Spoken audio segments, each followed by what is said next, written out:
The mantle of Lord interests me none. The fire-linking curse, the legacy of lords, let it all fade into nothing. You've done quite enough. Now have your rest.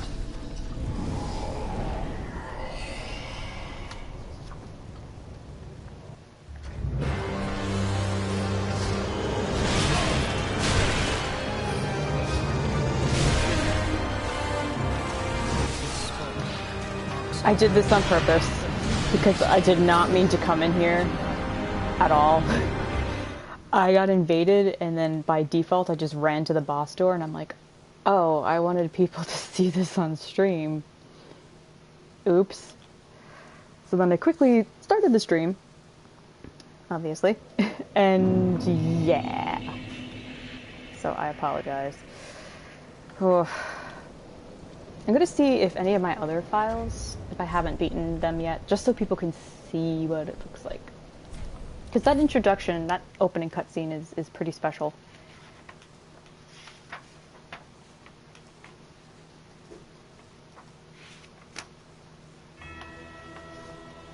I fucked it all up, chap. I don't think I'm anywhere near it. I mean, I may be, but ugh. This is New Game Plus, and I'm almost positive I beat them on New Game Plus already. And I can't remember, let me check Sansa. I have a horrible feeling I did it there too. Ugh. I mean, you know, worst comes to worst, I'll just link a video in chat.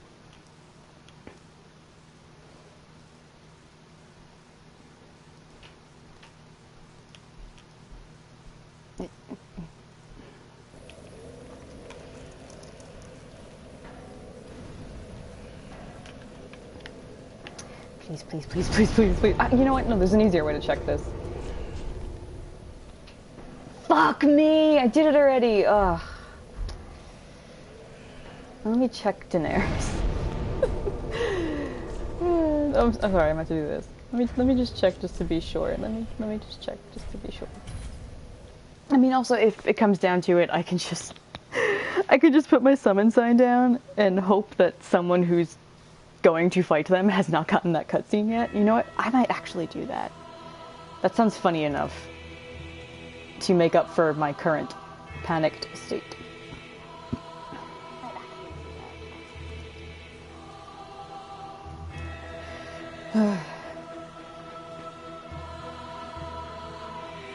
Yeah, it starts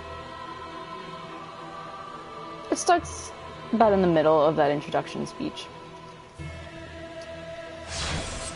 So that's not so bad.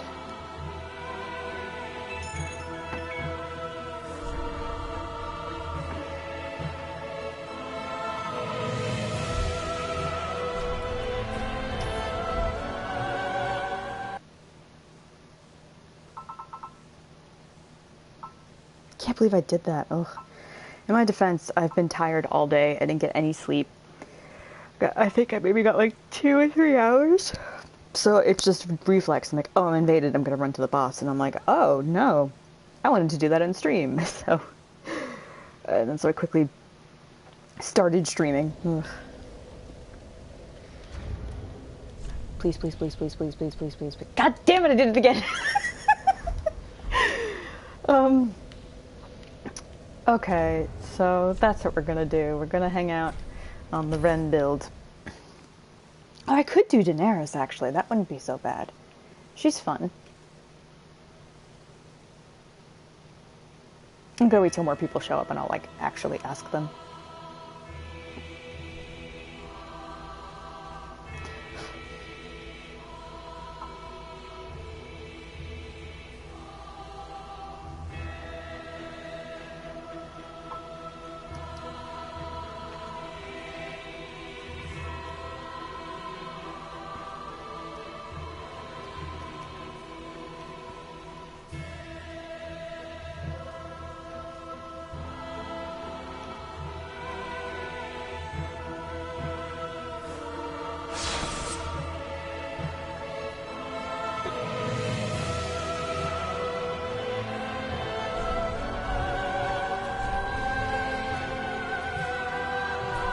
Oh, no, not that one. That's the test one I made.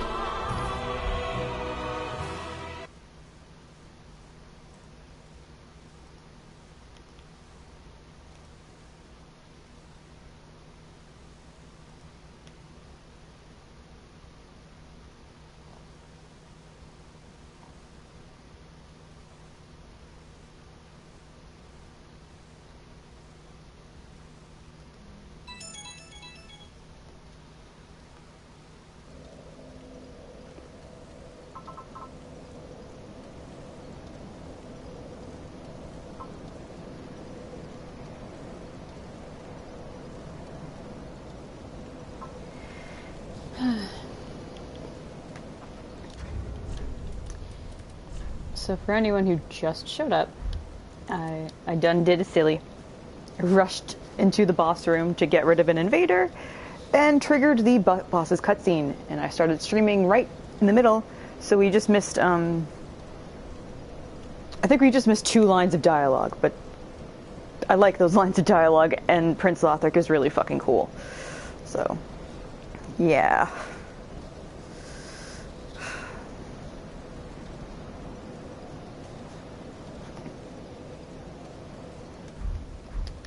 I feel silly because I didn't even want to. I was helping someone here. I didn't actually want to be here. I was supposed to be here.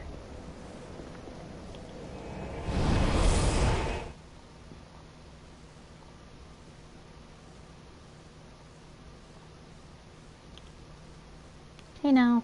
No, I made a mistake. I was just farming around here, and then I got invaded. And so my reflex, I run to the boss room to get rid of an invader, and I'm like, oh shit, like I wanted to do this on stream. So I quickly started the stream right in the middle of that cutscene, and I'm like, well fuck, because now that's not gonna happen again. So I'm either going to help someone and hope that they, you know, it's their first time seeing that boss fight and they don't skip it, or I'll just link to that opening scene in chat. And ugh. We only missed 2 lines of dialogue, but you know, still.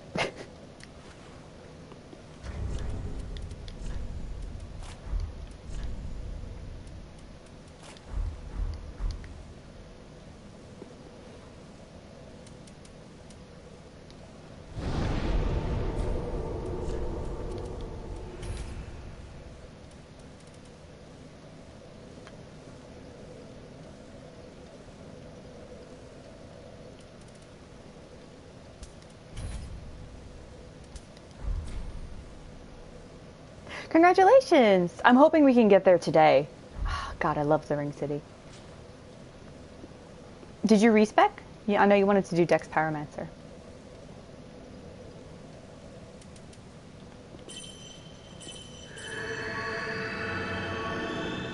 Oh wait, why did I... What? Did I set that down? Oh my God, I don't remember doing that. Yay! Congrats.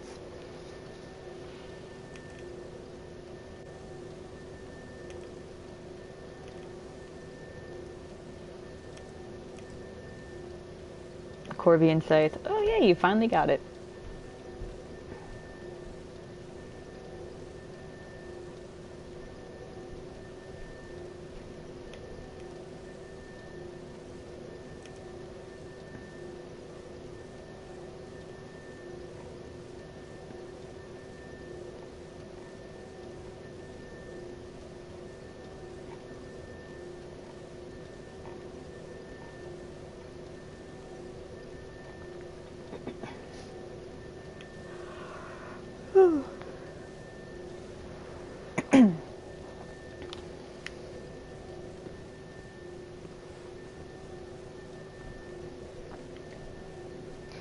So how's your day now? Hope it's going well.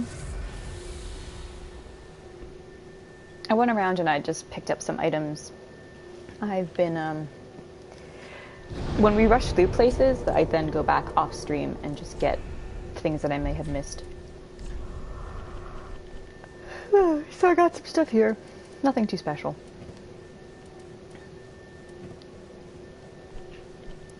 Happy to hear it. I did not get any sleep last night, so I'm a little out of it.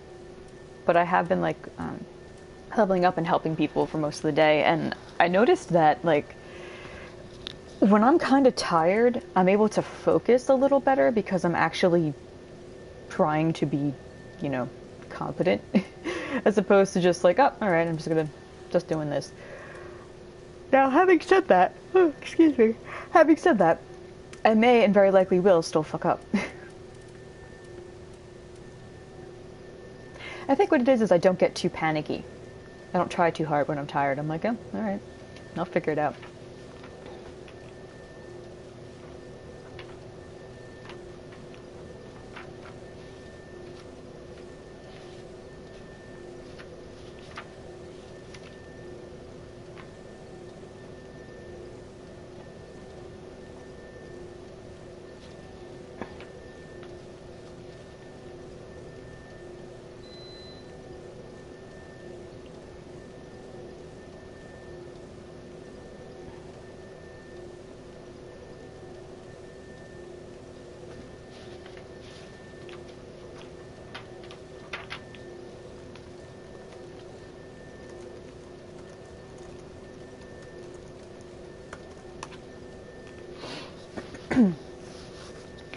It is 6:30 now, so I'm just gonna wait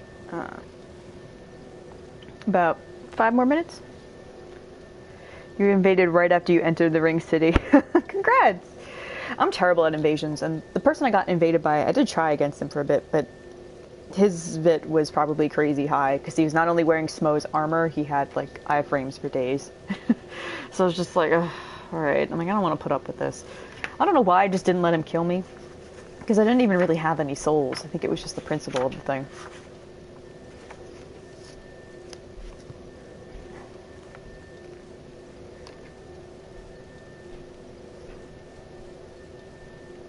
Hey, Raven!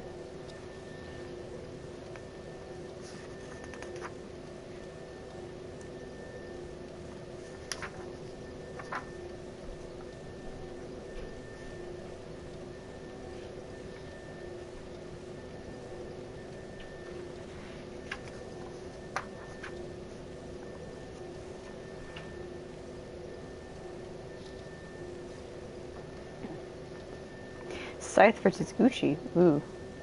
Uchigatna. I've never actually done pure dex build with, like, the katana. They seem pretty fun, but they're just not for me. I mean, I guess I could do it and just be like, haha, I'm Virgil from DMC 5. Or DMC, not 5 necessarily, but I remember seeing a cosplay of, like, someone just called Virgil's wife, and they were all blue, and they were they were using a katana, and I'm like, oh, you fucking nerd. Not that I can, nor would ever blame them.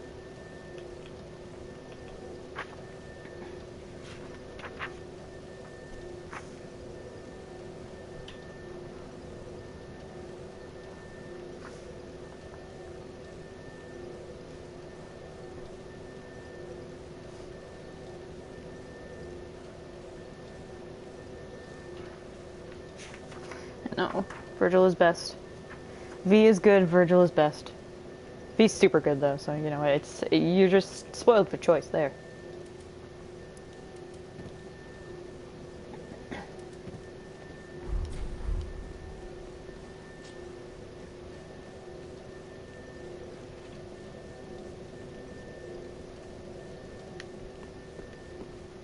Let's see if the painter girl has anything new to say.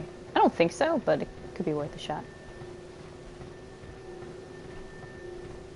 Those who aren't kin to fire cannot paint a world. Those absorbed by fire must not paint a world. Don't worry, I haven't forgotten, Mother. Okay. On the previous stream, I had said I have a theory about her relationship with Frida. I think Frida is her mother. Maybe not her birth mother, but definitely a sort of guardian. Because look at what she said. Those, let me go back to quote it fully properly. Those who aren't kin to fire cannot paint a world.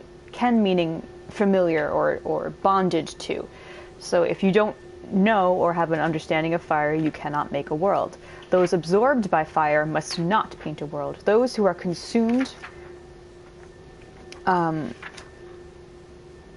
guess to be consumed by fire, I feel like that represents some sort of destructive element, an obsession, those careening into their own darkness, so to speak, must not paint a world. So that means that they would pour too much of their dangerous obsession and their destruction into the creation. All you need to know is understand the flame, which is similar to the relationship that pyromancers have with the fire within them. Pyromancy teachers always warn you, you can use the flame and manipulate the flame, but you cannot lose yourself to it. It's a very delicate balance. And it's the same thing with the painter. And then she says, "Don't worry, I haven't forgotten, Mother." And all I could think of is, who would tell her such a thing about fire? And I think, honestly, I think it's Frida. And I had a theory about that. I wrote it down somewhere, so let me... It could have either been on my Twitter or on my blog. Okay. So I think the painter girl in the Ashes of Ariandel was either already in the painted world or she was brought into it with Elfrida. If Elfrida was just her mother's surrogate, then considering her similar appearance to Priscilla and Yorshka, the painter girl I wonder if she's a lost daughter of Gwyn. She would be part of the half-dragon daughters, with names ending in A, associated with prisons, towers, cold worlds of ice. And furthermore, her lack of knowledge about fire would make sense. She was kept in a world outside of the cycle of fire and dark, the painted world, and was therefore as naive as Priscilla, who thought the world of Ariamis was gentle and kind, and Yorshka, who assumes the Ashen One is either a crow or a dragon and has wings to fly up to her tower. The difference with the painter girl is that unlike Priscilla, who is utterly alone, and Yorshka, who had Gwyndolin before her imprisonment, is now left alone, the painter has her dear Uncle Gale to watch over and care for her. It's clear that Frida does the same, albeit by keeping her locked up in a library attic, but this seems like a recent arrangement. All the paintings of Frida in the downstairs chapel suggest that the painter girl did these portraits of her mother, quote-unquote, again and again, perhaps trying to capture her fire. Frida is an Ashen One, and like Father Ariandel says, thou art ash and fire befits thee, of course. And what is Frida's final form? Black flame Frida. She also has black flame within her, the onyx blade says as much. Note the quote the painter says when she relocates to the attic above Frida's chapel. Those who aren't ken to fire cannot paint a world, and those who are absorbed by fire must not paint a world. Don't worry, I haven't forgotten, Mother. I wonder if this is something Frida told her, about why she, Frida, does not make a new painted world now that Ariandel has run its course. She's saying that the girl does not know fire, and so she can't paint a world, and that she, Frida, who is absorbed, quote-unquote, by fire, must not do it. Of course, this could just be Frida's rationalization for why she refuses to let Ariandel burn and be remade, which is a decision clearly made out of her trauma from failing to be a Lord of Cinder. But still, I can't see it as Frida being cruel. She's just scared.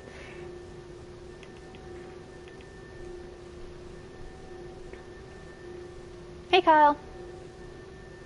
So that was my theory. I think that Frida is her guardian or adopted mother, and Painter Girl obviously thought very fondly of her. And since all the paintings downstairs are of Frida, there's dozens of them.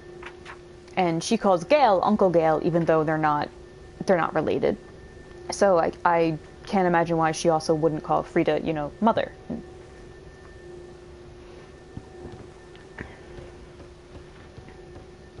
I wish to paint a picture of a cold, dark, and very gentle place. One day, it will make someone a goodly home. That's why I must see flame. I did. The crow blades are at +9, and I've been testing out how to use them on her. I think I got it down pretty well. I may still fuck up, but she's a tough boss, so we'll figure it out together. Or we'll figure it out together. Totally almost died. No, I didn't. Thank you for reminding me, Raven.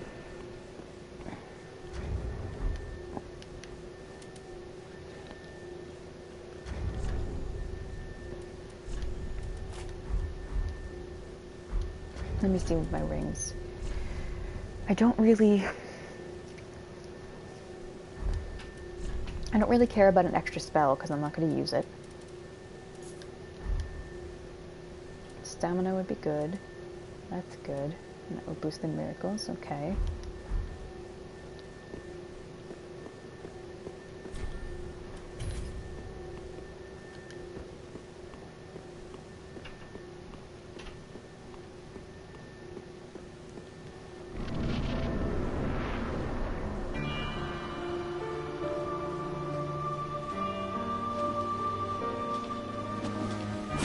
Yeah.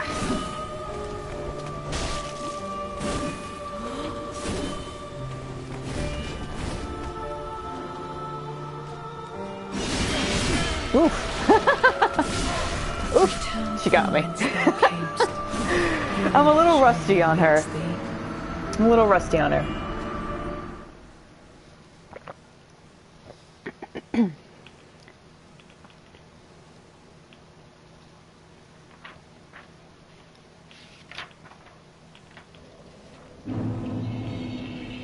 It also doesn't help that I have like this really dumb song in my head. Hold on, I'll link it in chat because it's Kenny Loggins playing with the boys. Just playing with the boys. Staying, playing with the boys. After chasing sunsets, one of life's simple joys is playing with the boys. It's hysterical, and it's just like pure 80s cheese, but it's in my head, so like I can't focus. I'm just singing Kenny Loggins in my head. I should make it clear that I haven't really slept because I just could not sleep. So I'm a little out of it. I'm a little silly. Staying with the boys. God damn it. Well, Frida will wake me right the fuck up. She's just gonna kick my ass, and I'll be like, okay, that's fair.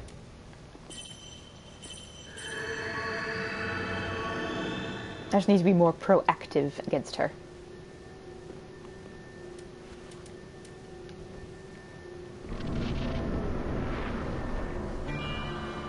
Hello. Nope.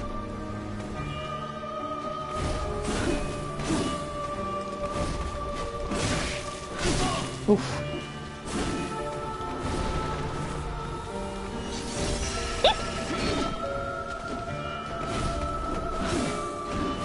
I don't think so.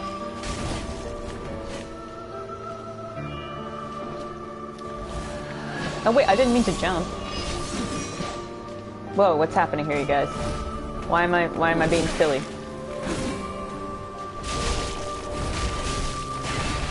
Besides, like, the lack of sleep. Right. We can't fight behind your dad. That's not fair. Get out from your dad. Come on. You just hit your dad. That's really rude. Come on.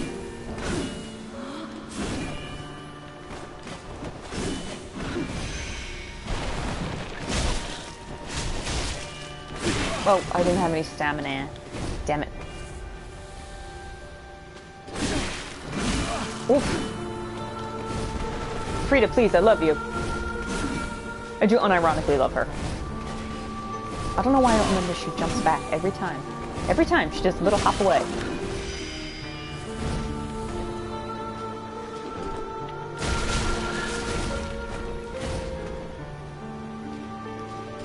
Ugh.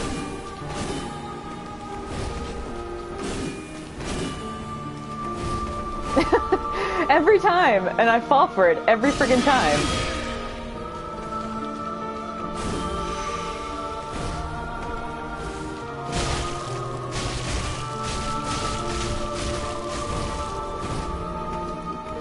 Oh.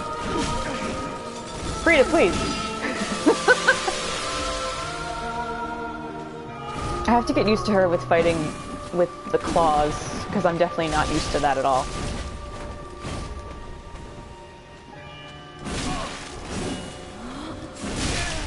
I normally do it with swords. This requires you to get pretty close. Yeah. Don't know what happened there, but that's not bad. I'm getting better. I think the knife. The dagger, I may feel more comfortable with the dagger. Because I do really like the crow claws. I really, really like them, and I'm glad you recommended them, Kyle. I've noticed I have a better success rate on her because I have practiced on her, but in other people's games. Better success rate when she's not focusing specifically on me because, I mean, that's the same for every boss, but just the way, how close you have to get to her. It's better when she's distracted, so. I'm going to try it out a few times, and if I can't manage it, then I'll go back to the dagger. Yep. Yeah. That's okay. I'll figure her out. Also, she's one of those bosses that I really like fighting. So, like her and Ludwig, I fight them just for fun. Like, I just help people on them constantly. I like the music, I like the way she fights, I like the arena. I'm paying you a compliment, Frida. Frida, please. She's just like, well, if you like me so much, then fuck off. I can't.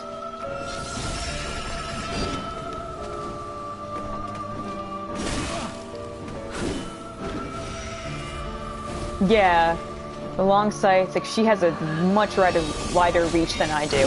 Ooh! Oh, I love that move. That's the other thing, her moveset is so cool, I just want her to kick my ass. Because she's so, like, graceful and violent and elegant in it. It's so beautiful.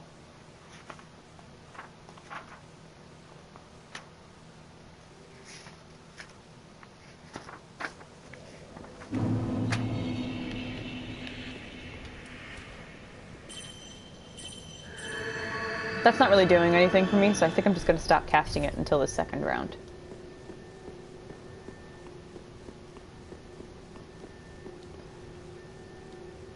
You compliment her while she's wrecking you? Yeah!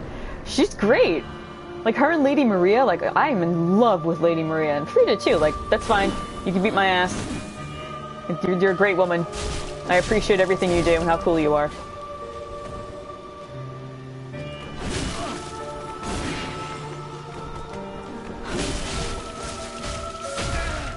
Oof! I thought she'd be staggered for longer.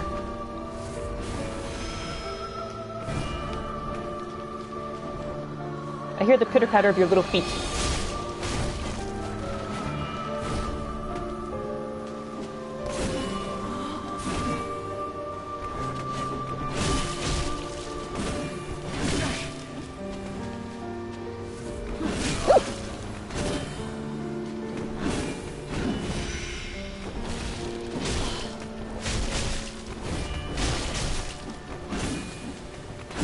Woo! I thought she was gonna hop back for sure.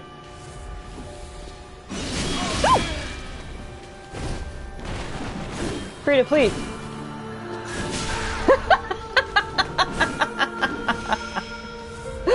She's so cool.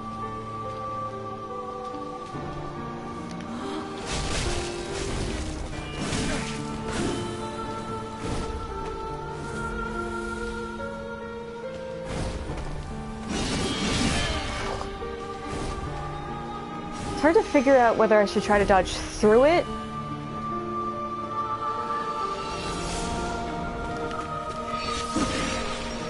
or like past it, but past it is tough because of the reach of it.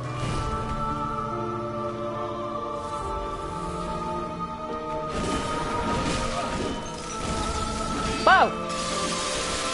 Oh, I forgot she jumps. Yeah, I'm definitely gonna go back to the dagger. I just feel more comfortable with it. Because while I do have to get close, it I don't know, I feel like I'm more familiar with that. I mean, I'm out of health, so whatever.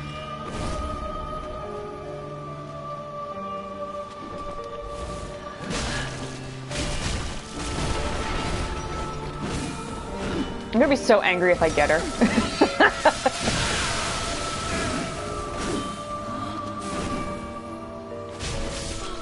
me.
I've helped a few people on bosses where I only had 1 hit point left, so let's see if I can do that here.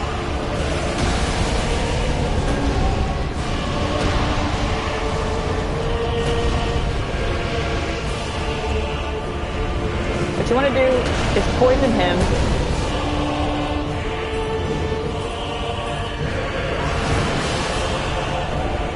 And whatever one Gale is not focusing on, that's what you want to focus on. Ariandel will go after whoever attacks Frida last.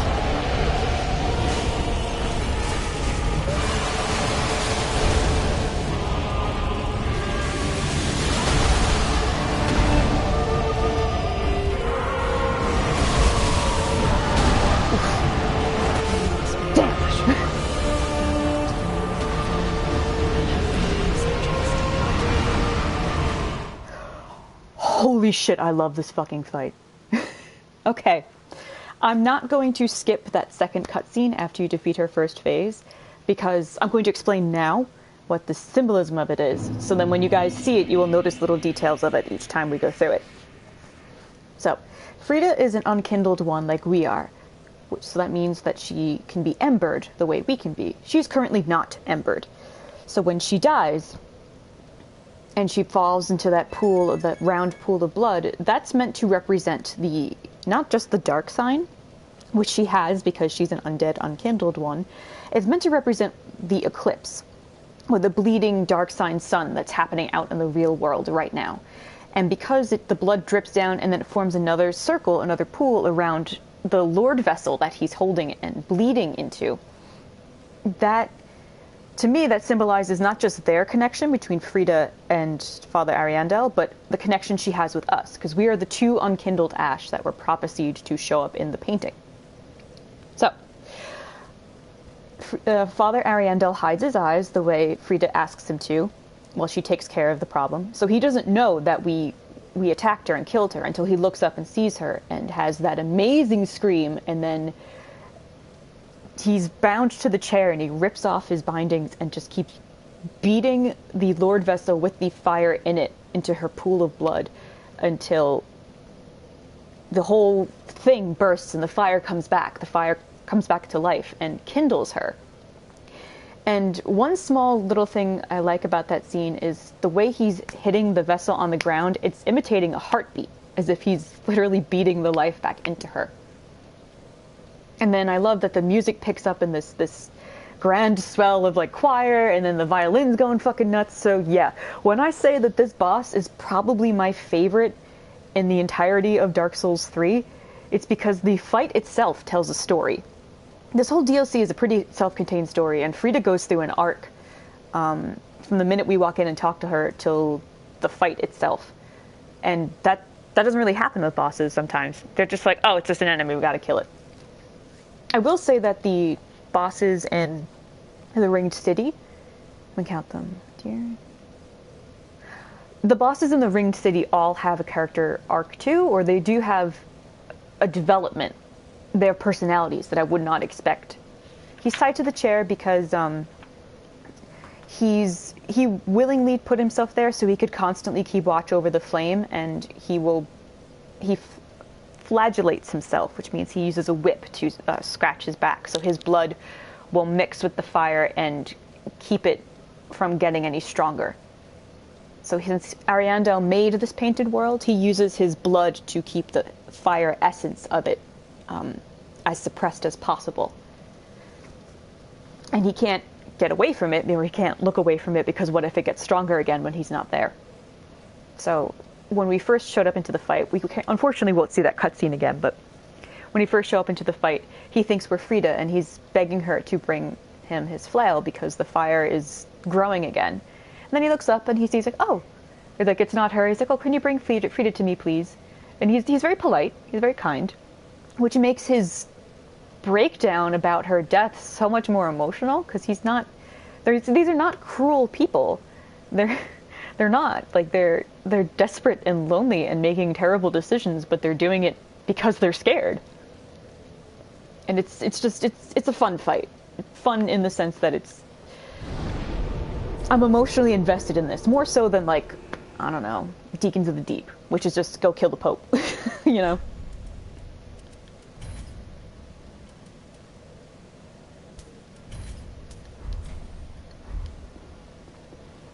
There's something else I wanted to do. I think I want to try the dagger and see how I do with that. Dark Souls boss song's the best, right? She's not...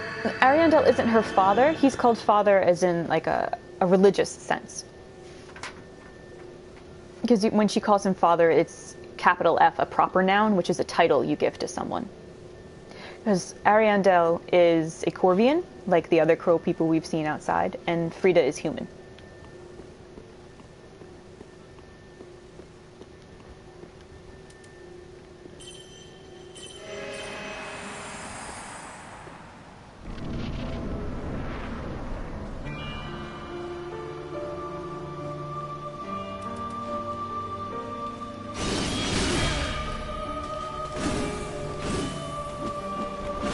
Oh, I thought I hit the wrong button to attack. I thought I had the claws on. Oof. I can quick step too.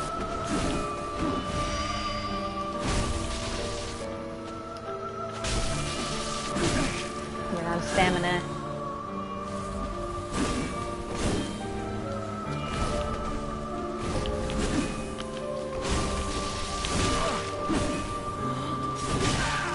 Oof.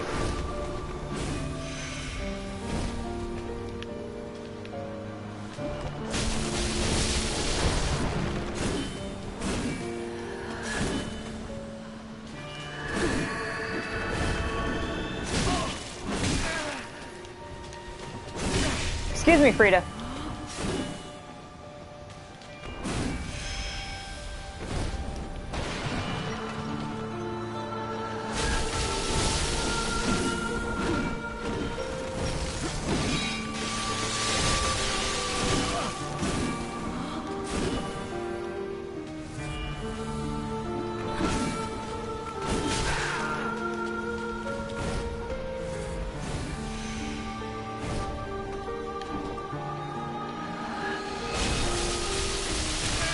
Yeah, I'm much more comfortable with the dagger, personally.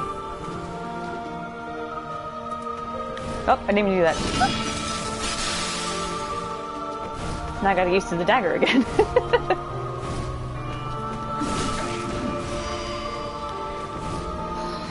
Glad I put on healing items. Woo.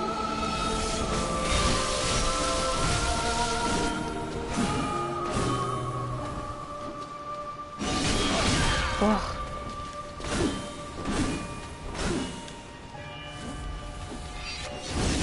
Ooh. I love that move. I love it so much. Oh, it's so cool. She has a lot of really cool attacks. There's one in the second phase that I hope she one of the third phase I hope she grabs me with, because it's the coolest fucking thing I've ever seen.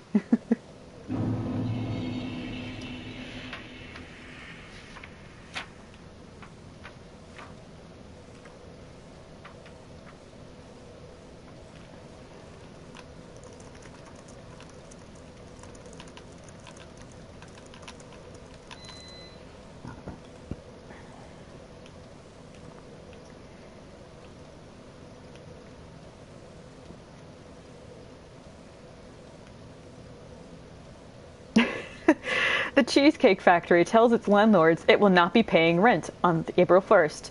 And some Philosophy Tube retweeted that and said, "Comrade Cheesecake Factory." Hey, guess what I've done, Raven? When I beat her and you can buy her clothes and get her scythe, I go back into the fight and dressed up as her, kicking her ass with her own weapon. I do that on my Sansa build a lot. That one's fun. Yeah, I'll be right back.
Hey, Blue Jay.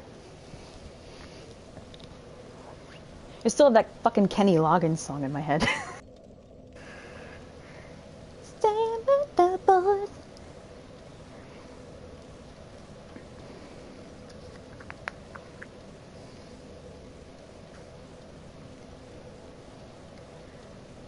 I have to put on a chapstick. Hold on.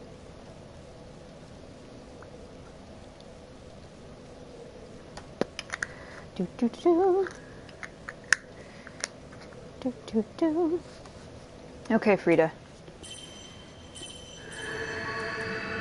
Apparently she's not worth trying to parry, so I'm just not going to bother with that.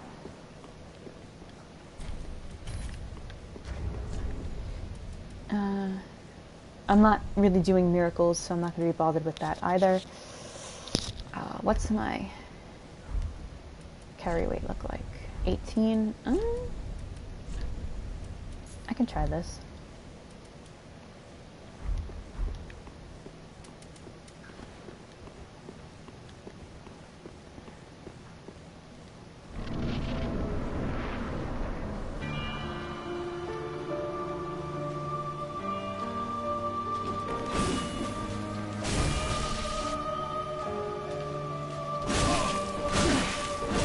Oof.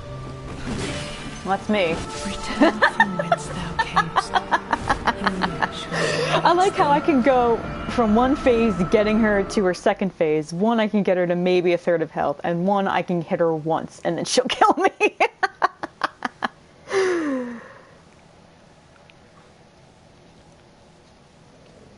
Oh, wait a minute.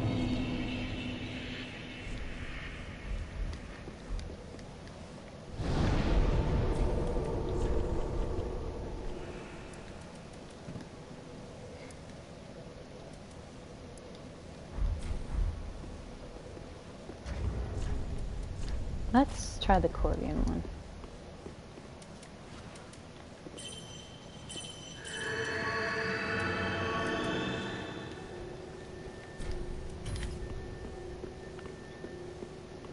I like that Gale won't show up till like the second phase. Just like, yeah, you handle it first. All right, I got places to be. Oh wait, she can be poisoned.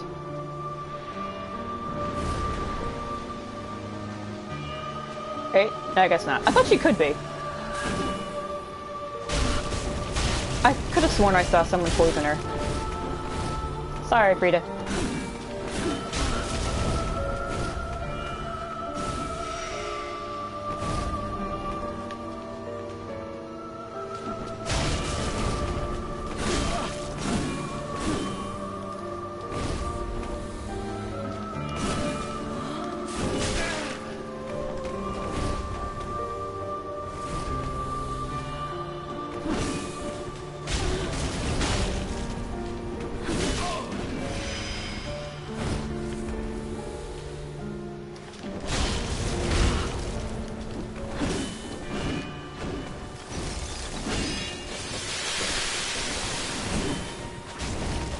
I have a niche! Ah! I have a niche, Frida. Calm down. There we go.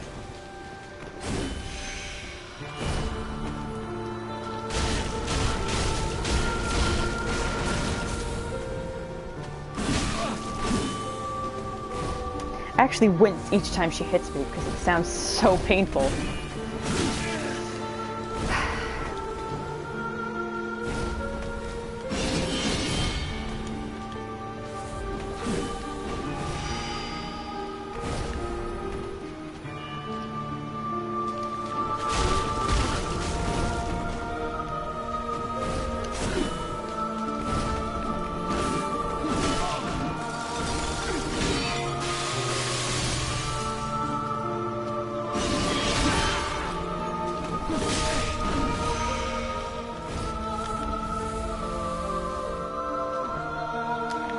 Oh shit, I did not mean to jump.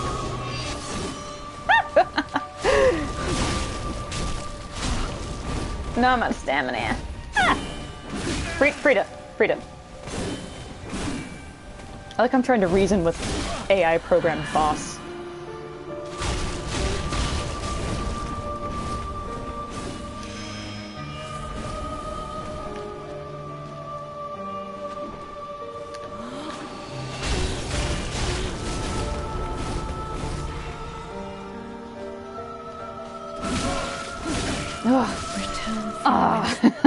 Oh, did not mean to hit that button.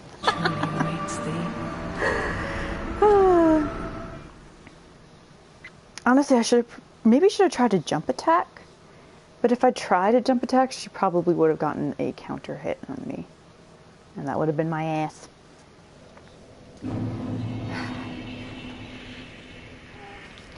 Oh, hello, kitty cat. Mommy's getting her ass kicked by the best boss in the game.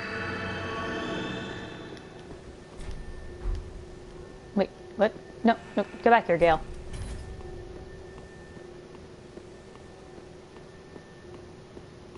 I mean, I could try Doris's gnawing for when she gets some distance from me. I don't know how well that will work, but...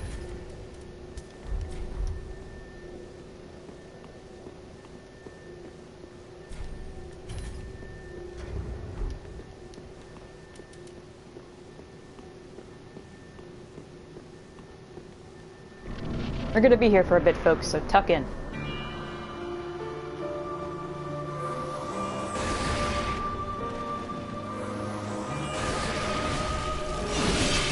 Ooh.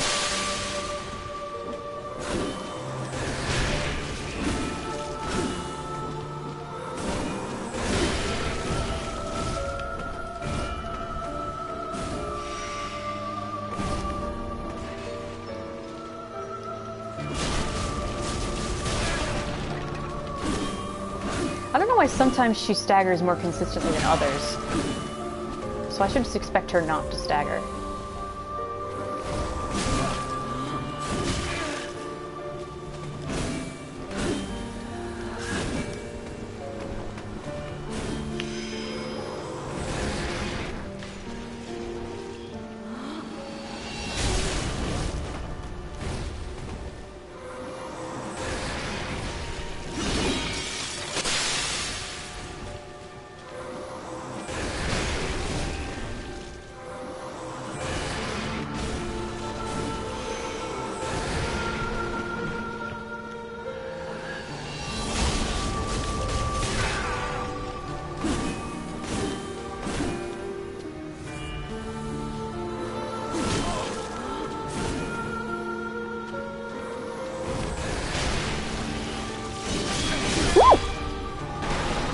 Oh, she mad. Oh my god, where is she? Oh, she's behind me. No, Frida.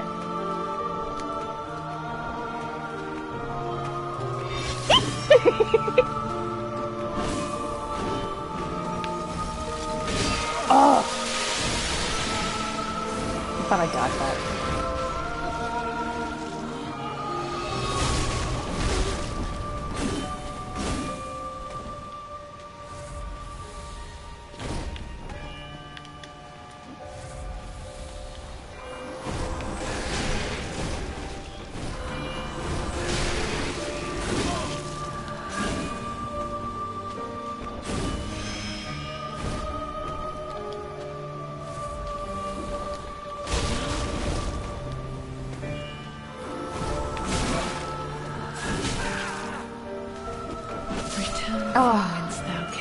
Okay, Frida.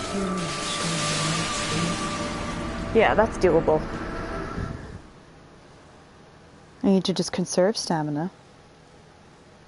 After chasing success, one of life's simple choice is the boys. Man, fuck that song.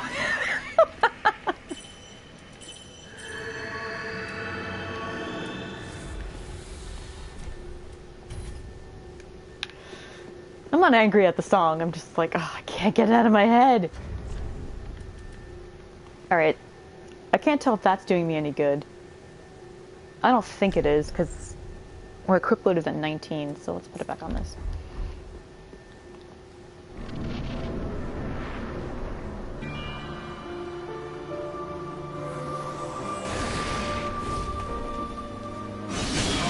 Ugh.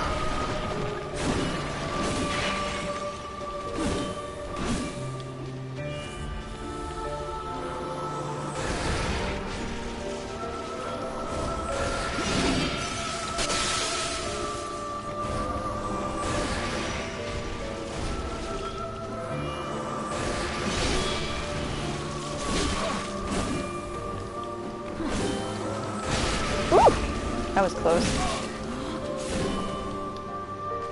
Welcome back, Raven.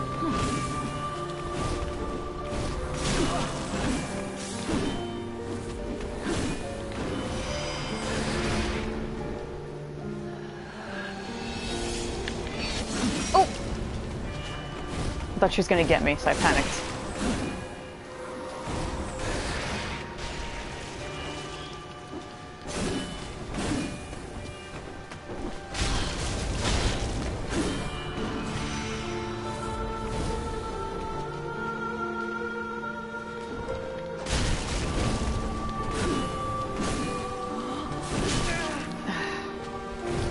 That long wind-up gets me every time.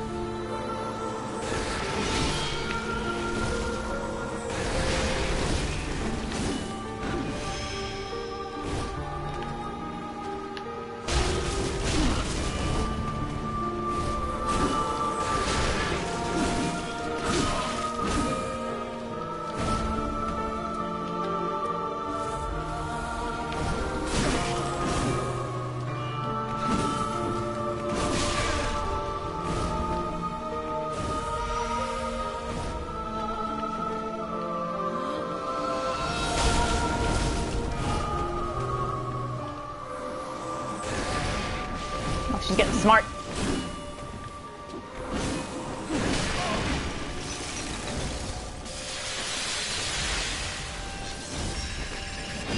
Oh!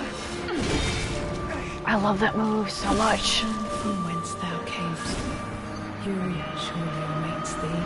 Oh, I love that move so much.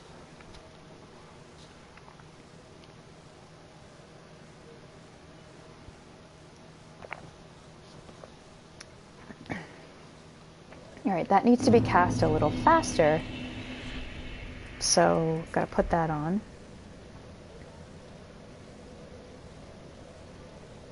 And I'd be willing to take this off. Isn't it? Ugh, and the way I've watched the way she moves, like when she does that a long sweep across her body, she'll like pass the scythe behind her back really quickly. She just, ugh.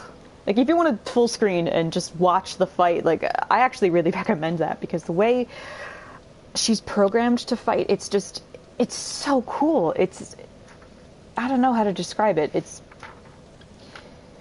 I've seen people, mostly guys, like bitch about her, like, oh, this fight's not fair, this fight sucks, she's just a shitty Lady Maria. And like, 1, she doesn't fight anything like Lady Maria. 2, this fight's awesome. 3, get good and shut up. So, you know.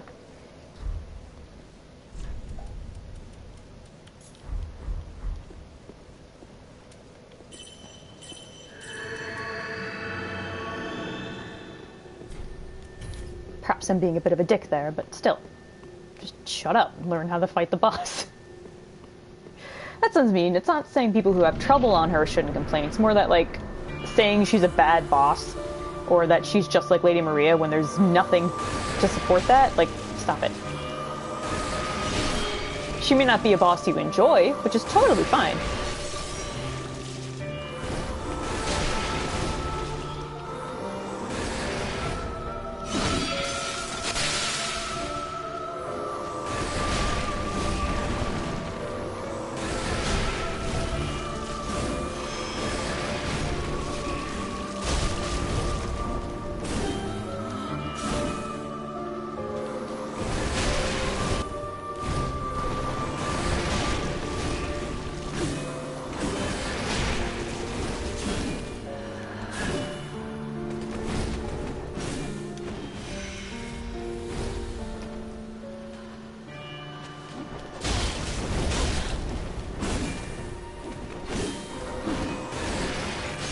Oh, look at that. Look at that. Didn't take a single hit.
getting chills.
Okay, bye, Gail.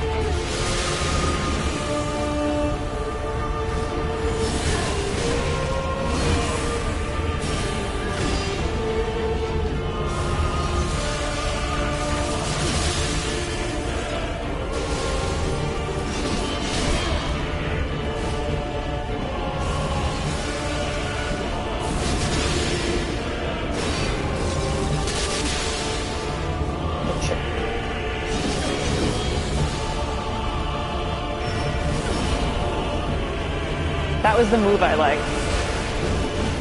So if I gotta die, I'd rather die to that move than anything else.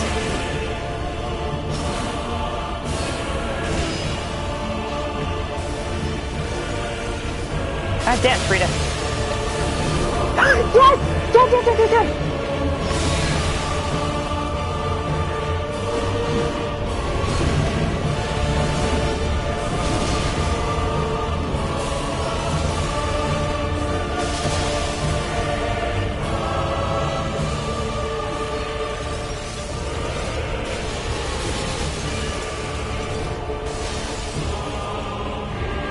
Where you at, Frida?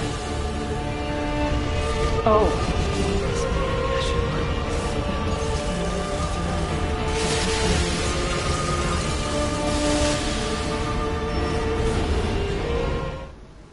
Dude, I fucking love that fight so much.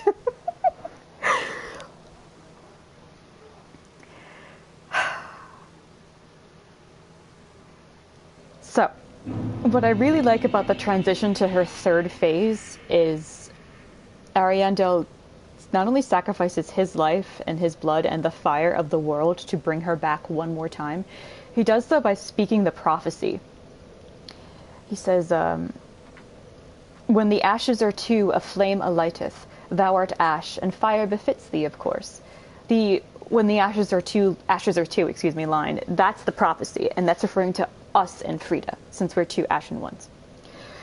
A flame alighteth, and that refers to the flame of the world. The flame of Ariandel is going to surge up. And that could be also another reason why they were trying to suppress it with his blood. They didn't want that to happen.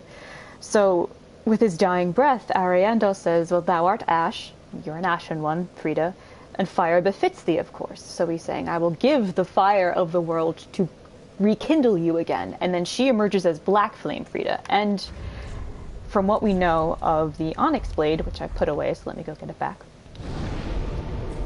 What we know of the Onyx Blade is that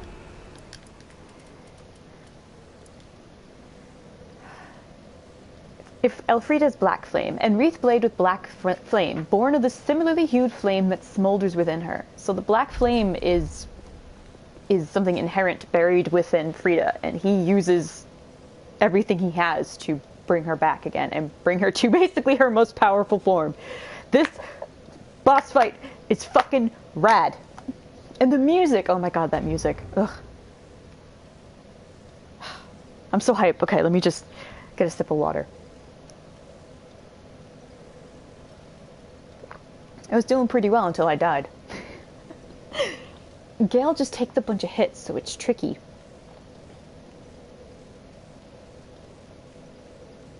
That's why I try to get Frida's attention in the second phase, because he will focus on her too much and she goes after him relentlessly. So I feel as if he goes after Ariandel, he has a better shot because Ariandel moves so slowly. Okay. I can try that.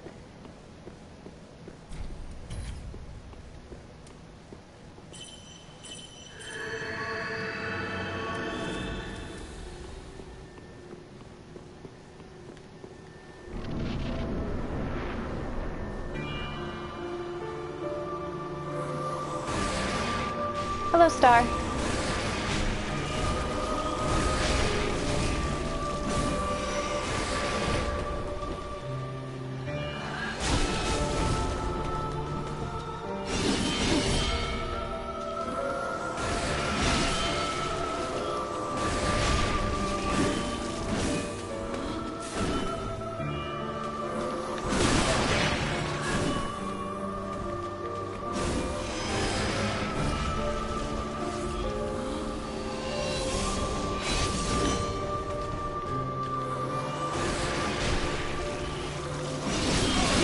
Oof.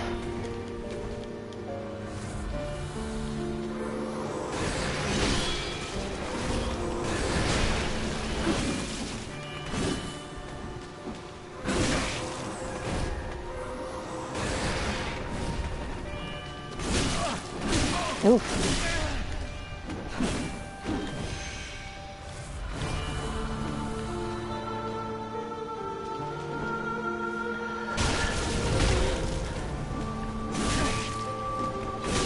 Frida.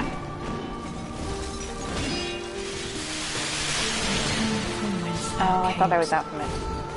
Surely awaits thee.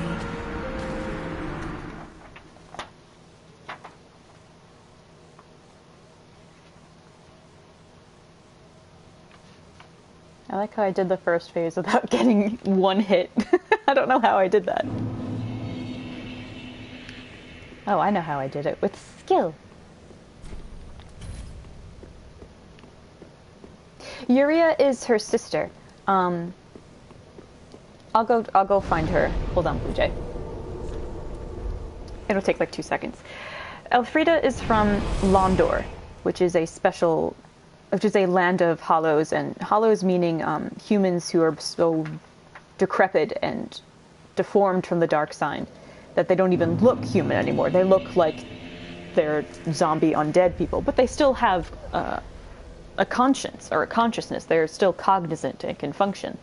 Elfrida's from Londor, so is her sister Yuria. They ran a church, and the church there wanted to take the first flame, but in order to do that, they needed to convince or make a Lord of Cinder so they could do it.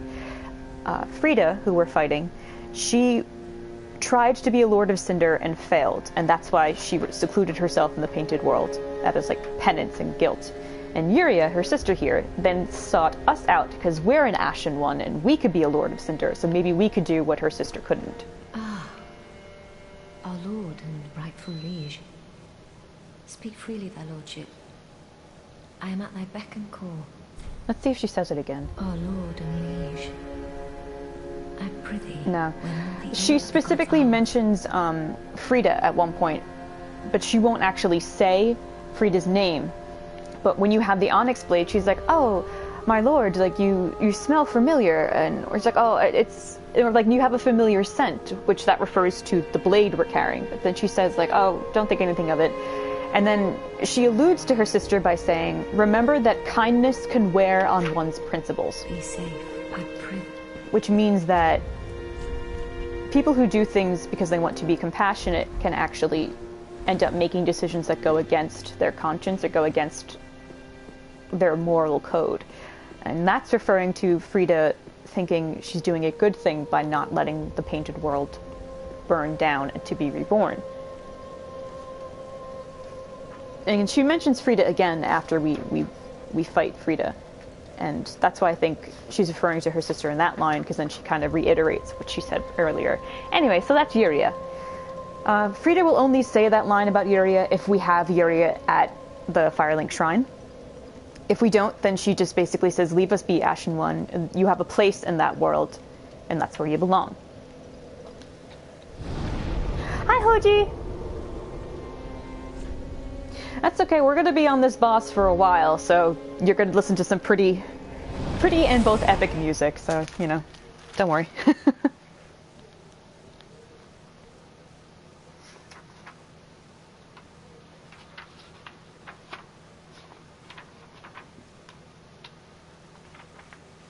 Oh, wait, what do you mean, Ren, Blue Jay? I am curious.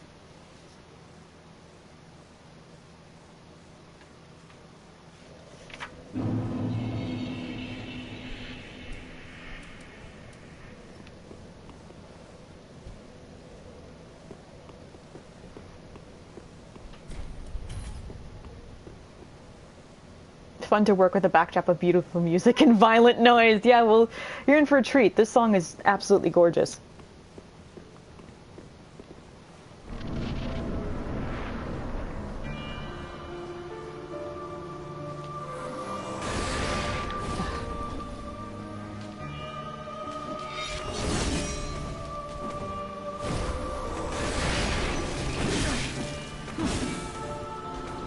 Oh, I see, Blue Jay.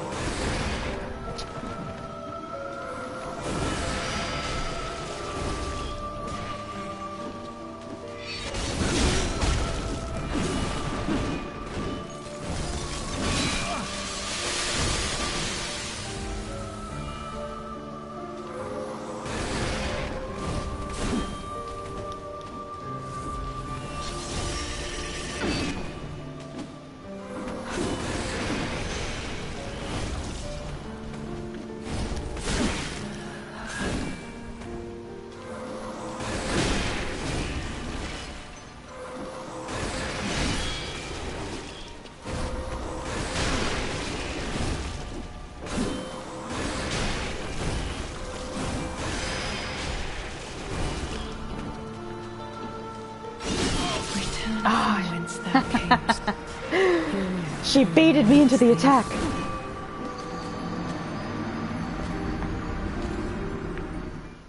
Her whole shtick, Blue Jay and Hoji, is that she feels she has no place in the outside world, and that she knows that we don't belong here, because she's saying you have a duty and you have, basically you have a purpose out there. So whenever she kills us, she tells us, just leave us alone, go back to where you belong. Leave us alone, Yuria is waiting for you. Like you have a reason to be anywhere but here, so go do it.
Oh.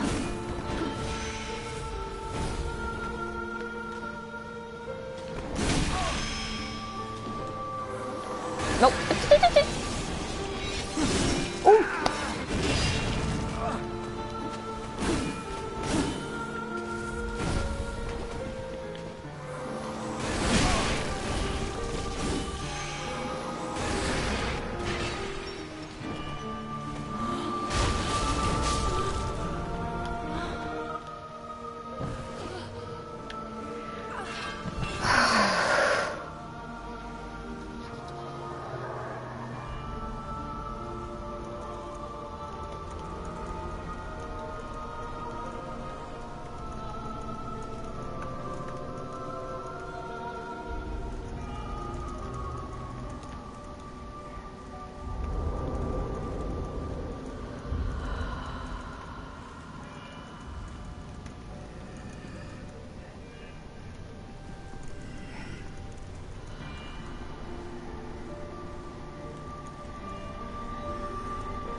Has 5 Ashen Estus. I don't think I need that much. I think I can make do with 3.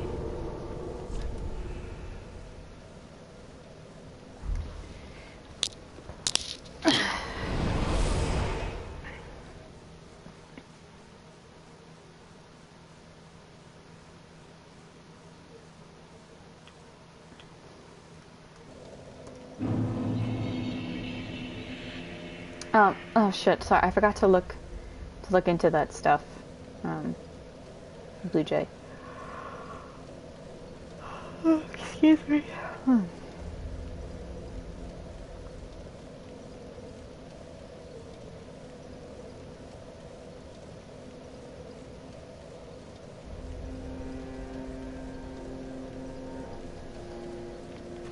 Playing with the boys.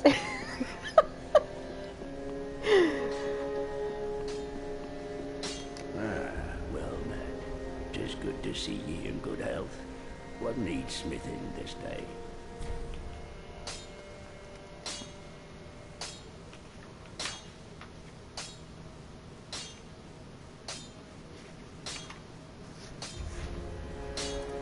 Ow, my back. 3. Let's try 4, just to be safe. Ow, ow, oh god, ow, getting a cramp in my back. Ow. Ugh. Well, I hope this happens and I'm in the disability office and I'm like, look, I can't move my leg. I'm gonna go lie down on the floor and cry. Be careful. I don't want to see more. I'm in pain. Oh.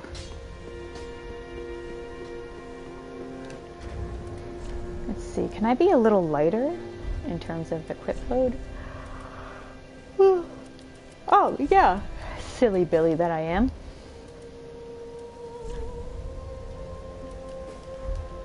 That's how I got through the dancer. I went as light as I possibly could be. I don't know, it might be, it's really more in my sides, like my hips, which I think might be sciatica actually. Yeah.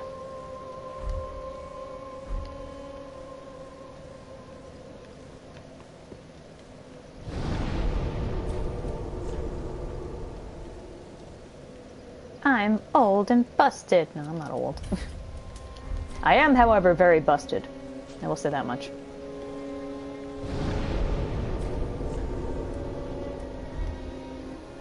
Yeah, I'm gonna take something before it gets worse. Hold on.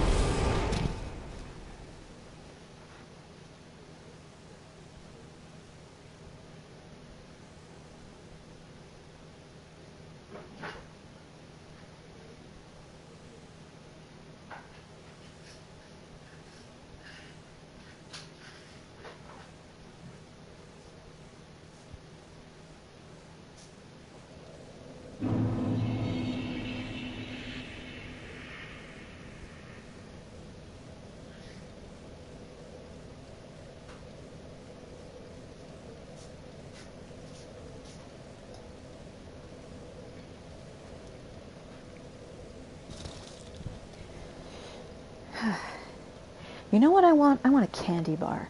I just want, like, just a bunch of chocolate. I don't know why. Oh, well, I've very happily never had a child, nor will I ever. I think my body's just broke.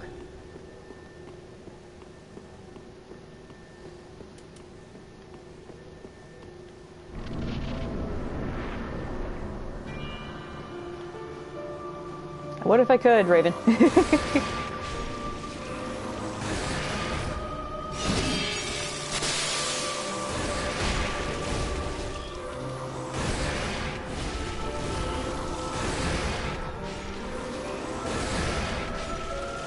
Oh shit, did not mean to do that one.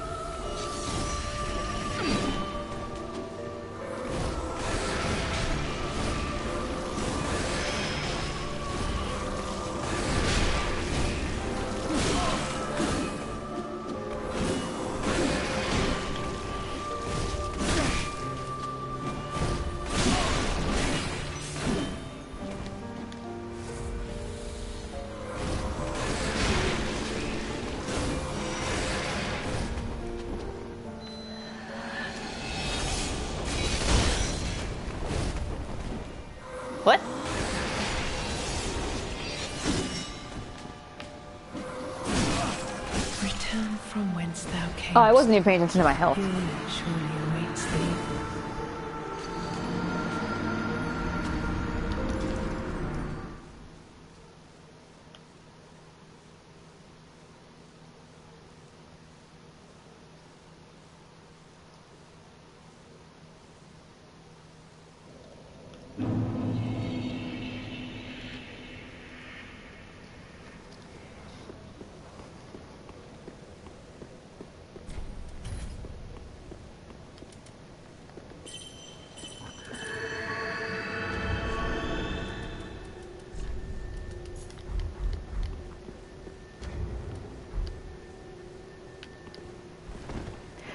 Mint. Oh, absolutely mint. I actually have peppermint chocolate tea, but it's not as chocolatey as actual chocolate, you know?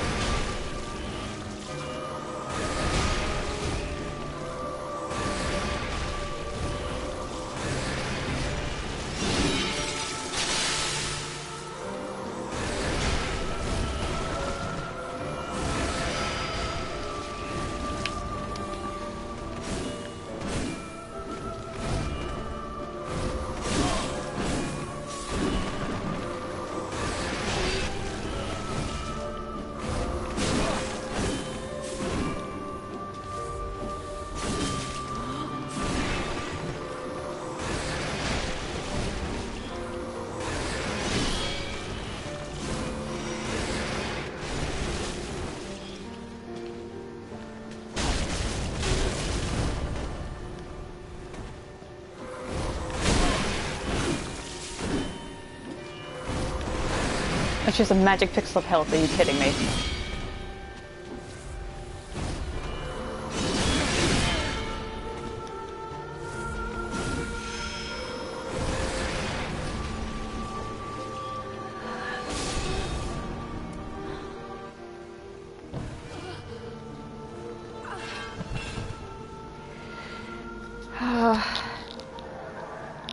I'll go with Amazon gift me, and I'm gonna skip this since we've seen it already. I mean, I hate skipping this cutscene, honestly.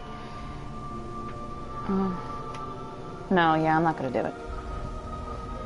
Because of how it transitions into the music and how it sets up the second phase and gives me time to kind of relax.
He embraces the urn before he passes into blood and fire.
I can't hear the audio cues, I don't know where she is.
Oh, I thought she was over there. Oh, well.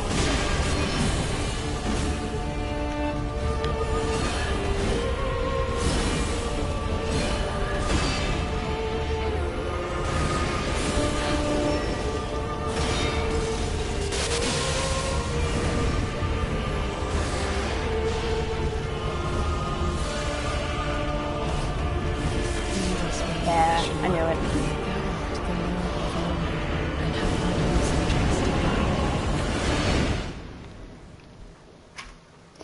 The third phase, I have to get better at her with. I think I might not bring Gale in because he's been dying consistently in the third phase. And with him dead, then I have to go up against a boss that has like extra defenses. And in the second phase, all I have to do is just poison Ariandel and kind of play keep away, which shouldn't be too hard to do. So, yeah. He's not really, I mean, he is helping, but he just dies all the time in the second phase, and I can't heal him, and he doesn't heal himself, so it's like... Let me try it a few times without him and see how that goes. There's other fights you can summon him in there, he's definitely helpful, but this isn't really one of them. Nope.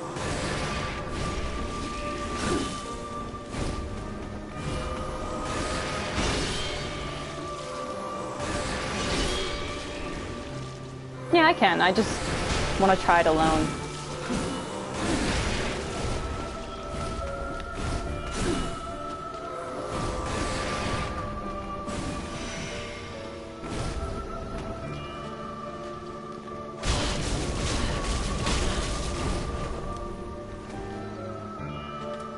Shit.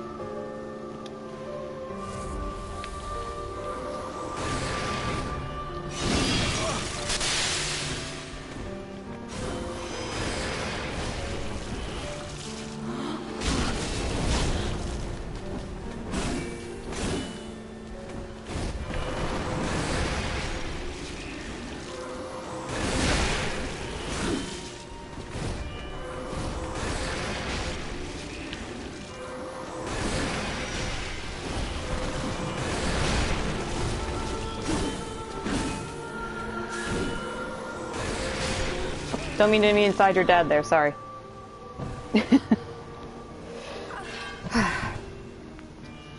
But yeah, Star, they get progressively more difficult, but really what it is, it's about learning, like recognizing their attacks, so then you can figure out how long to dodge, or when you have an attack opening. Her third phase is kind of tricky for me because of how fast she moves and how many attacks she does, because she has 2 attack forms now. She has the ice magic, and then she has the black flame. And it's difficult to go between the 2, and I can't hear the sound cues anymore for when she jumps away, because normally I'd be able to hear where she lands, but I can't do that now.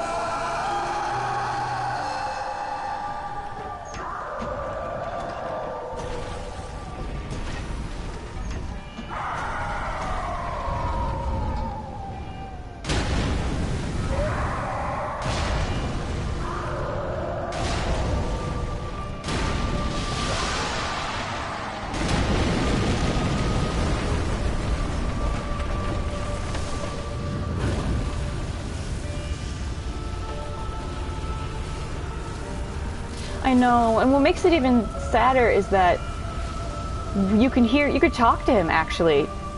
You could talk, and he has such a gentle, kind voice with a very thick Scottish accent. So hearing him do that, like, his heart's absolutely broken.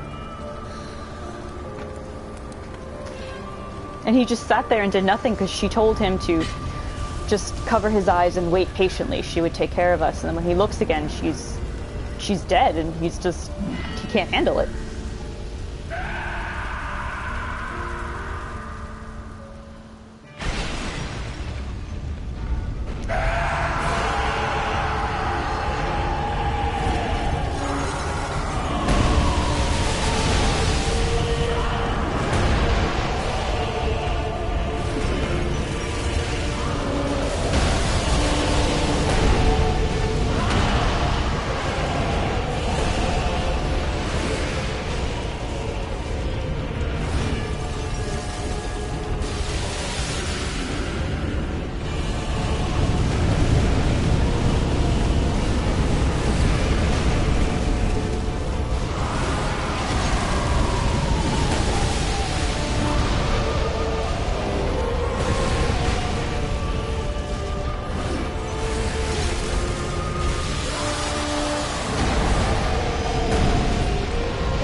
Damn.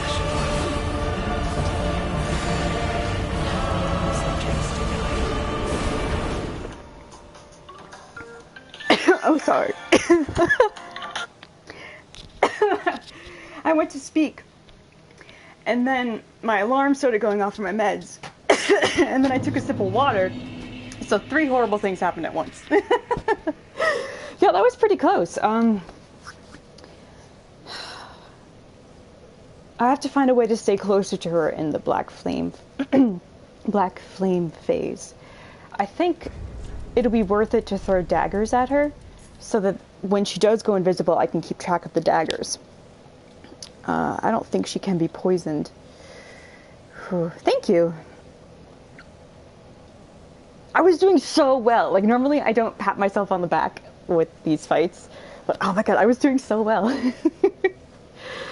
Because normally I do fight her with help, and this is, believe it or not, this is my first time trying her alone.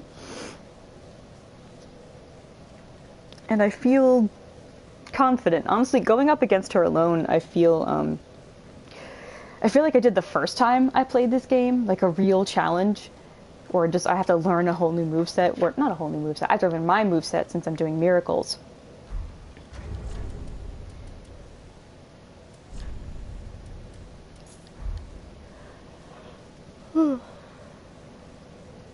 No, I'm gonna keep trying.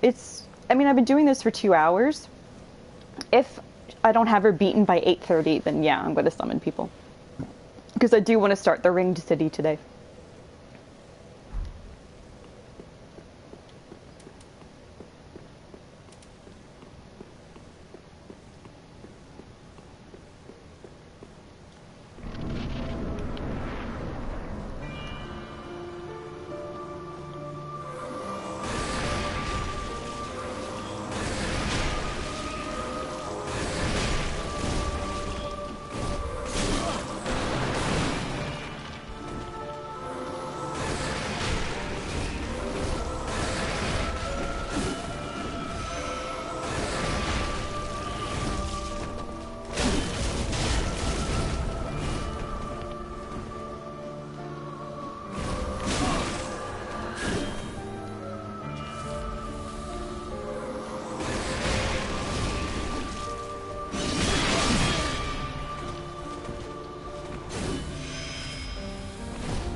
Whew. Alright, I'm actually gonna skip it this time.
Oh, I don't know where. Oh god, I'm standing right next to her.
I have no idea where she is. Oh.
Alright. And I run out of Estus, so I think what I want to do... It's a little risky. Yeah, it was pretty close. I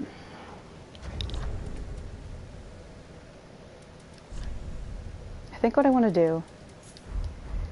Now that does decrease my health, but it does decrease the amount of FP used for magic.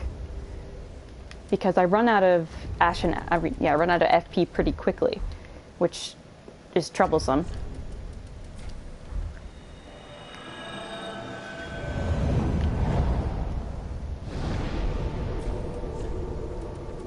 And I don't use the healing, so I think it would be worth it to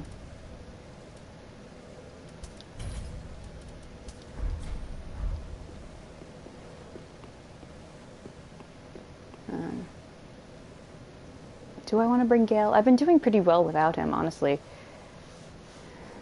So, yeah. Sorry, Gale.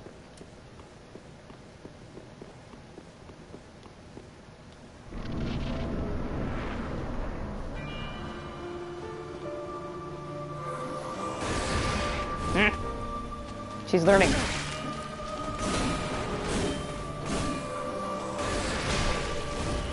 I'll use Gale for the other fights. I can summon him in. Because he's cool. I like him.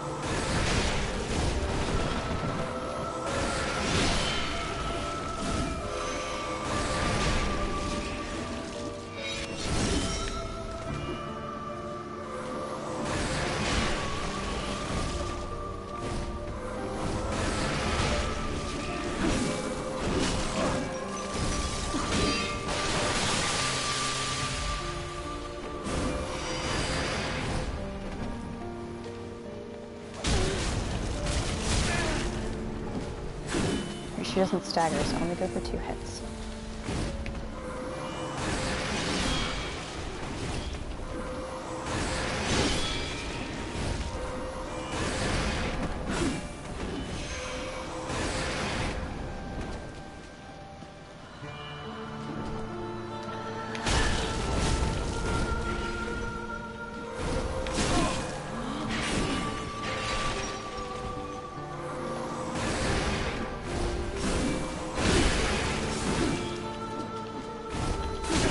Like that.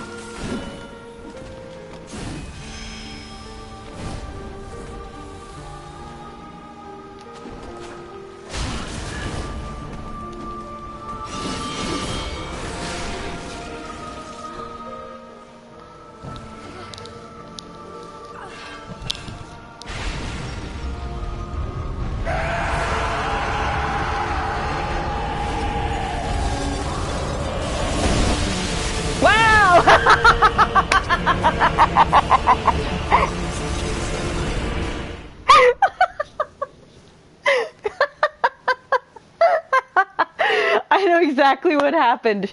I got frostbite and she made the ice explode and bam, just nope, that was my ass.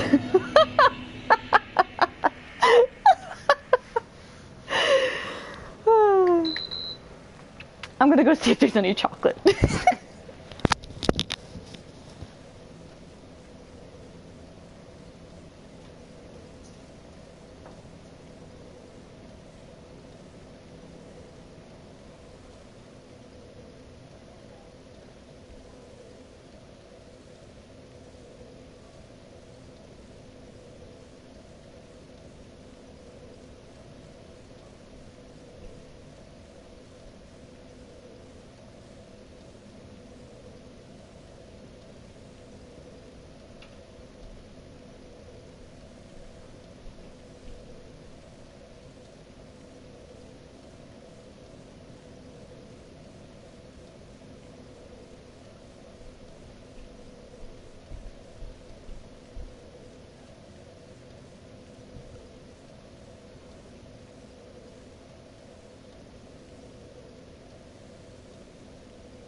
Free to actually, I don't know what brand it was, but we have like chocolate chips and little peanut butter chips, like the kind you find in a trail mix.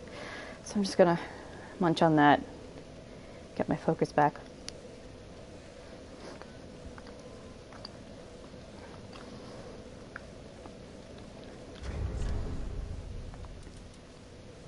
I happen to think I'm doing very well.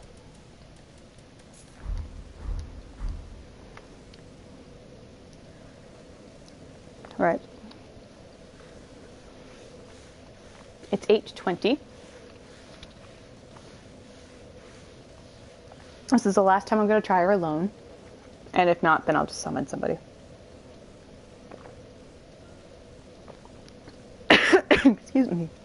God damn it, I just did it again.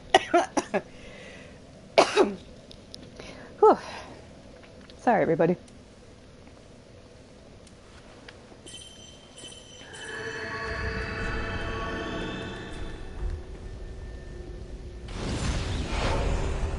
Oh, I'm absolutely going to defeat her. Alright. I like the idea of bringing Gale into the fight. Now I'm thinking about it. Gale's the one who led me here, and I think it's only fair, you know, if he gets a turn at her too. Or that we do this together.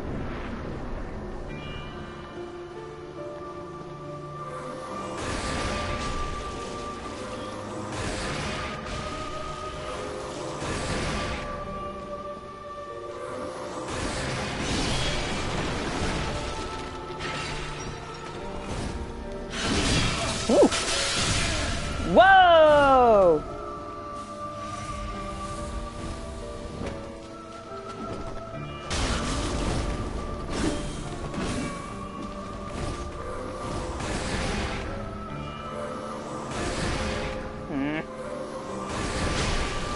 She's getting wise to my miracle.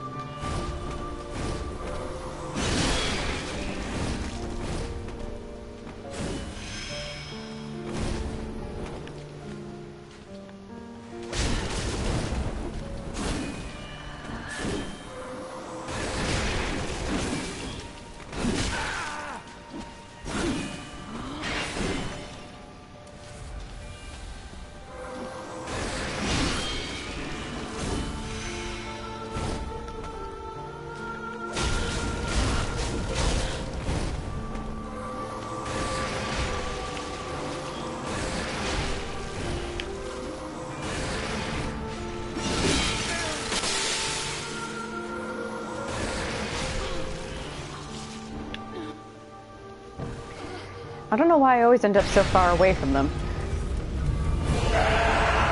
Alright, Gale, let's do it to it.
He just got... I could have criticaled him. I just broke his poise. Shit. I didn't know I could do that to him.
She just dashes away.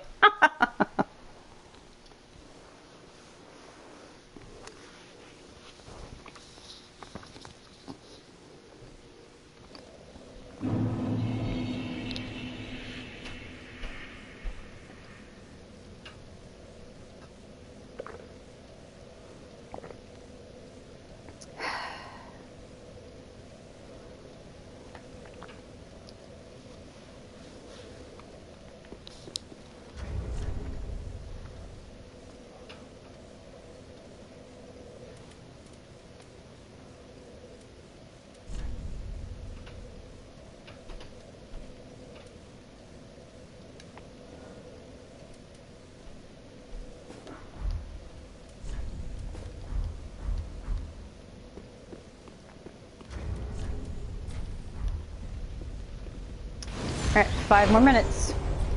Till 8:30.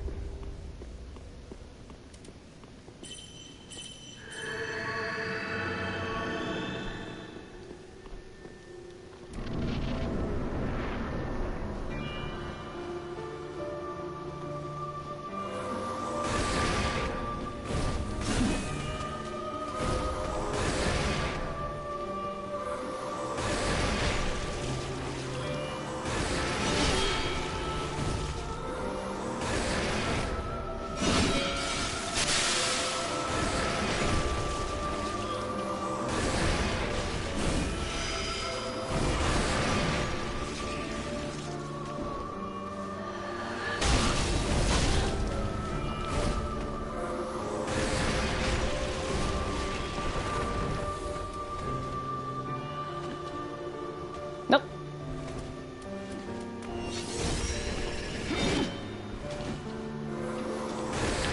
I could have gotten a backstab.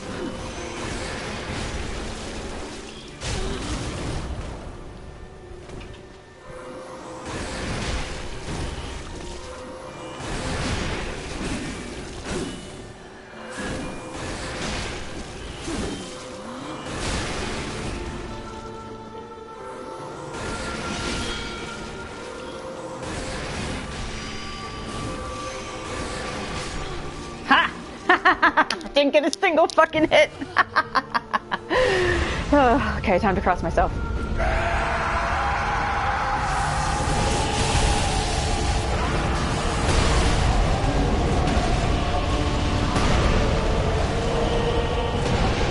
Yeah, he got it. Okay.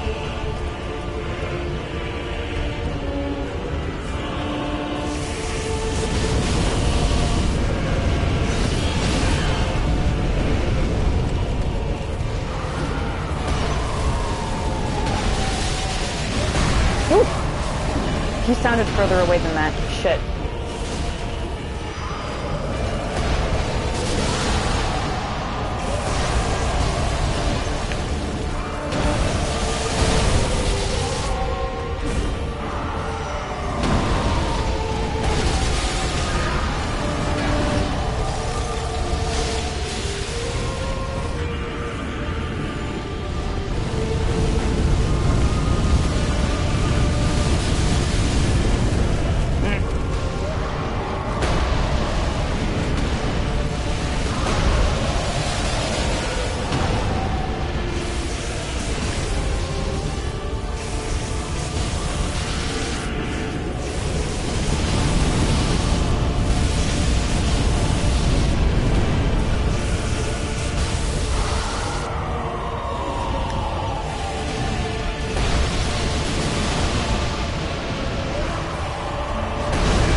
Gale, please stay near me, Gale.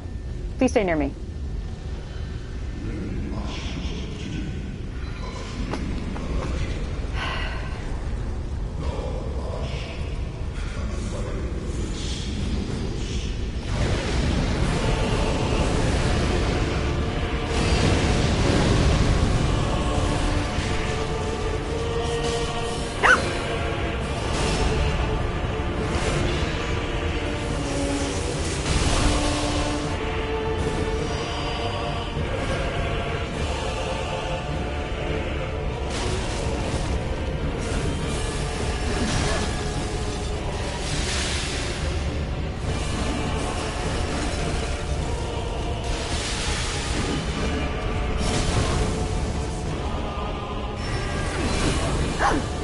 Yay, I love this move! Oh, that's so cool.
Playing with the boys.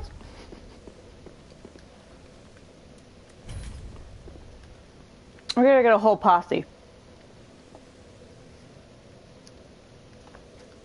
We're gonna get a deaf posse to take care of her. We're gonna get Satan?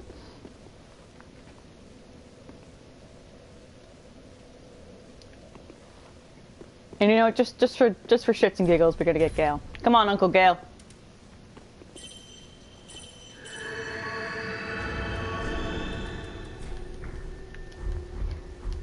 Let me try it with these guys first, and then we'll see. I have Satan and an onion. Nothing can stop us. Nothing can stop us.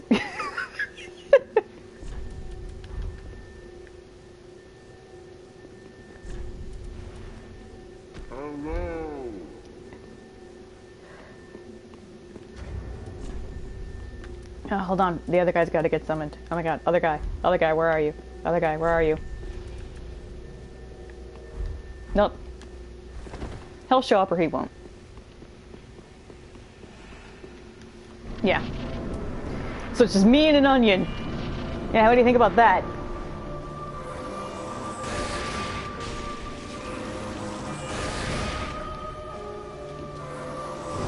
Yeah. Well, Gale's showing up eventually.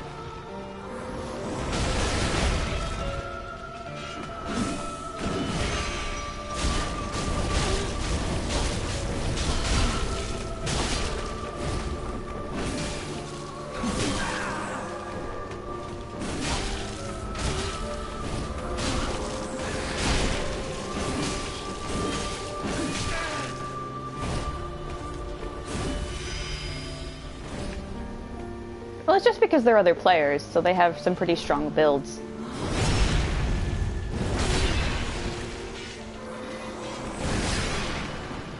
Yeah.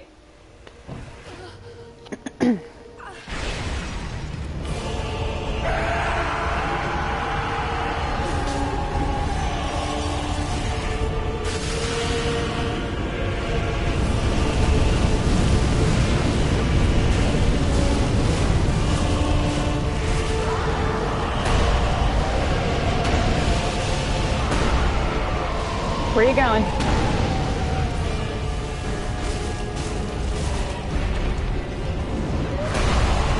Alright, well, while you're over there, I'm gonna help her.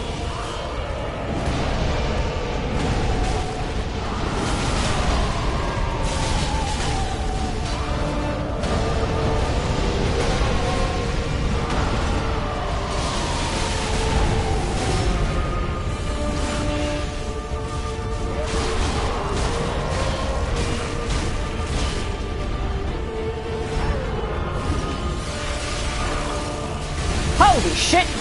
Look at the damage we're doing because of the poison. Also, look how much health he has.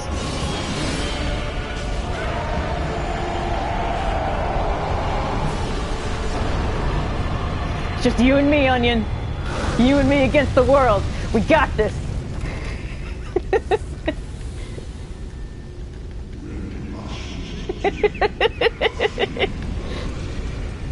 We can do it, Onion.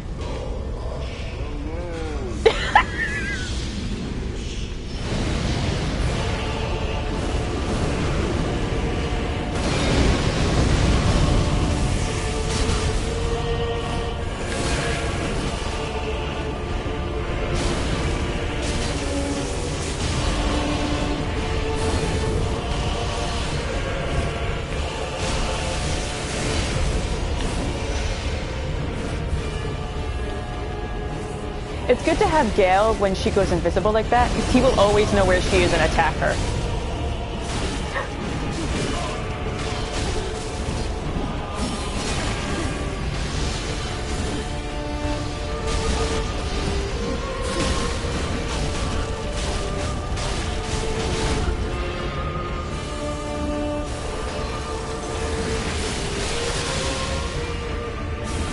You leave my friends alone!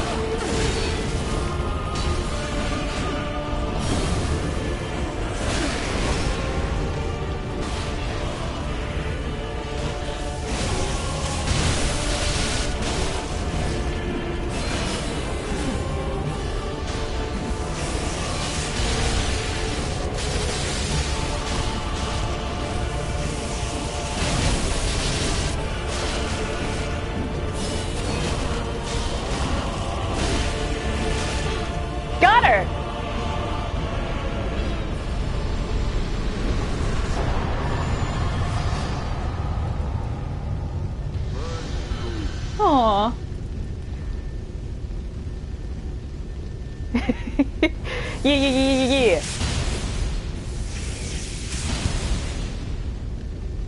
Thank you, Onion. Isn't that fight great? Oh my god, isn't that fight amazing? Oh my god. Oh my god. You know what I wish? I wish so much that Persona would have boss fights like this. Can you imagine fighting Akechi with something like this? Or like Shido or someone, or like, god, I'm not even gonna say the final boss names because spoilers, but wouldn't that be so cool? Okay, thank you for hanging out, thank you for offering to help, but have some nice foods. But I would kill to have a Persona game made by From Software. I would love it so much. Oh my god. Isn't that fight amazing? Okay, what else I want to say about her?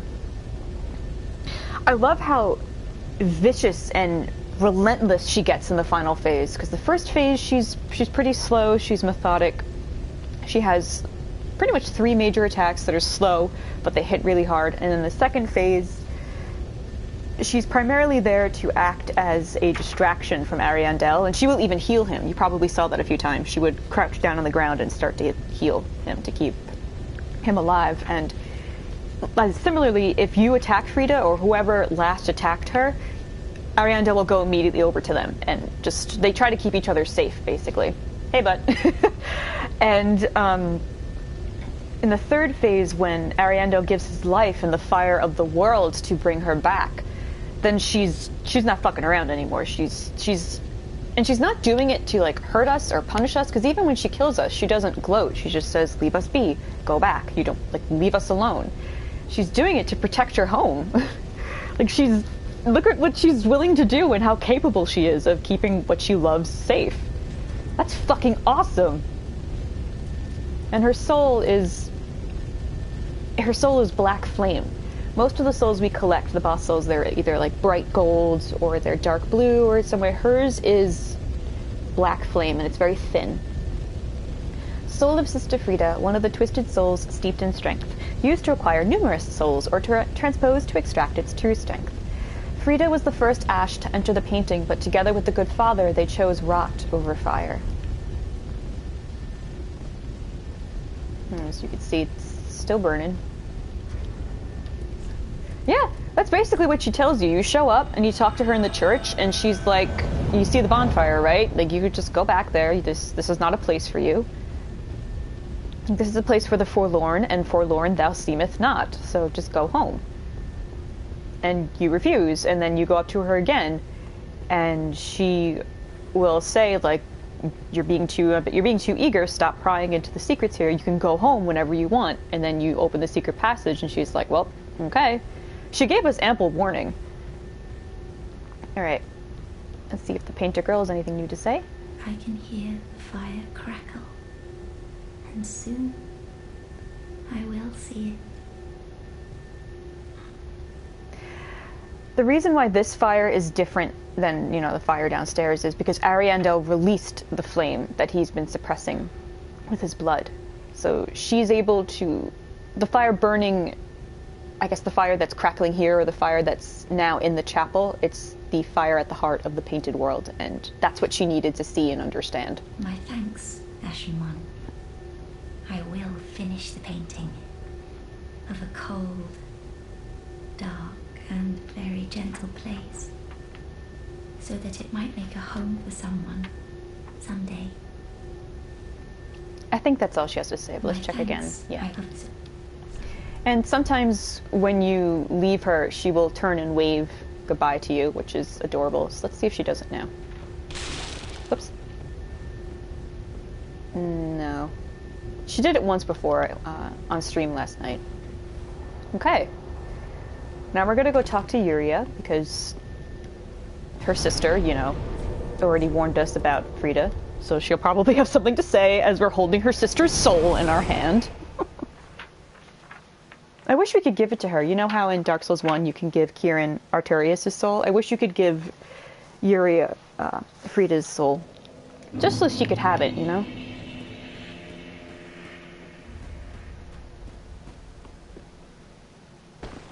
Please clean up this corpse. Ah, our lord and liege. 'Twas the soul of my sister, Elfrida.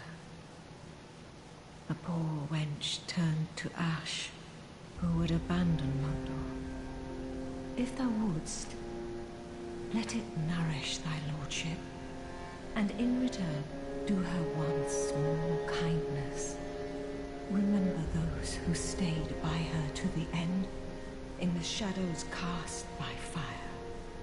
And lastly, my lord, take up thy rightful mantle of usurper. Isn't that beautiful?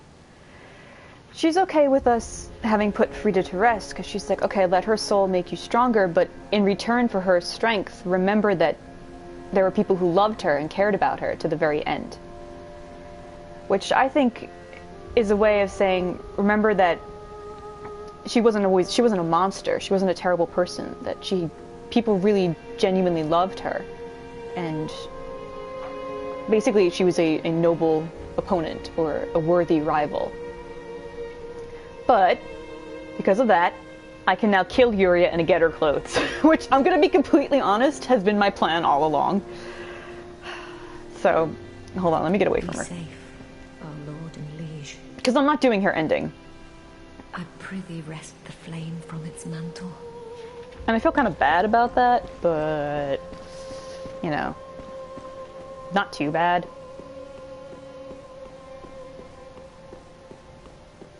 There is another way I could get her clothes, but I have to fight the last boss, and she has to survive that fight, and then I can then buy it, I think, or I can just get it in some way, but I don't want to wait that long, like, because the final boss, you know, is the final fucking boss.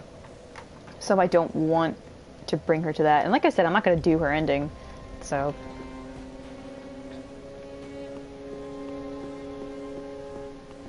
Think of it as a mercy kill. It's like her sister's gone. She has nobody. She's left Londor. The world's fallen to shit. I'm not gonna steal the flame. I'm not gonna link the fire.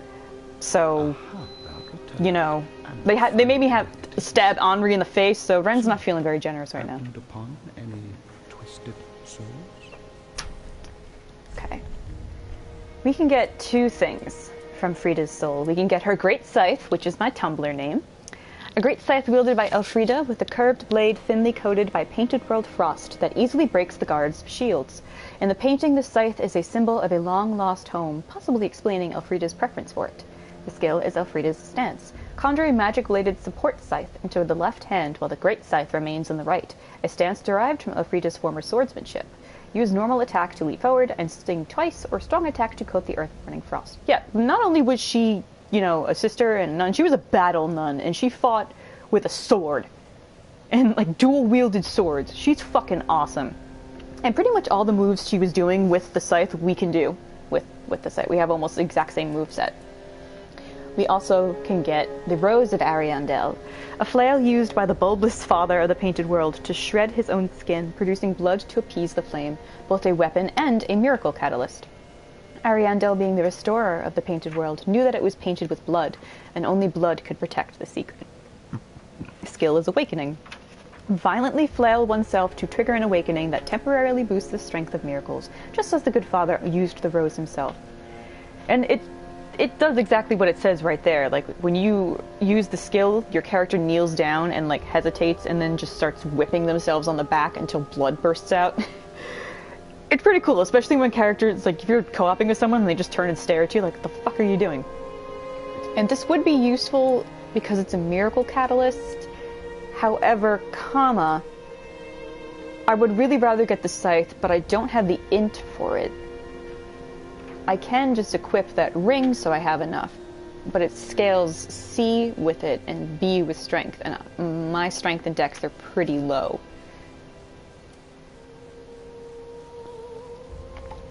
But I still really want it, and I'm going to respec after I finish Sirius's quest anyway. So...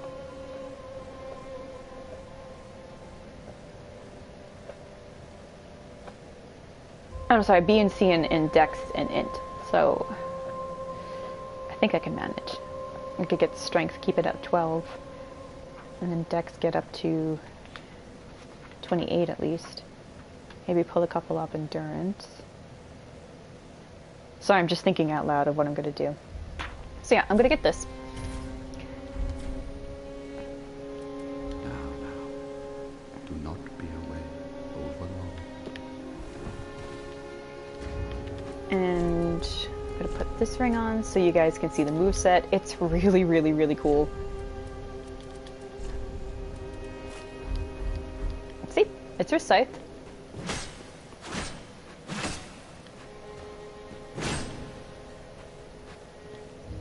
And then when you two-hand it, pretty much the same. But you see how, like, the spin attack, and you pass it behind your back, which is pretty cool. But here's the cool part.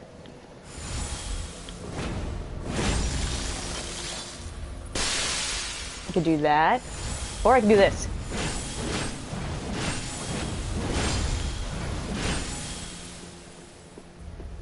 How fucking rad is that? That's the coolest thing in the goddamn world. And it's not done yet. How may I be of service? We're not through with this yet. Guess what? Guess what I can do? Guess what I can do? I can buy her motherfucking clothes. Ashen One, be sure to bring So I'm gonna. more souls. Renda's gonna cosplay as Frida. He thought she was a bad bitch. Isn't like a cool bitch.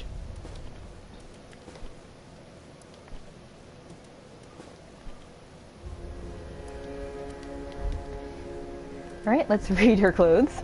Garb of Frida, sister of the painted world, a common black hood. After renouncing everything, Frida discovered a people that she wished to protect and assumed the precise form that they yearned for. So after she gave up being in the Sable Church, she found the painted world and she found the forlorn that were there and how miserable they were and how all they wanted was someone to appease their suffering or someone to be like a compassionate, almost Mother Mary type of figure. And she wanted to protect them. That's a pretty big thing. She wanted to keep them and this world safe. She cherished them. So she became what they needed of her. Garb of Frida, sister of the painted world, a light blue dress sewn with thick fabric. Same thing. And then ordained trousers. Garb of Frida, sister of the painted world, hidden beneath her light blue dress are the trousers of a swordsman. An offer of protection implies the eventual wielding of a blade and spilling of blood, as Frida learned during the establishment of the Sable Church. That means when she chose the decision, or when she chose to protect the painted world and the forlorn within it, she knew that she would fight, like defend them with her life. That's why an offer of protection, meaning the offer to protect the painted world, implies she's going to have to literally fight for it and maybe even kill for it, and that's something she learned when she was part of the Londor Church. Frida is the best fucking character, okay? Next to Gale, her and Gale, I think, are the best purely human adversaries you have in this game. They're just as noble and just as dedicated and just as hardworking and just as as strong-willed and compassionate and bittersweet. I don't want to say tragic, because tragic implies that there's no positive or lighter element to them. But yeah, you, Frida, and Gale you're the best. Okay, let's look at Ren. And look what it looks like when it's embered. Isn't it pretty? Oh, it's so gorgeous. Her outfit's really cool too, because she has little like prayer beads on her hip. They're supposed to look like a rosary, but they're not a rosary, they're just prayer beads. Yeah. I don't really like her hood too much. I either wear it with this, just because, you know, it's cute. So we're going to rock this for a little bit.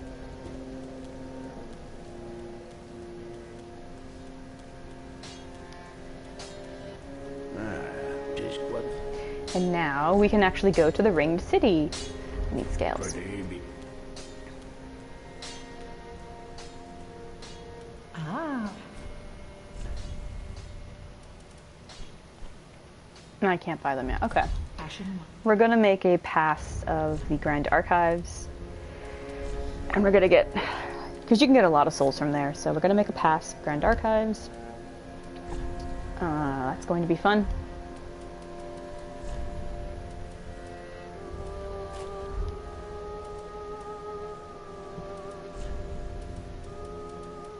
I'll let you know when I'm done with that and when we're going to get to Ringed City. God, that was so much fun. Oh, that was so much fun!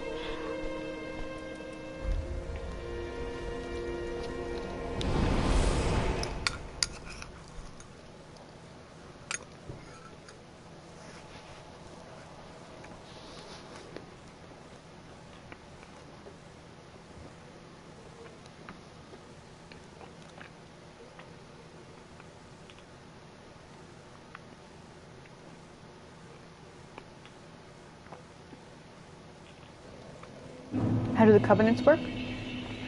Covenants are pretty simple. You just slap on one of these symbols. And like this. So I have the Warrior of Sunlight equipped. That means if I put down my summon sign, obviously it shows up as Warrior of the Sun. And then I can just immediately take it off and I could just equip whatever I want. The ones where you automatically get pulled in are Blade of the Dark Moon, Watchdogs of Farron, and Spears of the Church, which is Ring City only. Blade of the Dark Moon, Blue Sentinels you get pulled into. Blade and Blue Sentinel, you're basically a cop. You get pulled into someone's world if they're being invaded. Watchdogs, you get pulled in at the Crucifixion Woods.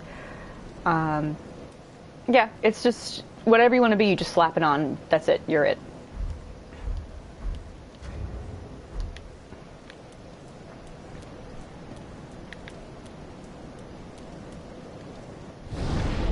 Which is honestly, that's the easiest it's ever been.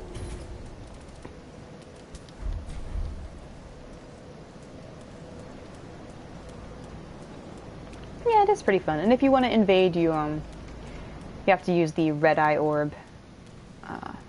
Or you could leave it up to chance, where if you want to do the Watchdog of Farron or Spears of the Church. I actually like doing Spears of the Church, because it's not a usual invasion covenant.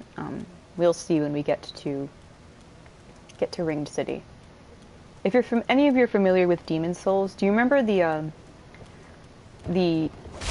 Tower of Latria King/Yellow Monk fight? It's a lot like that.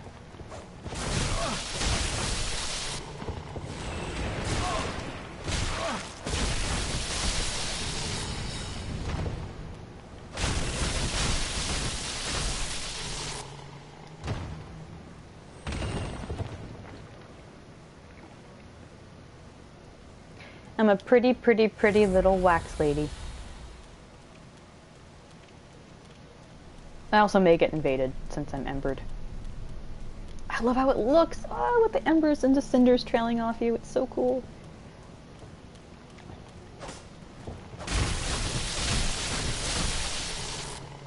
Wax on, wax off.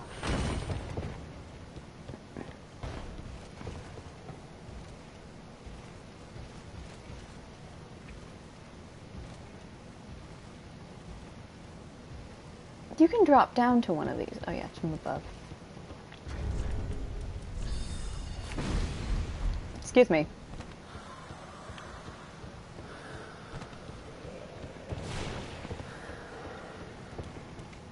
I still have that Kenny Loggins song in my head. I can't get it out. Oh. I also kind of want to add it to my Shuake playlist. Just, you know, for shitposting reasons. One last joy of the boy.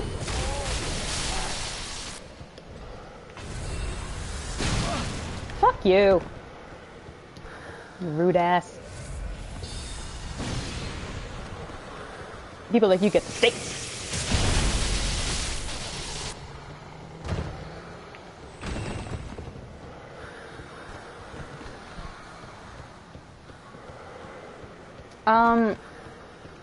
I know that they exist, but I watched them when I was very, very little, so I don't remember them at all, really. I know that the song was wrong, and that it listed the wrong turtle as the leader. And I remember Go Ninja, Go Ninja Go, and I think that was Ice, not Ice, I think it was Vanilla Ice. Which I can't remember if that was before or after he pretended that adding a little beat in between a Queen and Bowie song made it his own. Spoilers, it didn't.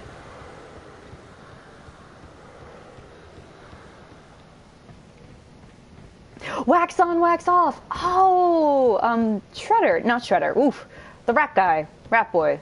The rat who makes all the rules. He said it. Splinter?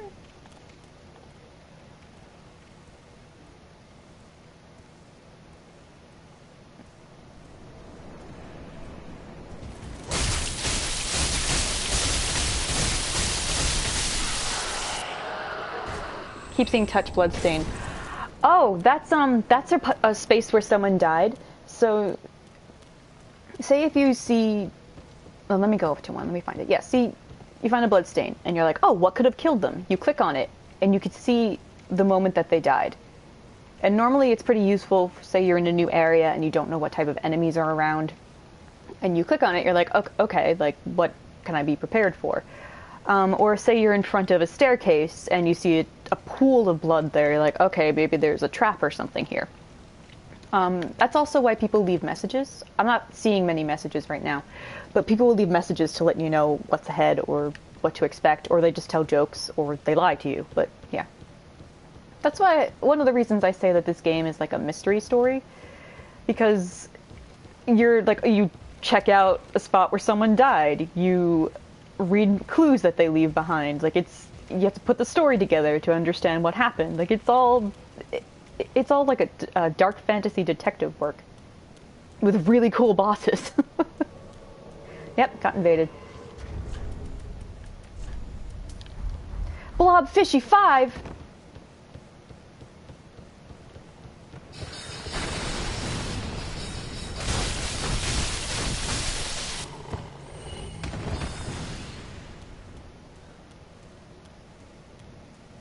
Now you can see how bad I am at PvP. Isn't it cool?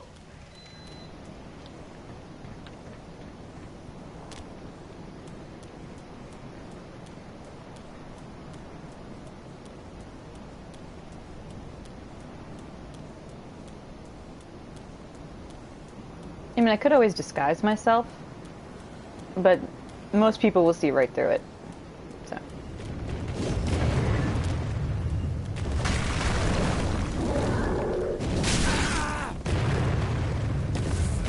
Alright, and the Blade of Dark Moon's gonna help me now.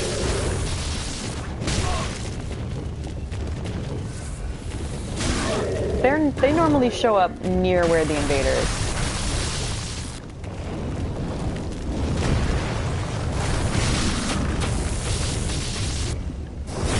Ooh! That was cool as hell! I never knew I could do that.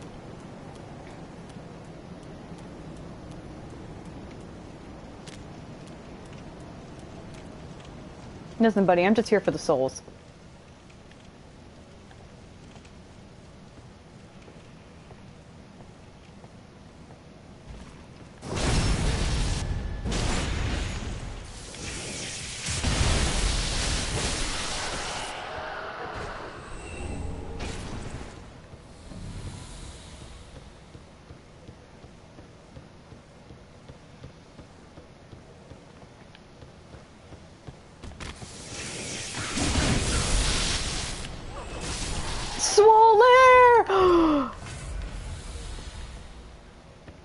Oh, that's awesome! Alright, I hear footsteps. Hello!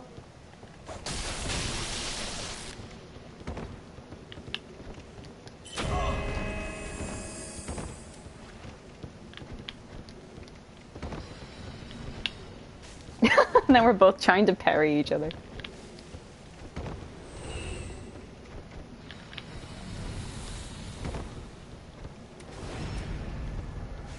I'll distract you from the fact that I've got a buddy behind you.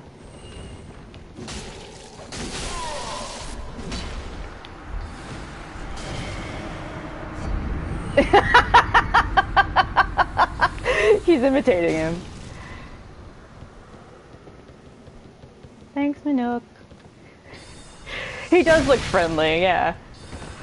Friendly in the sense that, you know, we were both just trying to slap fight each other like, me, no, like, me, me.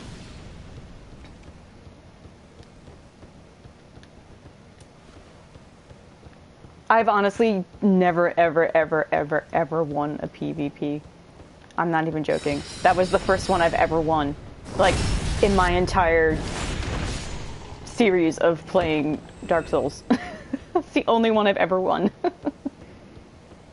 And technically it wasn't even my win, I just distracted him from the person behind him.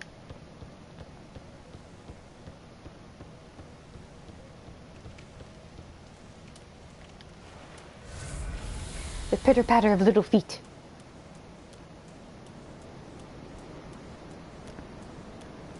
We're gonna get a few more souls, and then we're heading back. Because I want to upgrade the scythe, and then it's Ring City time! And I do have it recorded! Oh my god, you're totally right! Oh, yay! Too bad it's not on Twitch, so I can't make a clip.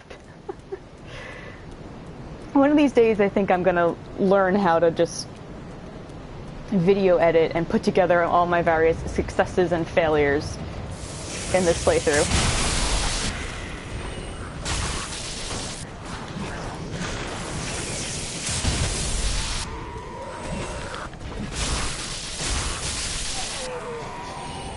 No timestamp, but aw, thank you, Sting.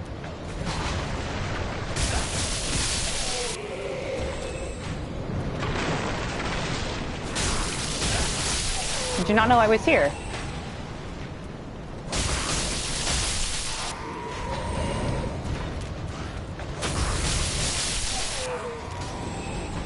I remember being really hesitant about fighting with the dagger, and now I actually really like it.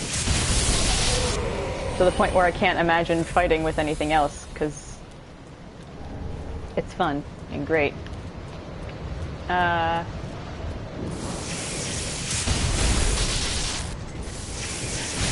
He's gonna get me.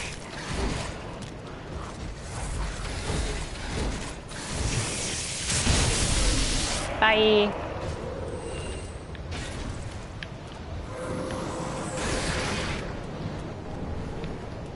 Oh, I got a chunk. Nice.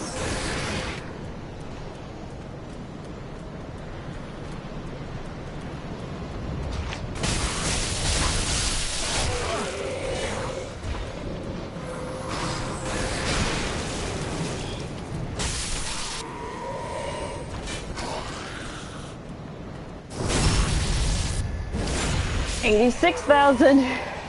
We're almost there. Look at the pile of corpses I left. Isn't this nice? I also have to be careful because I probably will get invaded again. There's a you get invaded, then you survive. There's I think about like 5 minutes before you can be invaded again.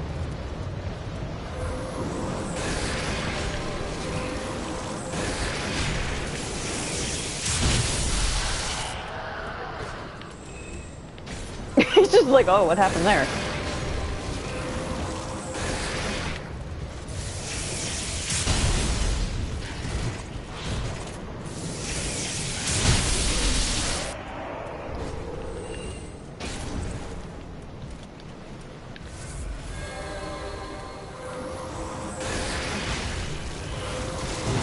Oh, I hate the greatsword.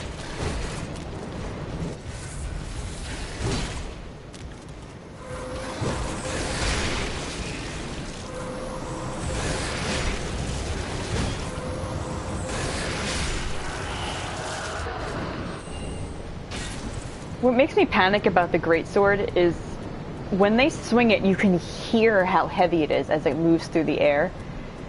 It's a little difficult to hear it at the spot because of the wind. But whew. Ah, good luck.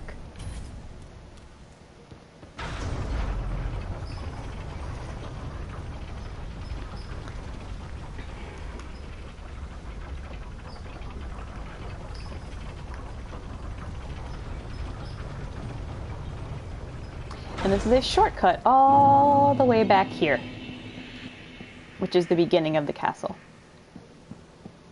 So I just cut out the entire Grand Archives.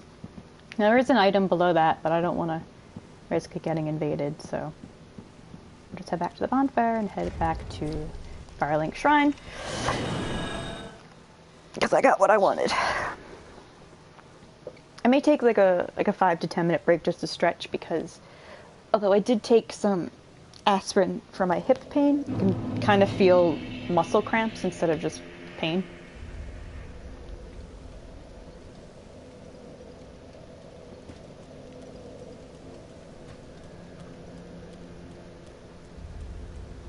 Another reason why I want to kill Yuria and get her clothes is because I think her outfit looks closest to the punishment cop from the Persona 5 dancing game. So I'm like, oh my god, I need to be that.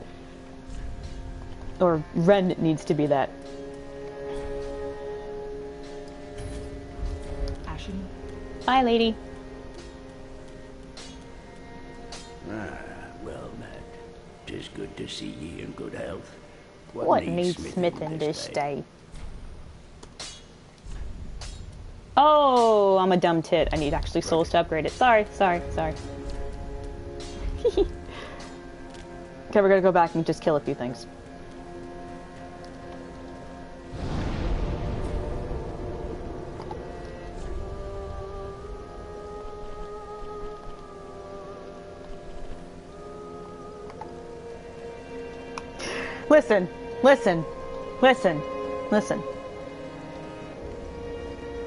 Listen. Okay, what would be the easiest place? Honestly, probably back in Lothric Castle. But I say that, and then they'll probably kill me very easily. So, I could do Grand Archives again, really.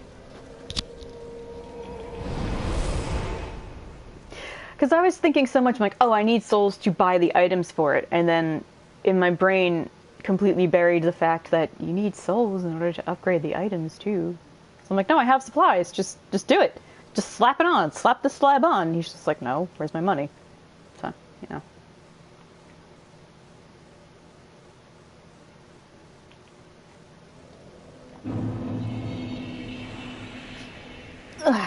So be prepared to get invaded again. Where's my Drake sword? It's in here. Oop.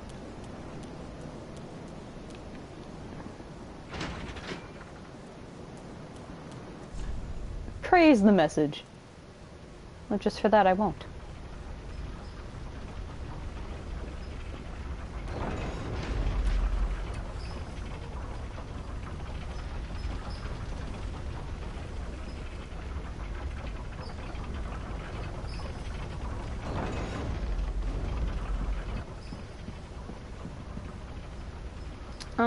Trying to think of how much I would need.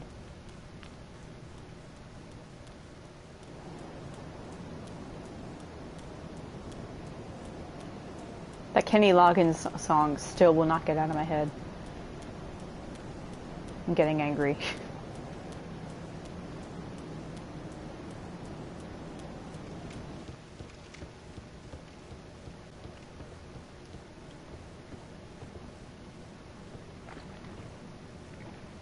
And if you want to know what song I mean, go look up Kenny Loggins playing with the boys.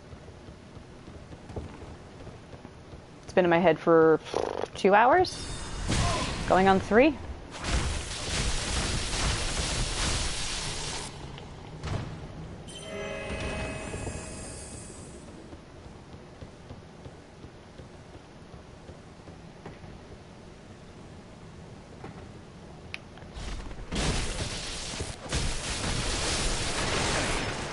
Don't throw wax on me. It's gross. Ooh! I wasn't paying attention to who was hitting me. Oh well. Hi, kitty cat. Hello. Hi. I was trying to kill things and then they killed her instead. That sucks. Hello.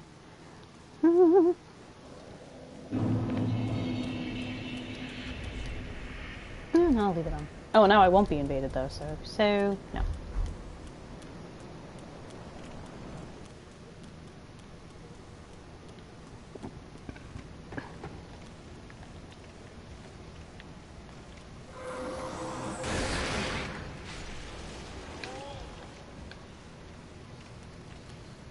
Well, that's because the music is great. Witch House especially, but the 80s horror synth is one of my favorites just because it sounds so good.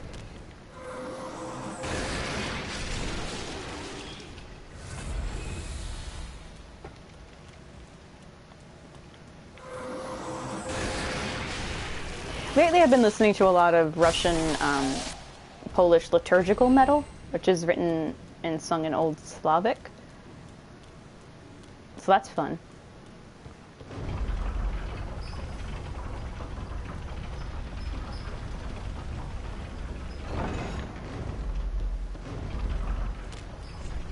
Be wary of fine work. Okay.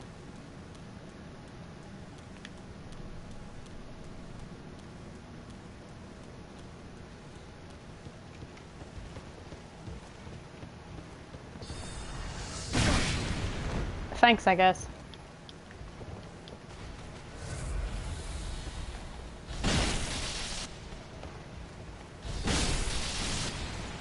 Oh, hello.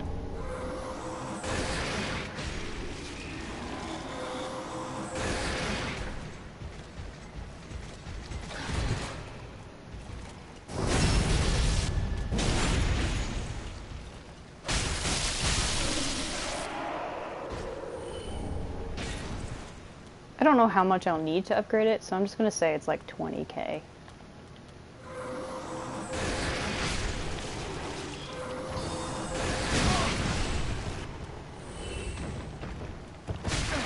Ow!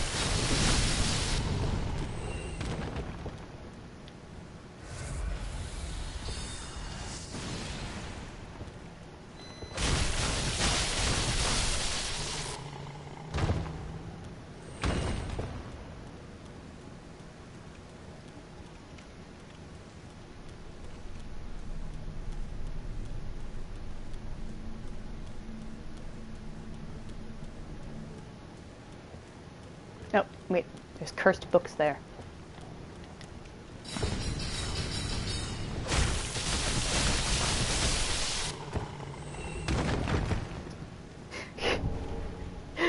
No, Kyle. I think the one that gets me is after chasing sunsets, one of life's simple joys is the boys. I'm like, oh, that's so sweet.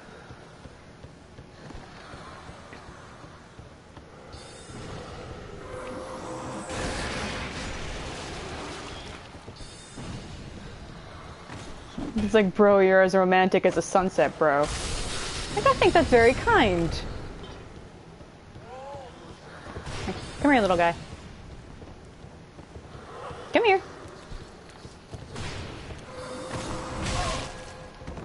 Where?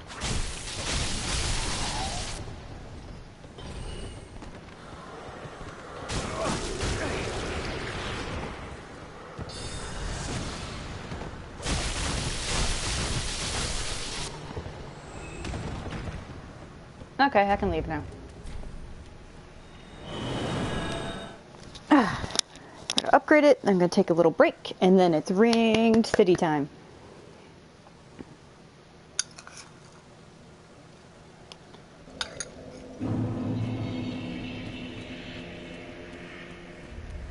Oh, I almost have 2,222 souls. Ah. Let me see if I could sell something for 1. I could sell poop for 1. Another thing of poop. Ashen 1. Look, now I have full 2, 2, 2, 2, 2. Okay. Thank you. I'm just gonna stretch and get something to drink and play with my cat.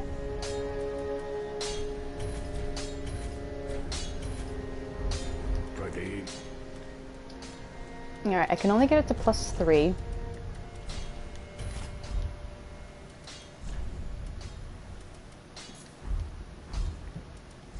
So just 383 damage. That's not bad. Because I think my knife was doing thereabouts. Yeah, it was doing 321, so yeah, we're being treated. Okay.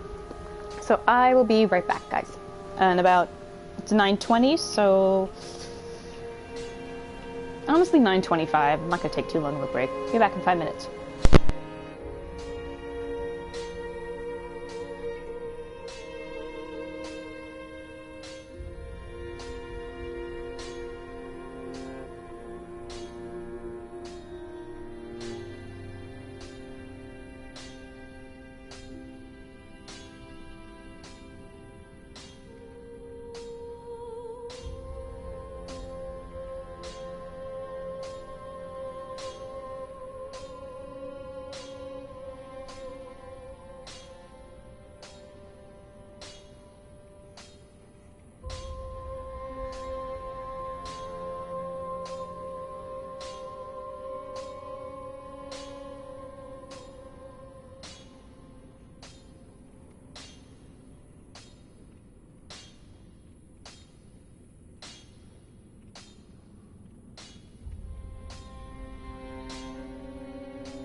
I went on break and then a bunch of other people went on break, Raven. And like I said, most people just keep the stream open in like another tab while they do some work.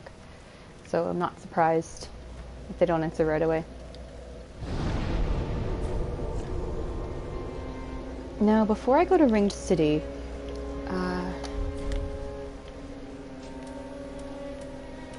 yeah, I need an Estus Flask Shard. Okay, Estus Flask Shards, Dark Souls 3. And I don't think I can get Undead Bone Shard.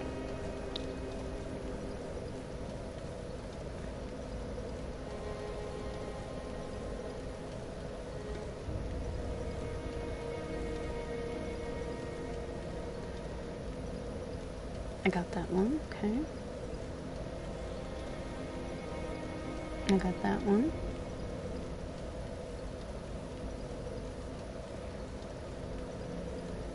Oh.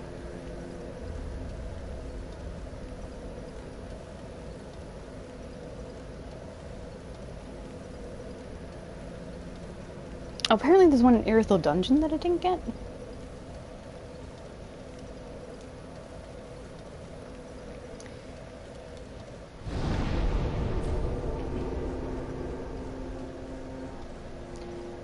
Oh, or no, maybe it's in Smoldering Lake.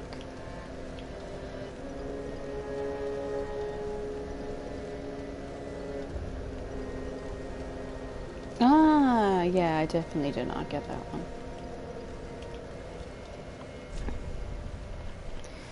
So we're gonna have to,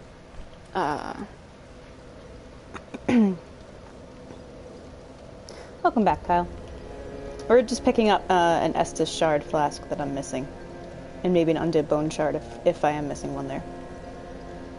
Near a hole from the Old King's Antechamber Fire. And then we're gonna head to the Ring City. I just want to have like max healing and stuff before I go in.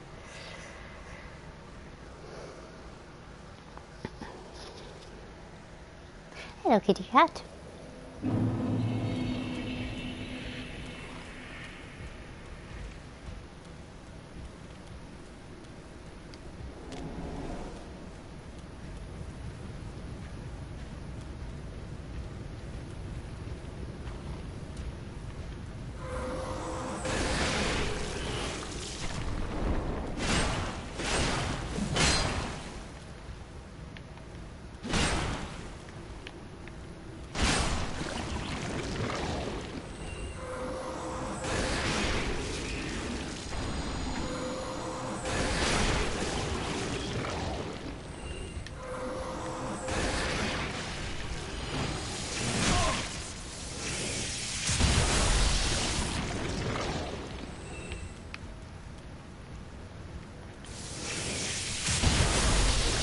There's something so satisfying about just slamming lightning down on someone.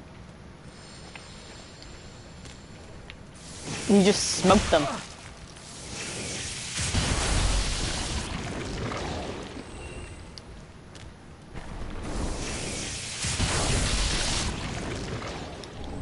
Okay.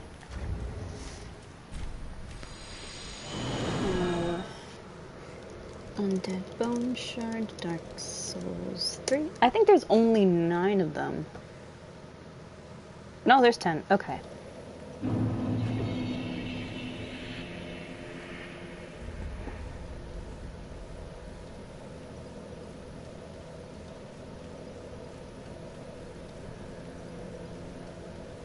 Okay, I must have gotten the one in Grand Archives.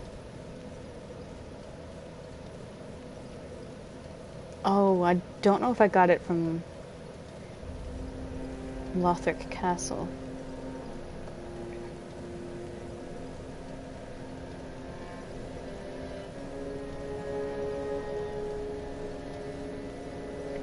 Oh. Maybe I didn't get it in Smoldering Lake, so I have to go back there anyway. That's actually one of the areas we didn't fully explore, but there's really nothing in Smoldering Lake that you need to see. There's no bosses. We defeated the bosses there. There's it's really just like, hey, you want to see how Izalith was mined out and turned into catacombs? There you go. Like there's really nothing significant there.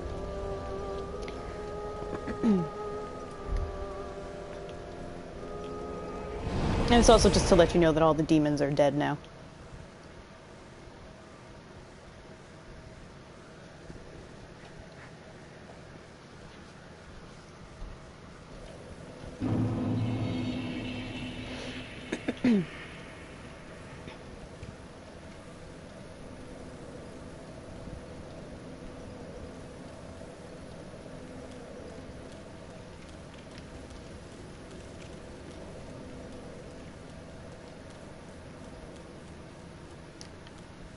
Okay, so that's smoldering lake.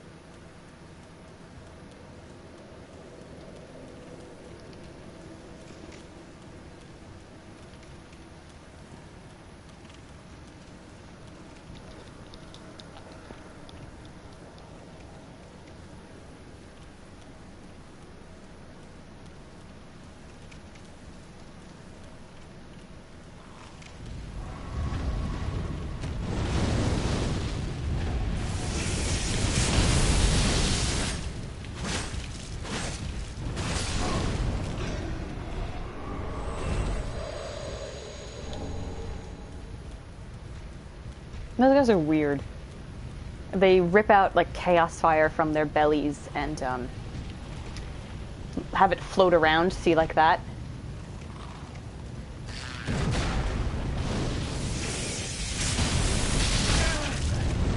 And as if that's not enough, they have a machete. And then they scream like that. They're weird. They're cool, but you know, they're very bizarre.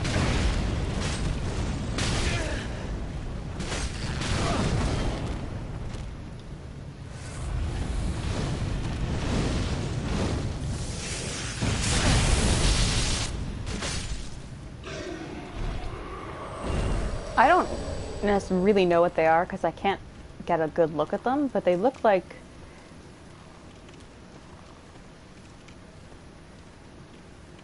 Okay, that's... Nope.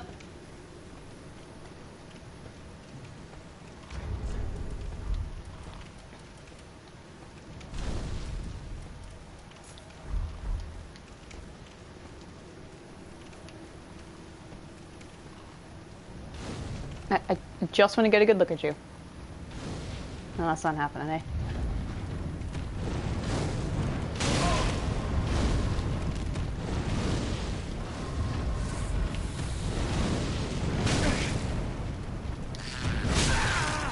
You know what? I don't necessarily need to fight you, I just need to get this item.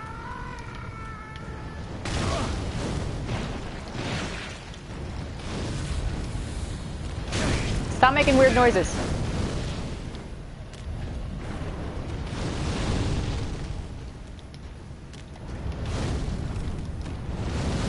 Bye. Bye, you bunch of weirdos. Gonna leave you to your miserable tomb in peace.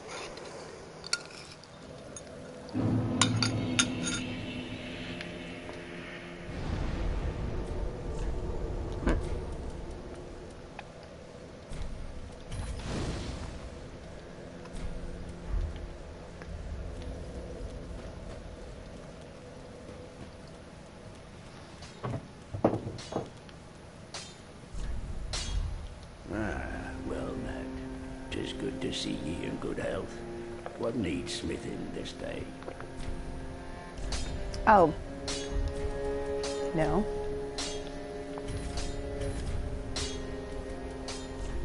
And I need 8 scales. Where I'm going, I will get so many goddamn souls, so that's not really a bother. I don't want to see my work squandered.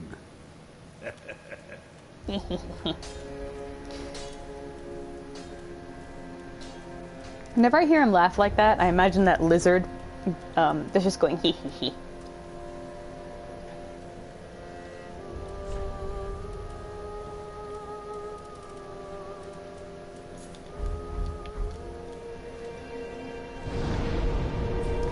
Alright.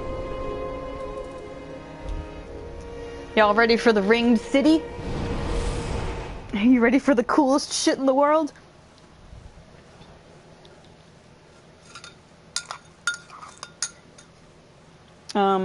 There are a lot of screechy monsters in this section too, but they're pretty cool, so And the reason why we know to go to the Ring City from here is if you come back to the Painted World, there's the Frida bonfire, but then if you keep walking to the back, hey Sing, then there's a second bonfire here in front of a very strange enshrined body. And it says, travel to the Dreg Heap. That's where we're gonna go.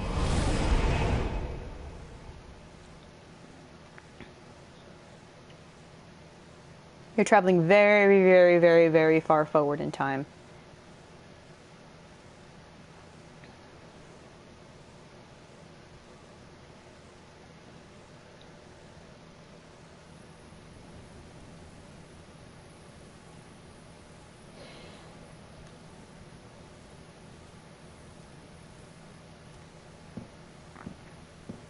There's just mounds and overflowing piles of ash everywhere.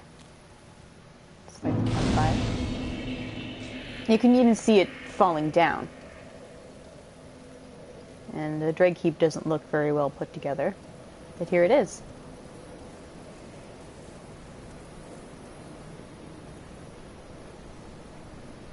It looks like... Remember how the handmaiden Emma, she told us that the Lords of Cinder went back to their homes, churning at the base of Lothric Castle. And that, to me, that always suggested that they were being pulled sort of like as the universe is kind of like, or the world is sort of contracting. So all these just, separate realms are getting closer and closer together. This seems similar to that, in which all these different locations, all these buildings, all these cities are slowly being pushed and compacted together. It's as if the whole world is shrinking. The Dreg Heap.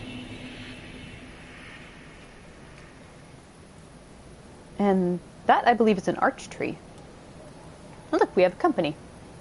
Oh, your head's square on your shoulders, is it? I thought that clambering tin can was the last. But here we go again. What is it you want from this old stone-amped hag? I've nothing for you, not a smithereen. I just like to stand here and take in the view. Now, she's a pilgrim of Londor, and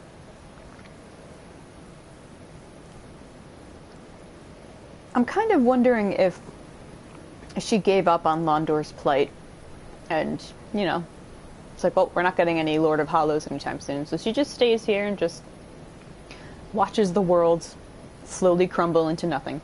But she's pretty nice, so we're gonna tell her, like, yeah, I got business with you. Well, that came out of nowhere. You think an old stone-amped hag would be brimming with goodies? I've none of that, not a smithereen. Are you sure? And she doesn't really sell much. She sells embers, a divine blessing, a hidden blessing, and stuff that you could use for luck.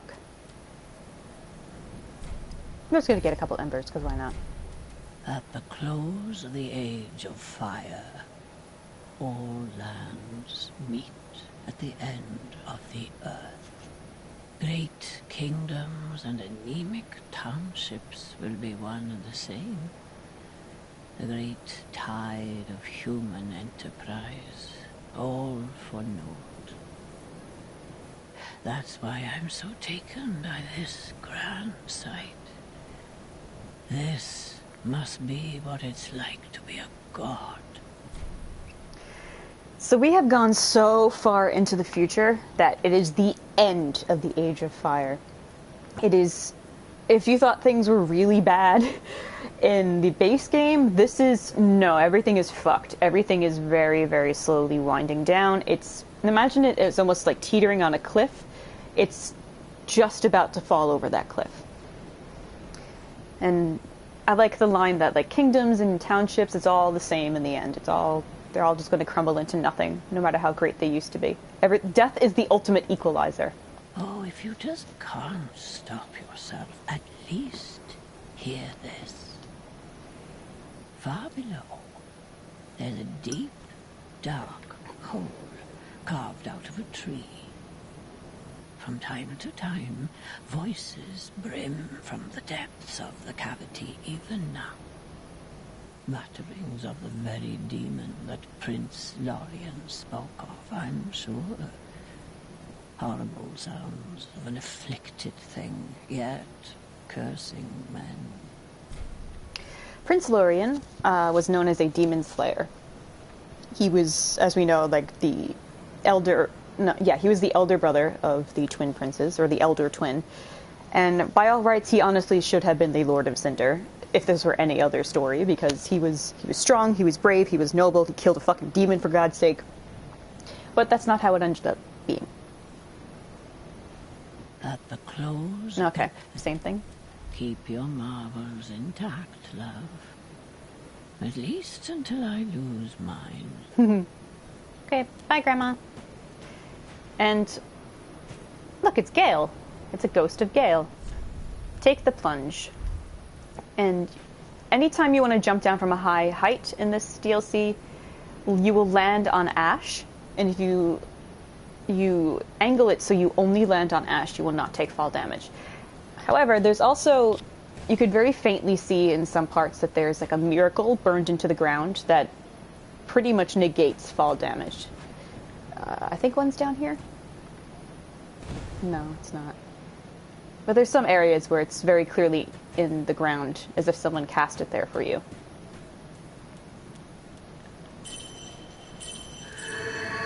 Alright, and since we're at the end of the world, things have gone really bad with the dark and humanity in the Abyss.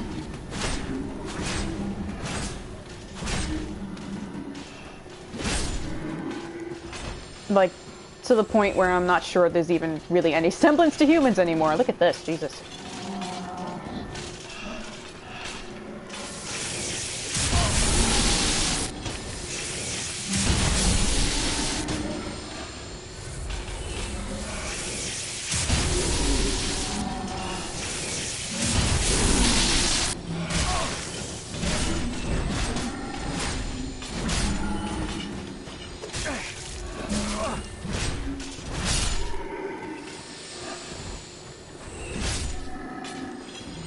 And there's still a dead wyvern. That's pretty durable, that it would stay here until the end of time, pretty much.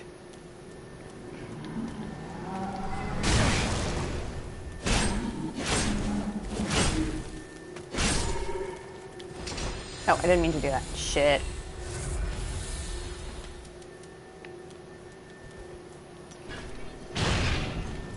Now, I hate these guys, but they're here because the game wants you to learn a very easy way to fight them, which I failed to do, so let's try it again.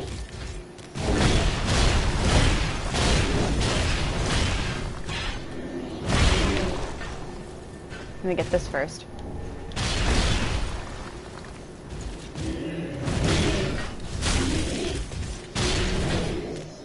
Supposed to do a plunging attack on them, but I keep failing at that, so let's try it one more time. Nope. You know what? I'm not good at fighting them, but I want to learn because they're going to be all over the place in the Ring City.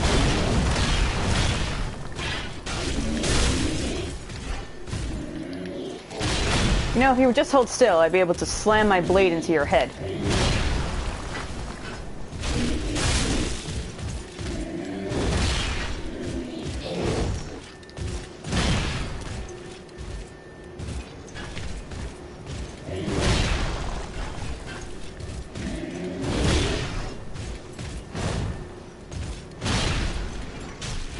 There we go.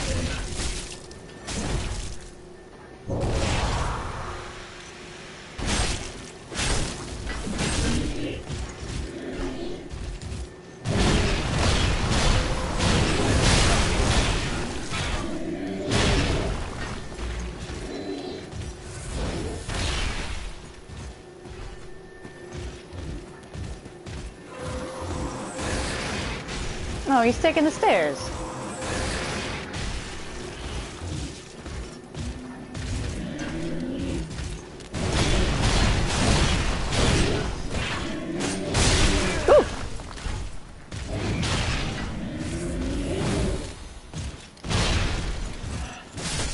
Now, they're really cool, but also very ugly and unfortunate. So, yeah. I can only react with a yikes in those guys. Yeah, they're, I think we will... If we get their armor, we learn why they look the way they do. Like, they don't have heads anymore. Their head is just, like, this burning circlet of humanity. You may remember. If you don't know what humanity is from Dark Souls 1, just ask and I will explain it. And their bodies have become so bulbous with the dark, and I believe with humanity, that's why their bodies look the way they do. There's this weird, like, root vines bloating and distorting their bodies, and pretty much making their armor stretch as much as it can. And then these are called mercmen.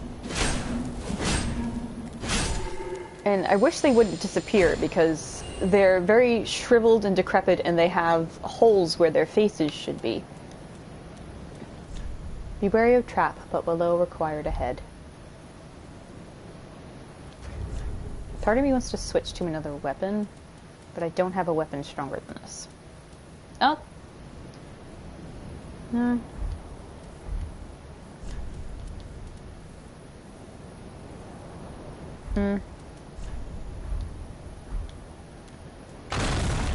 Whee! Yeah, see, there's a miracle burned into the ground.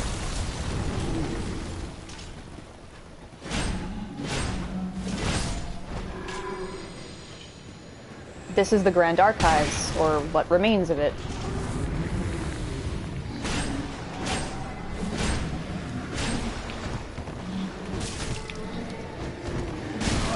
I'm gonna die. Oh, now you get a good look at them. Yeah, they're oozing dark. They're just bodies completely taken over by the dark. Humanity is something in Dark Souls 1 that you need as an undead character to restore you from this shriveled appearance back to looking like a human, and it also keeps you from going hollow. Going hollow basically means you completely lose your mind and cannot retain a sense of self. Humanity then makes you look like a human. Humanity is also, there's these little black sprites that are found in the Abyss, and they're called humanity because they come from humans. And since they are needed by the undead to attain humanity, or attain their human form, it's essentially little dark sprites that exist within people.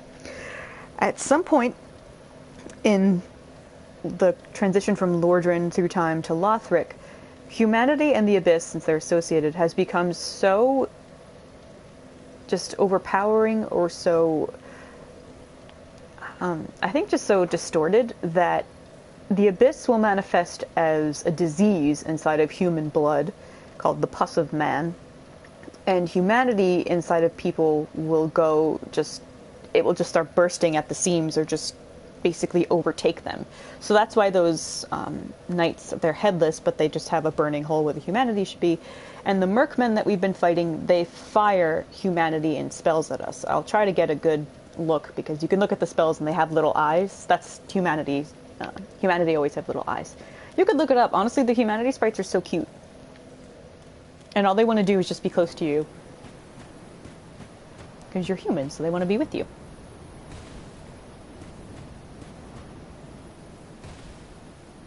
Oh, I got the aquamarine dagger. I didn't look at that. A dagger fitted with aquamarine crystal, engraved with a prayer in the old tongue to ward off incident. Perhaps it was a parting gift given to one set off on great travels. Skill is Crystal Blade. Release magic from the aquamarine crystals, creating a fleeting blue crystal blade lengthy enough to swing as a straight sword. Welcome back, Star. This is cool, but what do I need? I need 18 intelligence to wield it, so can't do that yet.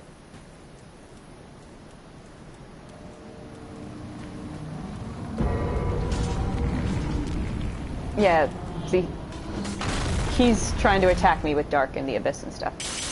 Whee!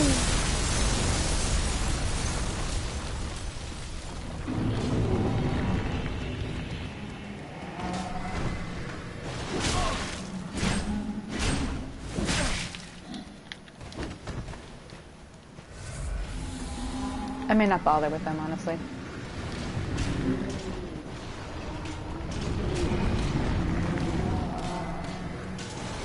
They make horrible... I mean, this guy...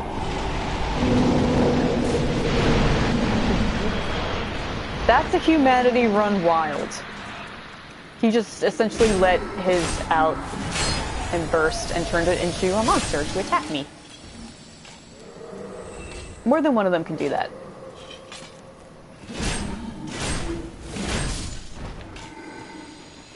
I honestly think these guys are worse off than undead because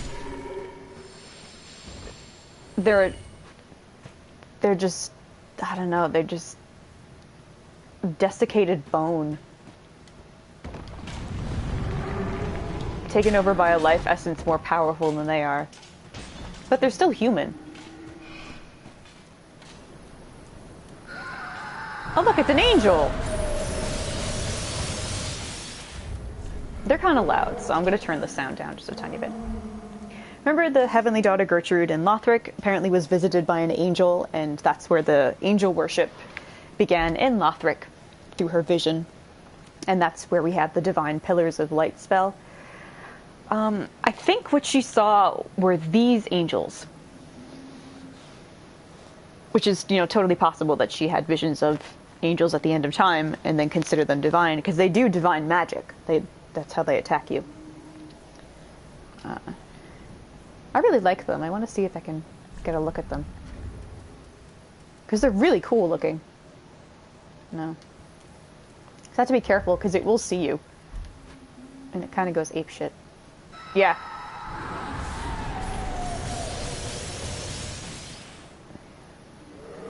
Now they're looking for me.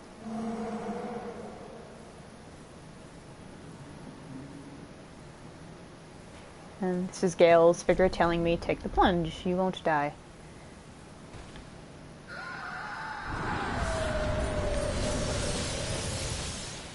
You can kind of see them from here.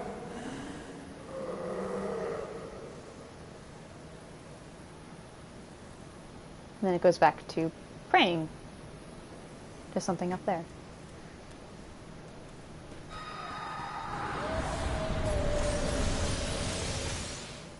I'll do that last. That's the final boss, so I do that last.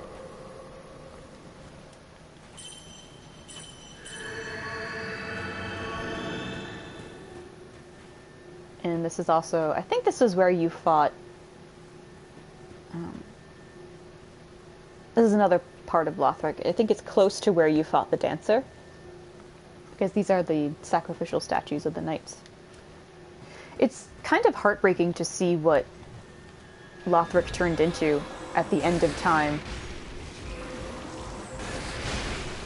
Because you spend so much time in that place that you just see like, oh, obviously no part of it would survive.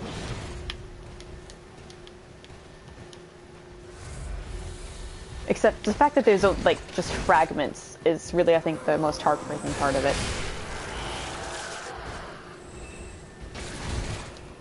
And these guys have roots growing out of them, which that makes me think of the treeple that we saw.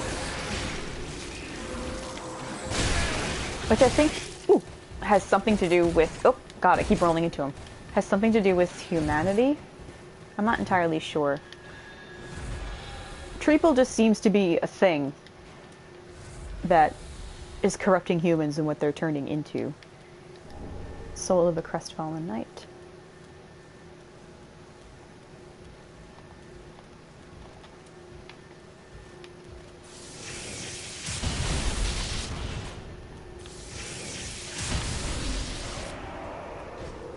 Is he gonna disappear? No. Oh, okay. Let's see if I can turn him over.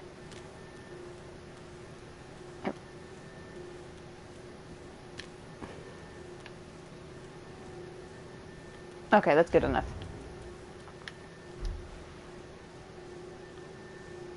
See, he has like roots growing out of him, similar to what that giant headless knight was doing.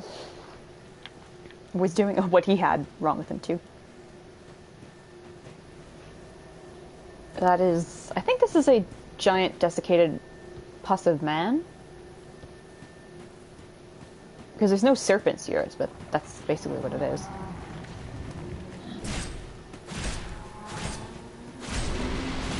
Oh god.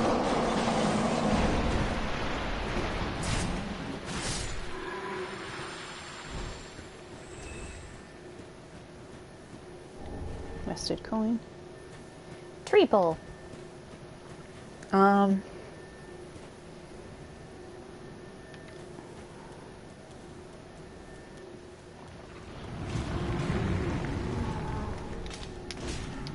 This is possibly a very bad idea. But there's something secret up there. Murky Longstaff, okay. But it's essentially a Merkman gauntlet. This is Lothric Castle, where we found, like the very, very beginning. Near to where we found,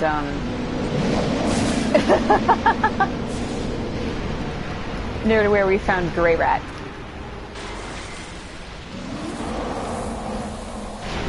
Relax up there, Jesus. Oh god. Everybody chill out. Okay. I got Great Soul Dregs. A sorcery that fires great dark soul dregs that have stewed for ages far within the deep. The sorcery is the highest form of deep soul. Some of the Merkmen who rise from the depths are possessed by soul dregs, which have a grave likeness to the human form. The deep is something deeper and darker than the abyss. The deep used to be a calm and gentle place and then was slowly corrupted. I think it was corrupted because the Age of Fire was prolonged and the Age of Dark could never happen, so that made the abyss and dark-related things kind of get out of control, and that imbalance ruined the deep. And because the deep was then corrupted, I guess there was a merging of humanity and abyss elements, and then sorcery came about by firing dark soul dregs. Dark soul is an important term to see here, because that's the name of the entire fucking series. Okay? This DLC will actually tell you what the dark soul is. Which it's so obvious that I'm surprised most people didn't put it together till now. Because it's staring you right in the face, and you're like, oh, okay, I get it. Murky Longstaff. The long-handled staff wielded by the Merkmen who rise from the depths, slathered with a black murkiness and fit for dark sorceries. Skill, Chant from the Depths. Works with a staff equipped in left or right hand, briefly boosts the strength of dark sorceries. Yeah, it's gonna be the deepest lore yet.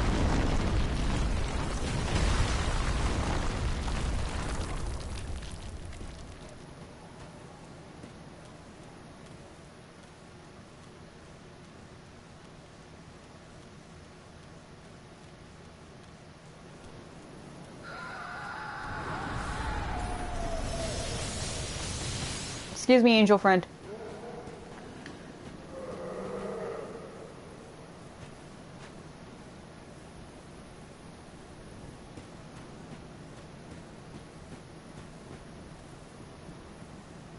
We have a friend. Oh, look at you. You've got your head screwed on correct. Fantastic.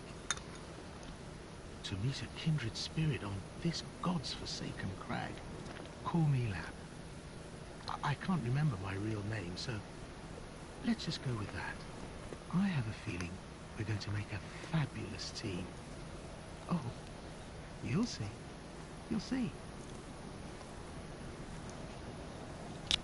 Oh, in all honesty, there's something I should tell you.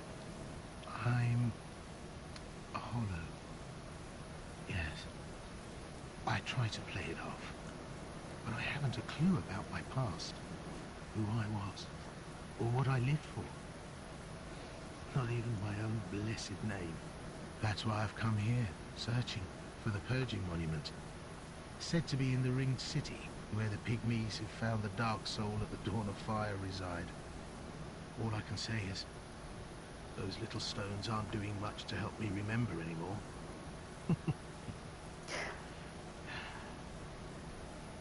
Wow, that entire sentence is like a smack in the face.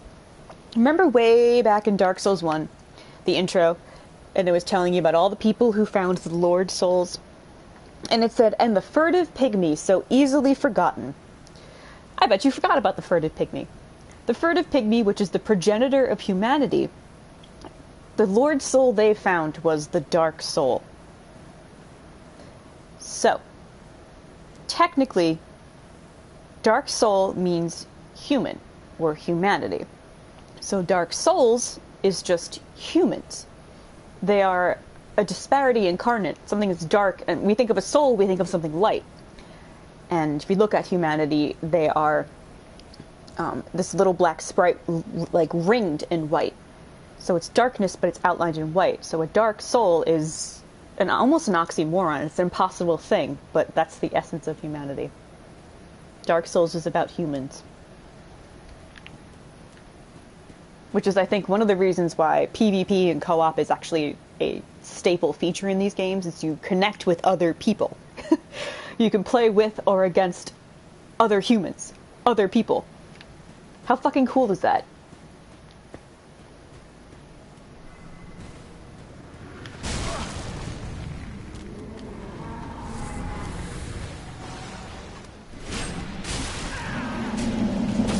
Whoa! I didn't hear him till it was too late.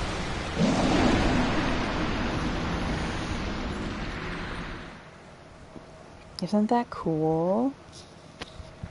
I might change the outfit because I don't have much protection against these things. And if they're firing dark or magic... Oh, no! I'm wearing the Crown of Dusk, that's why. Silly me. But yeah, isn't that fucking cool? And. There will be references to Bloodborne. That's my tinfoil thing. They're not outright canon confirmed, but there's enough there, I think, personally, that you could be like, hey, I know that. I sees that.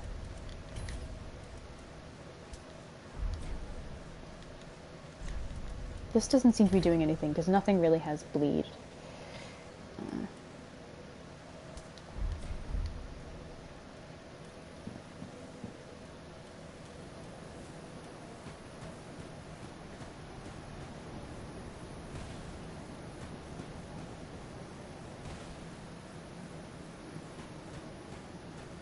Technically, they already kind of hinted at it when you got the Abyss Watcher's soul, and they said it's the soul of the blood of the wolf.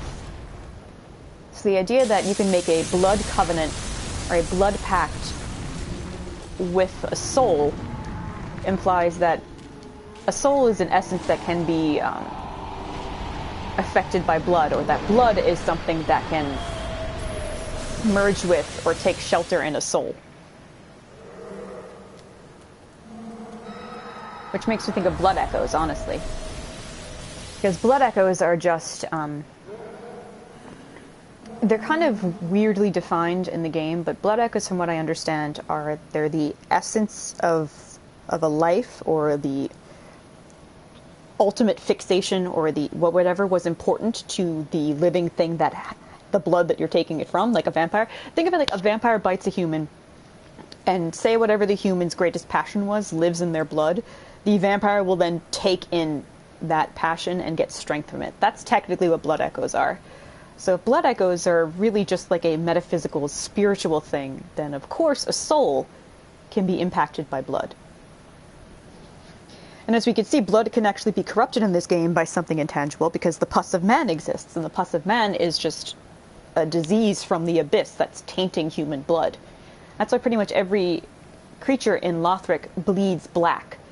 And you could tell that even normal enemies around here, even us actually, when we get hit with blood, it's really just black and brown. It's not pure red anymore. Which I think suggests how out of control the dark has become. We're just going to run past these guys.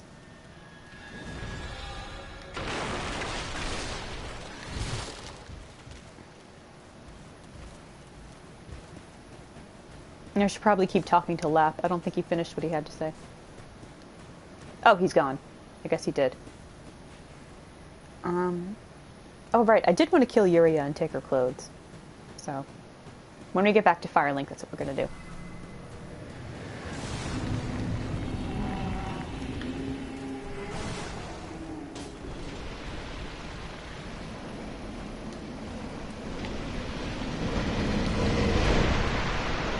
Excuse me. Oh, and look at the sun. It's bleeding even more. Like, the dark sun is spreading in the sky, and the sun is oozing.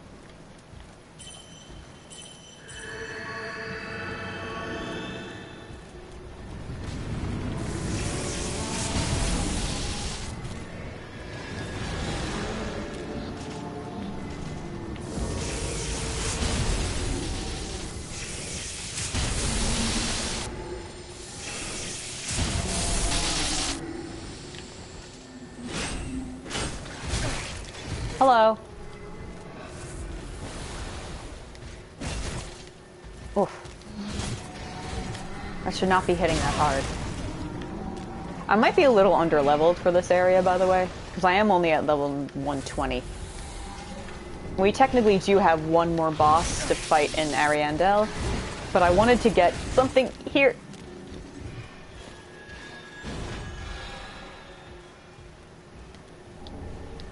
I'll read that in a second. And the Ring City Dreg Heap is not just locations from Dark Souls 3. If any of you have played Dark Souls 2, see, this is the miracle I was talking about that's cast into the ground that makes it so you can't get hurt.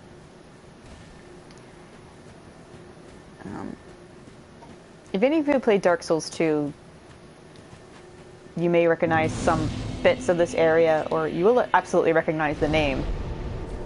It's Earthen Peak. Earthen Peak from Dark Souls 2, and I'm going to play Dark Souls 2 after this. I probably play it concurrently with Persona 5 Royal. But yeah, Earthen Peak was a location in Dark Souls 2 where everything was basically poison. It sucked. But it was pretty cool, you know, it was iconic.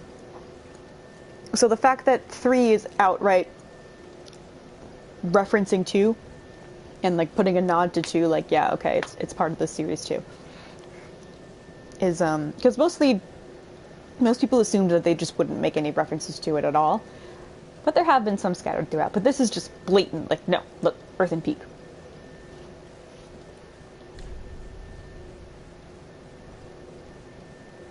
It sucked, but it's pretty cool. It's iconic. Yeah, it sucked in the sense that, oh god, there's poison everywhere, and oh god, there's a lot of shit you have to deal with, and oh, poison is so annoying. But pretty cool in the sense that, like, well, you know, the design of the place was neat, the enemies you fought were really cool, you had weird, creepy demon bosses, and there was, like, a headless Medusa boss that would scream at you and throw poison at you. That was pretty cool. There were pyromancer ladies with sexy outfits that I'm totally going to make him wear, by the way. They were neat. And iconic, I guess, in the sense that people will always remember Earthen Peak.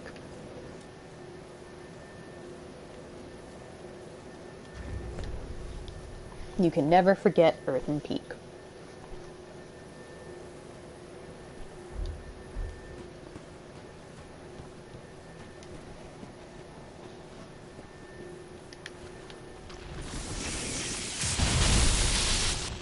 These guys were all over the place there.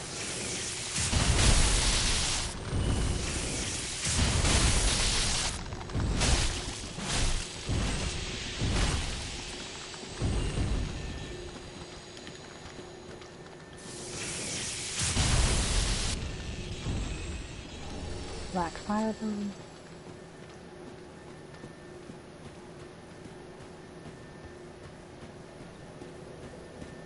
And look, it's Lap. Oh, I know who you are. Great to see you still in one piece. God, I can see why they call this the Dreg Heap at the world's end.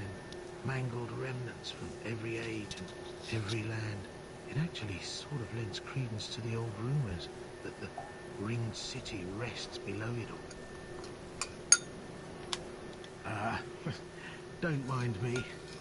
You needn't worry yourself with this nonsense. I just wanted to tell someone. And I'm sick of old Humpty. I should stay quiet. Wait. I'll make it up to you. By letting you in on a secret of sorts. Past here, you'll find the remains of a giant earthen tower, half submerged in a poisonous swamp. Not a very nice place to visit. Only there's precious treasure in the thick of the swamp. I didn't have any use for it, you see. So, sorry, I left the whole package behind. If I get the chance, I could go fetch it for you. But if that's too long to wait, go nab it for yourself. I know who you are. A righteous warrior. Yes? With a solemn duty to boot. Well, grab that treasure. That's as good a duty as any. No, I'm eating little chocolate chips. Past here. Okay. Well, now, the ringed city, I think is inspired by the concept of a mandala, I think it's pronounced.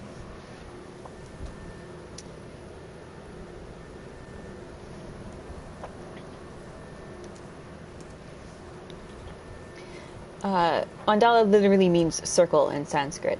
It's a geometric, I'm going to read from the Wikipedia article here, a geometric configuration of symbols with a different application. In various spiritual traditions, mandalas may be employed for focusing attention of practitioners and adepts as a spiritual guidance tool for establishing a sacred space and an aid to meditation and trance induction.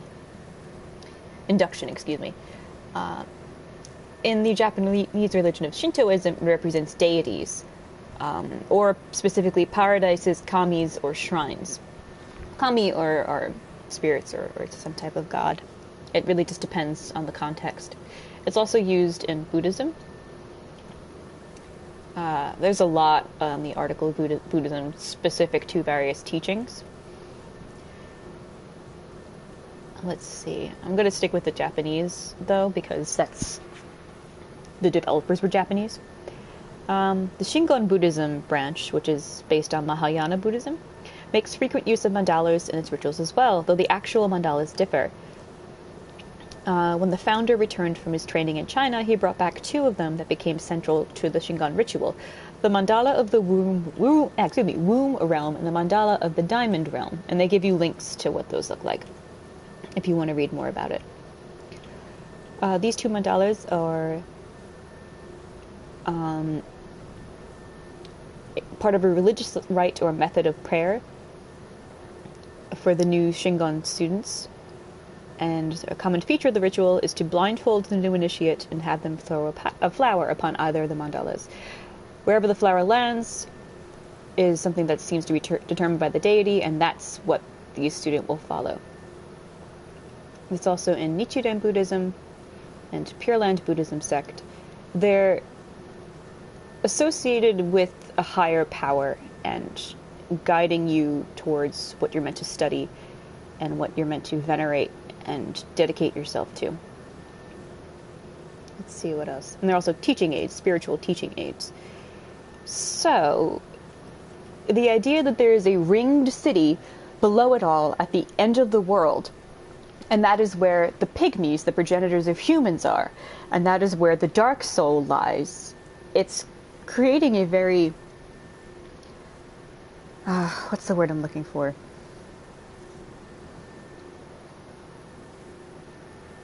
An almost terrifyingly divine concept of what the dark soul is, the soul that was easily forgotten, who the pygmies are and their role and everything. And the only gods we're familiar with that had any attachment or exposure to the dark soul and pygmies were the gods of Anor Londo. So you would think the gods of Anor Londo created the Age of Fire, and now we're at the end of the Age of Fire, and we discover this sort of spiritual holy city that has to be affiliated with gods, so we have stuff to think about.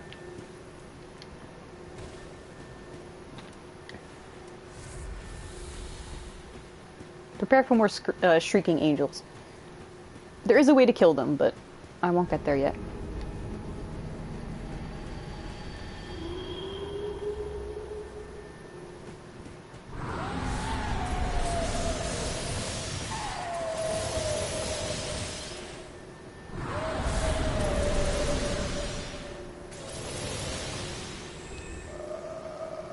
Oh, she's going after the thieves. I like how there's so few people or living things actually around anymore, but the thieves persist.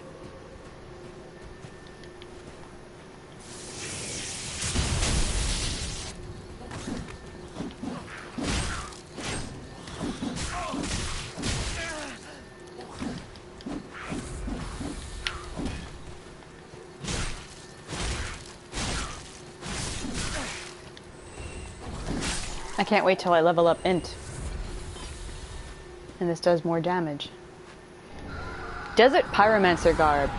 This is also an outfit very close to the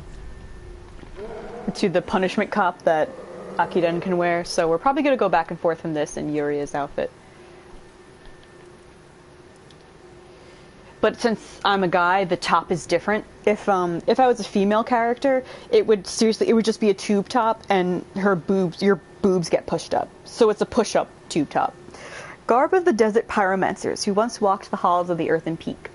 It is said that the thin burgundy cloth breathes with magic.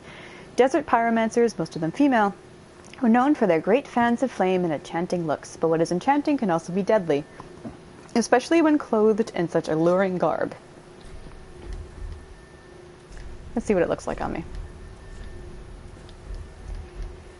Yeah, see, it's just like a sexy shirt with my nipple showing. It's much prettier on ladies.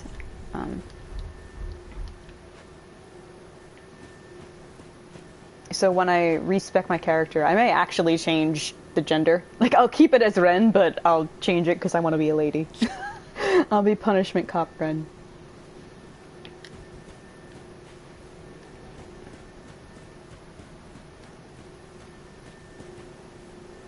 Aww. Aww. I don't... It gets so upset when it sees me. But look, it's so happy.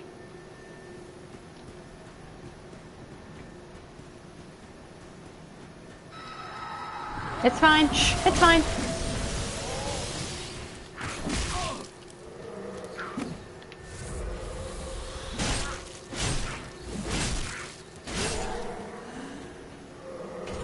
It does look friendly. That's why I feel so bad that it gets so distressed when it sees me. I'm like, no, no, it's fine. It's fine. Relax.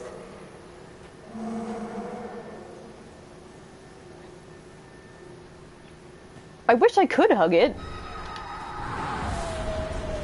There's a lot of enemies in this game, honestly, I wish I could just give a hug to. Because I think they just need friends. Ugh. Ooh! Right in the butt. Why wasn't I hitting him? Oh god. You woke up the angel, you asshole.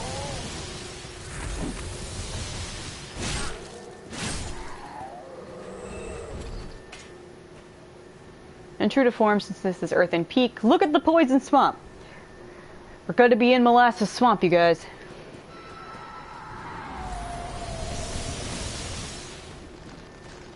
I mean, you can't take shelter in here because you will get poisoned. This place sucks. Like, when you think the end of the world, this is the sort of place you would think of. Something that just sucks. Like, there's poison, there's an angel firing shit at you. Poisoned! Like, you're probably not gonna survive. It's just, it sucks.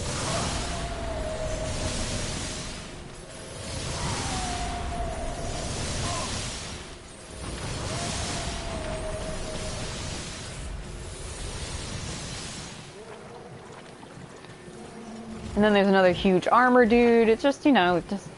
At this point, you're like, fucking relax.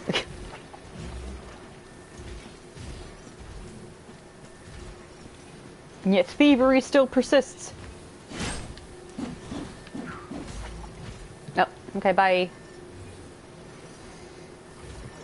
I have to find its source. There's something that the angel is being summoned from. And I know where this one is. I have to... Actually, I'm gonna kill it in, like, 2 seconds. Or... about a minute, really. Its source is up here.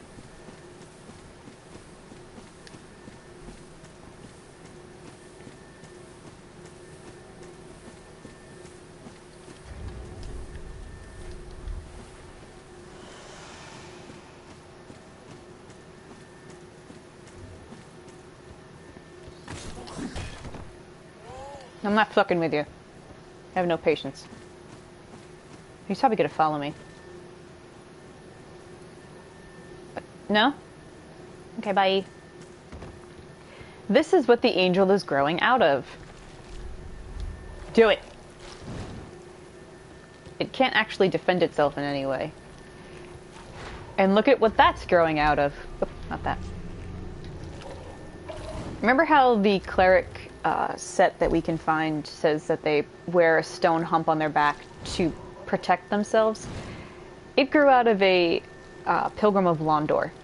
So Pilgrims of Londor, who are hollows and closer to, you know, being monsters, have this weird larva thing growing out of it that can summon an angel.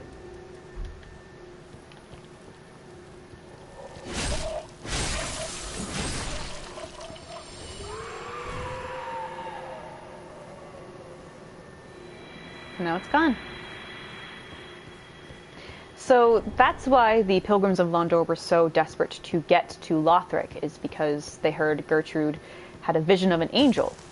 And the angel is a heretical concept in Lothric, because they're like, what the fuck is that? No thank you. And the Pilgrims of Londor are like, yeah, we should probably look into that. Probably make use of that.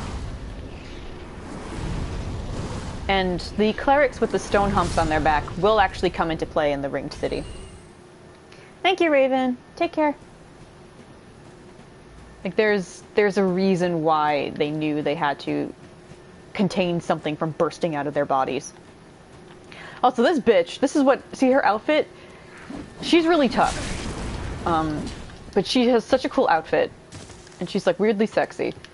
So as a bisexual woman, I'm, like, distracted by her hotness. So I don't really want to fight her, I just kind of want to look at her.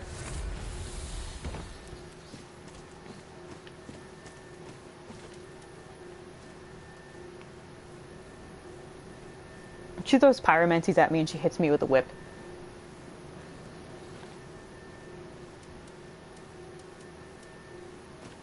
And she hits really hard, too. Yeah, she's cool. Her name is Zoe, which is such a normal person's name. So the fact that it's just like, oh, this is Zoe. Like, and meanwhile you're with characters whose names are like Vort and Sullivan, Lorien, like all these fancy pants names. And it's like, this is Zoe.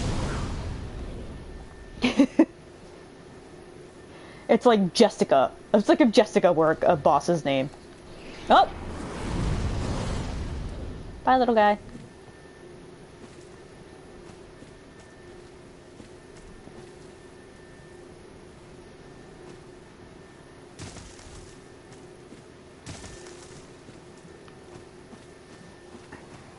And I'm trying to kill her friends because... Oh! I think I can get a good look at her. Yeah. That's the girl's version of the Pyromancer outfit. That's what I want Ren to wear, so... I think if you put on the ring, you might be able to... Because there's a ring that kind of changes your gender. Maybe able to look like that. And if not, then I'll just make Ren a lady. Yeah, she's cool.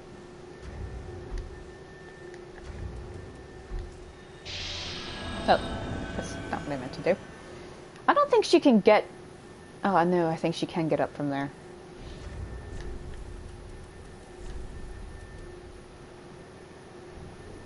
Rips and pyromancy. Yeah, I actually... The Daenerys build that I have, See how hard that hits? It hits like a fucking truck. Oh! Is it gonna mess up her pathing? Yeah. Or she may actually jump down into the poison, and then that will kill her. Yep. Oh. Gotta go into the poison? What? Do you know what you're doing? Yeah! You're so close! You're so close, Zoe. Yeah! So she's gonna die. We'll check on her later.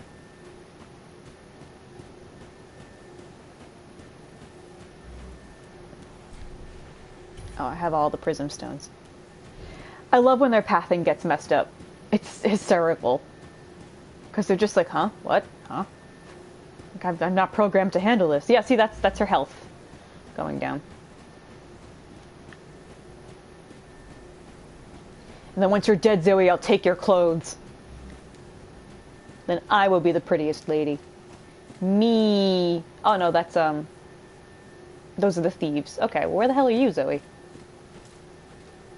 Is she fine? Oh, that would be hysterical if she actually survived it just fine. Like, bitch, you thought. Okay, well, the thieves are dying. Where are you at, Zoe?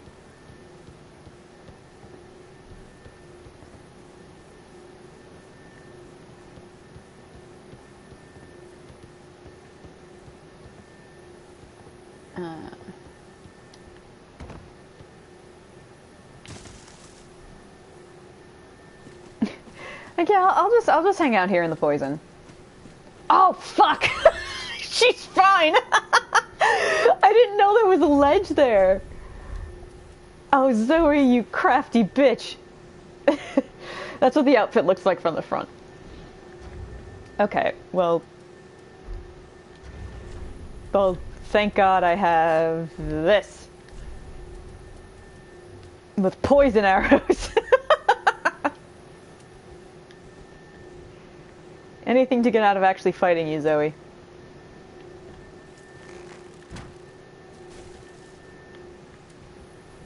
No, do you know what to do? Oh, she's gritzing. Oh, there you go. Oh, is she not gonna get poisoned? That would just be my luck, huh? Well, oh, she's doing the cool guy walk. Okay, alright, we're getting out of here.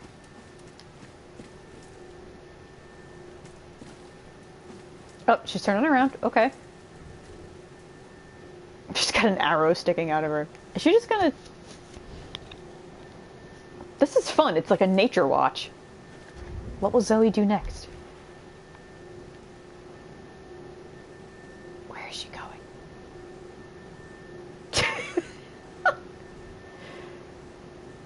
I guess she won't get poisoned. That's unfortunate. No.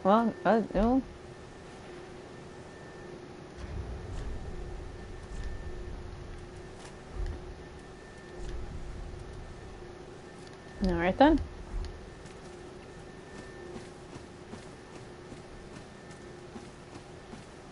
She's very confused.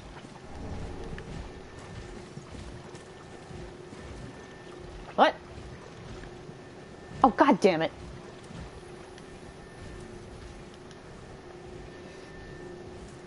I don't know if this will be enough to reach her, and she's gritzing too much for me to safely take aim, so I really should just go up to her and kill her. Okay, that stopped her. What?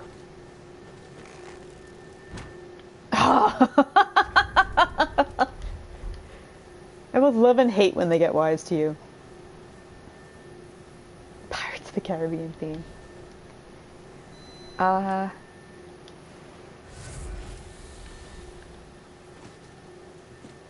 Zoe. Come on, Zoe. I should really just go over there, shouldn't I? But I don't want to die. But I want her clothes. Okay, we're gonna go back to Old Faithful.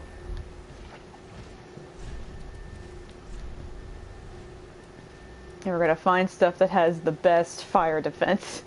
Because I'm not fucking with that.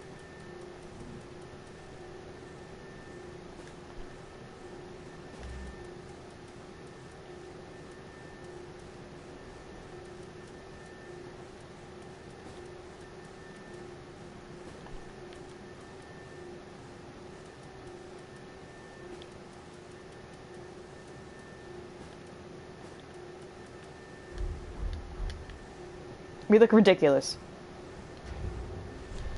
I can't reliably hit her. That's the problem. Otherwise, I totally would just keep hitting her. Well, someone else is dying over there. Everything's dying but you, Zoe.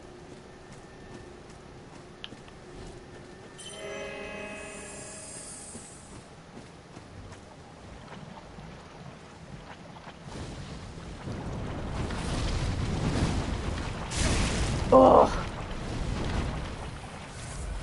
Her pyromancies hurt so much. Ugh. Yeah, I'm dead. I'm dead because I'm in the poison. Ugh.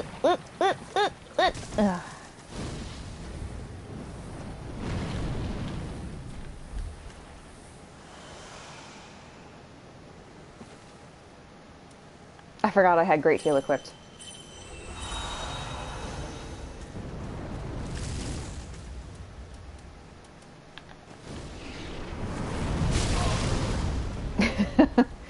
Oh. Yeah, I knew that was going to happen. What I should have done is a plunging attack when she got knocked down into the poison. I should have just, boop, just jumped on her. But I didn't. And that's on me.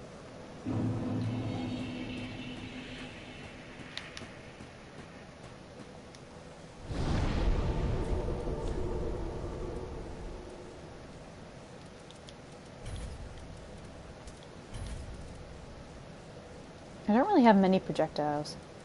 I mean, there is this. Oh, I totally could have done that to her. Ah, shice.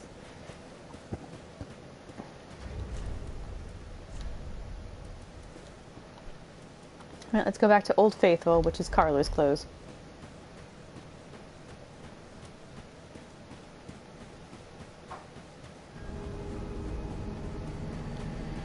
I forgot where this one is. No grudge noises, please. No. No, thank you.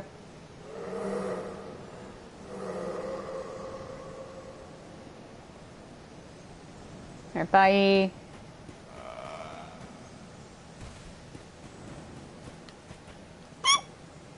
It's right above me. Oh god. Oh god. Oh god. Hello.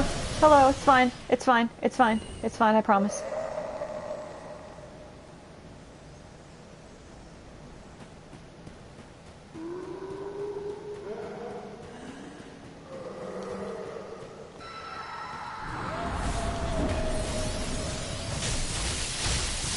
Yeah, much better. Much, much, much better.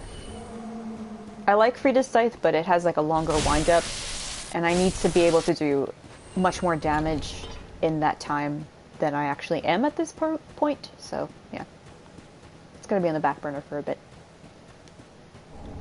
Desert Pyromancer gloves. Let's put these on, actually. See, like, they're so punishment cop. Look at these.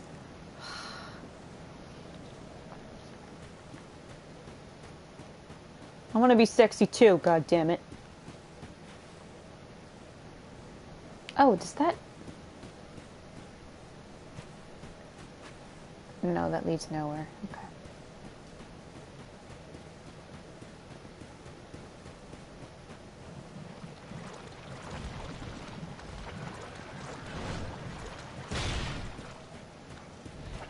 Son of a bitch. Excuse me.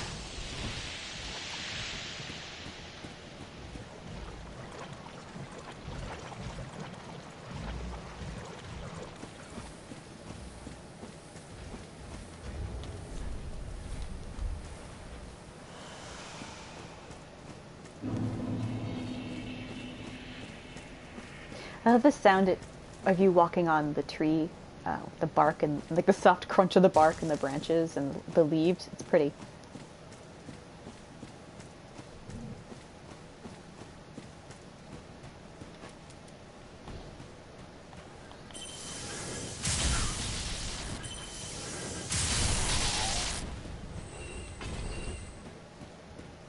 Aw, she's got a little posse.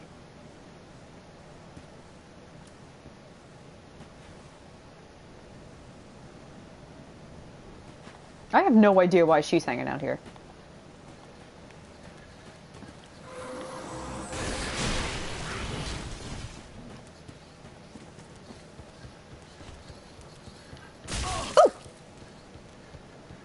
forgot he was there.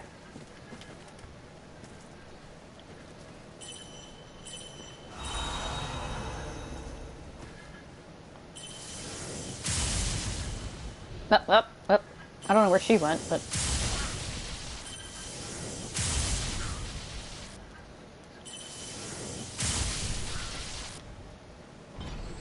This is what we call cheese. I think she's still over there. It's hard to see. The thief is wearing your clothes. Listen, not every thief is wearing my clothes, or not every character we see are wearing clothes that I want to wear. I am a man of wealth and taste. Well, in this game I am, anyway.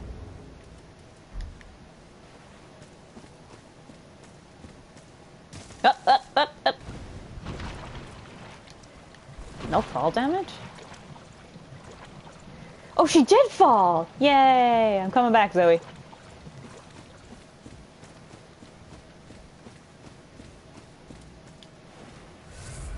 Yeah, hang tight, honey.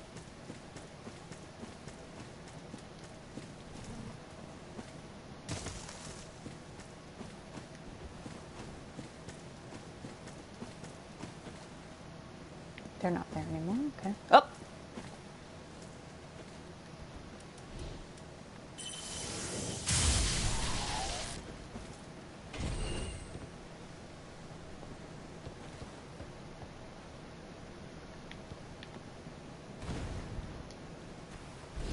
Up, up, up. Oh, it startled me.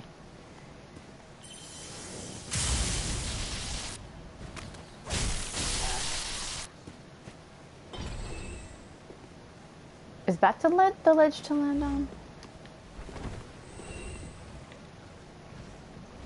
Zoe. Oh my god, did she leave? Did she correct her pathing just as I show up? Oh. You bitch. She's so smart, I love her. She's going to be just as difficult as Frida, isn't she?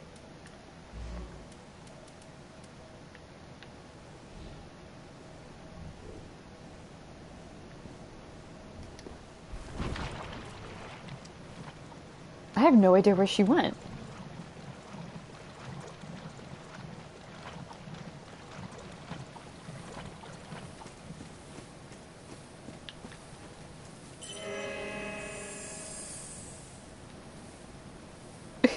I'm genuinely perplexed.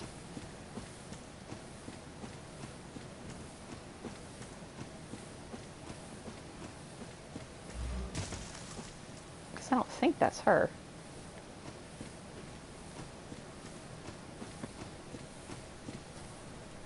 No. See, what the fuck? What the fuck, Richard? Am I crazy? Like, did I just go nuts? Did she fall through the world or something? You know what? I feel crazy. Because she was seriously just there walking into the wall, and then I went up there and she's gone.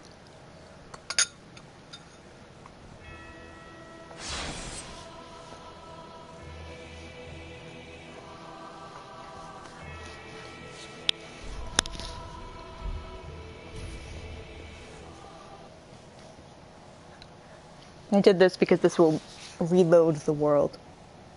So if she died or something weird happened, an item should show up from where she normally appears.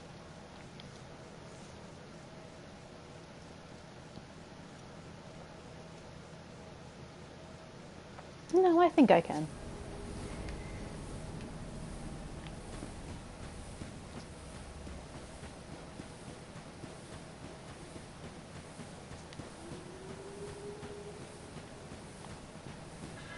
Yeah, something happened to her.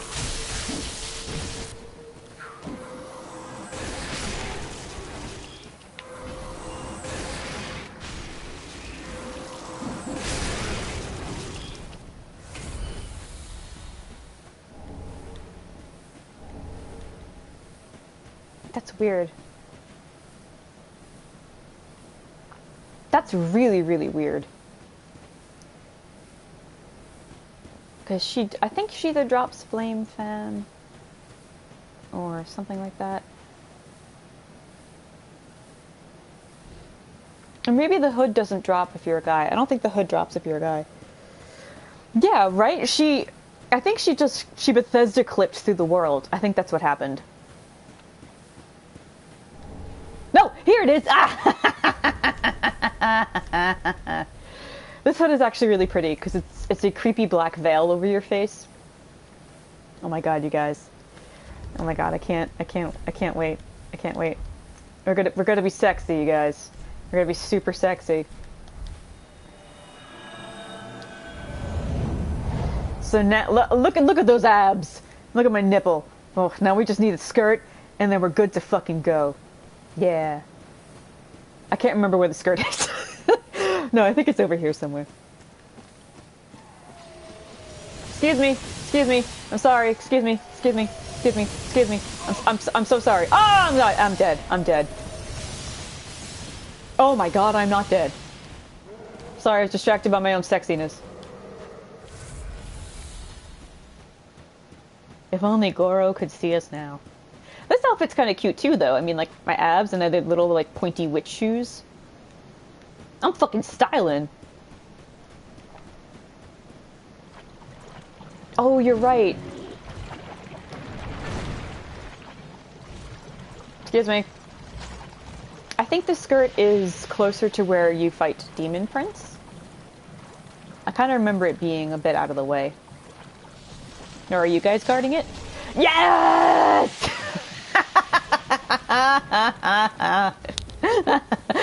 I'm gonna be so hot. Yo! Look at us! I mean, we don't have the sexy high heels, but look at us! This is so cool!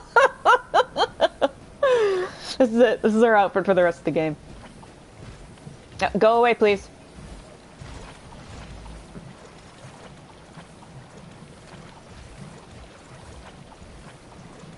Oh, hello. Well, I mean, it's our outfit until we kill Yuria, then we'll wear her cool outfit, because that's pretty too. But we'll be a sexy stripper fire lady for now. There's no harm in that. I don't understand the nipple. I guess that's their equivalent of like, okay, well, there's going to be cleavage when it's a girl, so for a guy, he's got to show a nipple and abs. And he's wearing shorts! Aw, cute.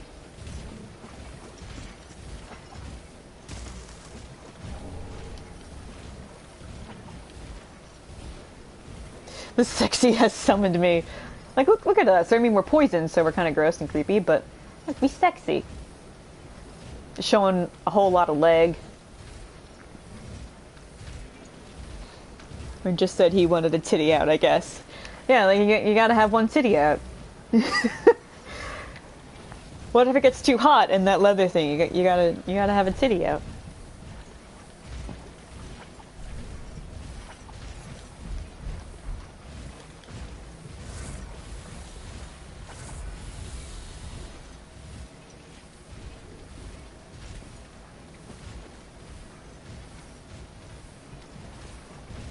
I wonder if he'll wander over here.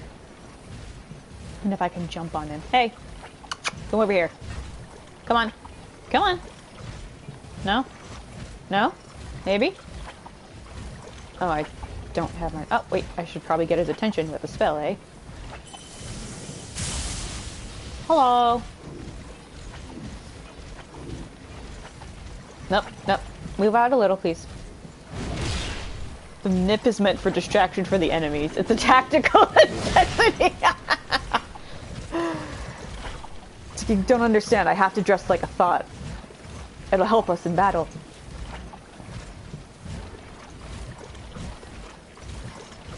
Come on.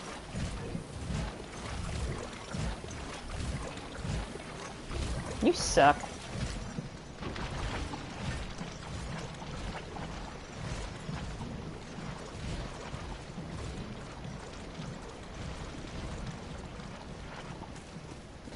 See, the nip slip summons everybody. Titty out. Gotta be here. Those abs. I can't get over the abs, really. They're ridiculous. The crop top isn't is aerodynamic.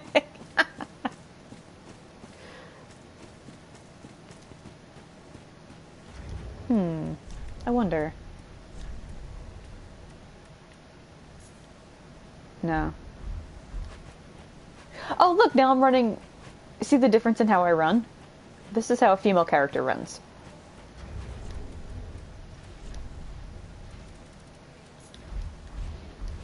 This is how a guy character runs. A heavier, like a much heavier tread.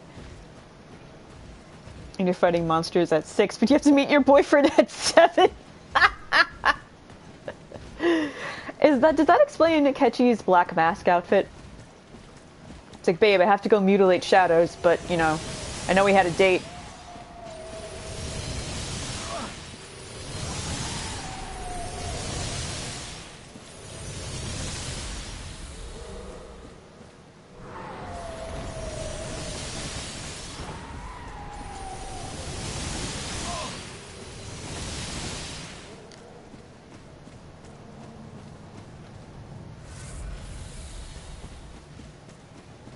I'm glad we've all come to an agreement about this.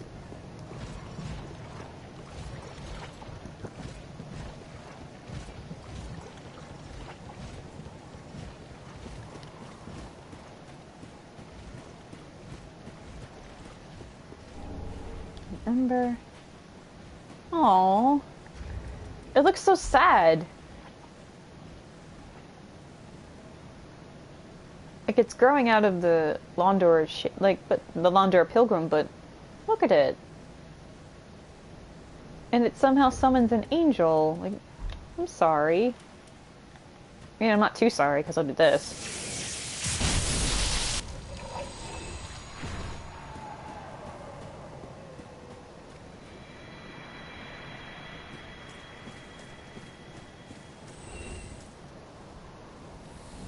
Yeah, it's a lot of the enemy designs in this game. There's some sense of sorrowful dignity or a sense of humanity to them that it's meant to make you either feel compassionate or empathetic or kind of in pain. Certain enemies have that more than others. And those in particular are very, for me anyway, they make me really sad.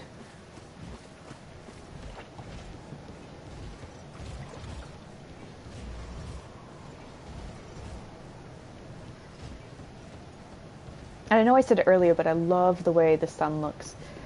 The dark sign has just burned itself so completely into the world, and it's oozing out from the sun, and it's leaking even... The leaking thing right there is even thicker. And there's nothing but endless sky. Oh, like, the world is just shrinking and falling apart. It's actually... It looks like it's sliding down into a giant collapse. Or like it's being pulled down to where the ringed city is.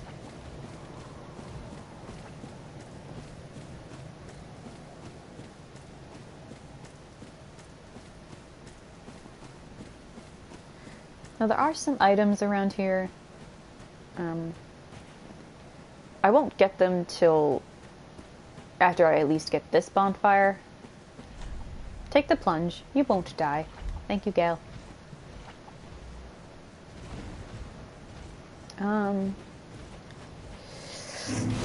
Yeah. 11? I'm trying to debate with whether I want to stop the stream and do some co-op so I can level up, or if you guys don't mind watching me do that. I don't think it'll be I don't know if it'll be interesting for you. I mean, I have fun doing it, and we can practice on bosses and all that fun stuff. But it's up to you guys. You don't mind watching co-op? Okay, 2 for co-op. Blue Jay doesn't mind either. Okay, alright, cool. I mean, I know you guys like to hang out on stream, and just so we can do whatever, and that makes me really happy, because it's like you guys are in my apartment with me, just, you know, hanging out. Just watching us play the game, which is what I did all the time back when I lived with my brother.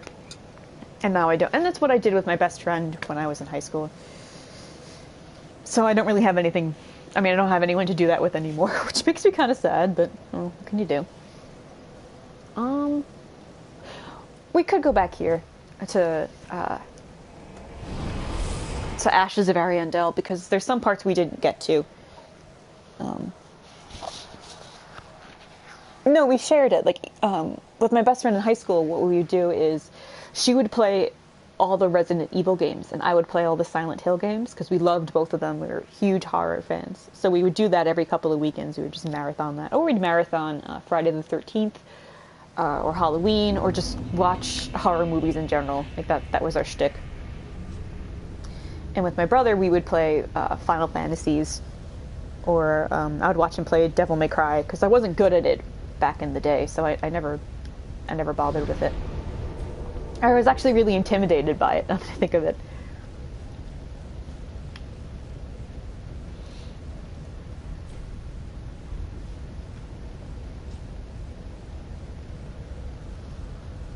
I'm also debating just going to Rosaria and respecking without finishing Sirius's quest, but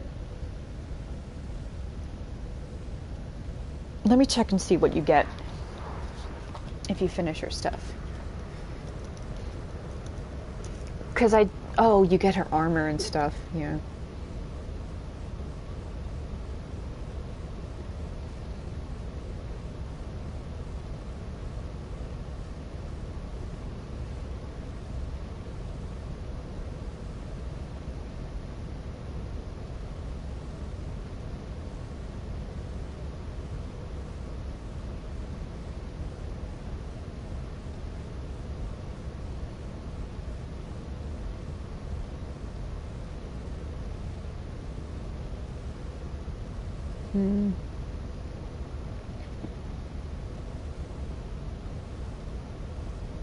No, I don't think so.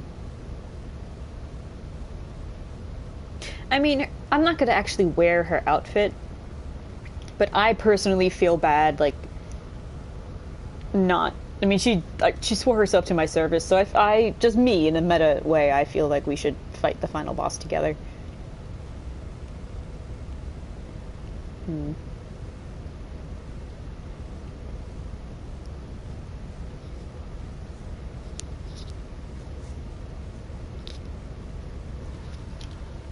Oh, I wasn't paying attention. Oopsie.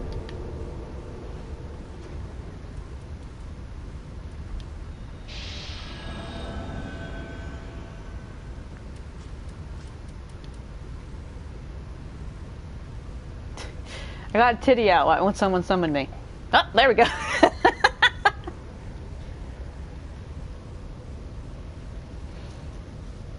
Hope it doesn't fail. Oh, I think it failed.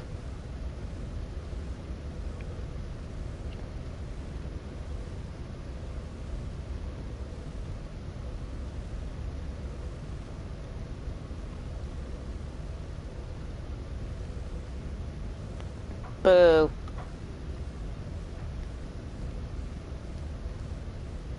Boo. Thank you, Lala. Oh my god. Lala, you... Hello. I beat the boss of this DLC. She's really cool. Hopefully you get to see her. Now, when we went to the new DLC area, but we didn't actually finish it, I kind of want to continue that tomorrow. I want to make that almost like a whole stream thing. So now we're just waiting around to co-op with others to help them on bosses, to get some more souls so I can level up, because I'm kind of under-leveled for the last DLC. We haven't beaten the second to last boss yet. We have one more Lord of Cinder to fight. I'm kind of saving that till the end of the DLC, but I may go there tonight. I'm still debating. Why am I not being summoned here? Okay, if I fail to be summoned one more time, we are gonna go fight the last Lord of Cinder. There's a lot riding on this. This is the closest outfit you can get to the punishment cop clothes.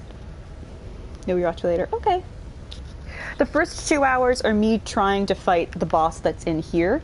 So skim until you see a yellow onion, and that's the attempt where I beat her. I mean, you can watch the other ones if you want, if you don't mind killing 2 hours, but that was a successful one.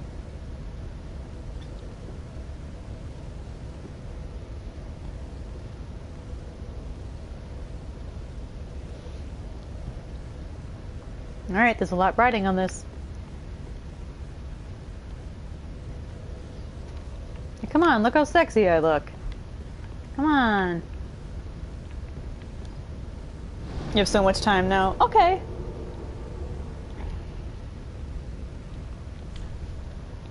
It's a giant butthole. What is that referring to? Help me ahead. Lonely ahead. Aw.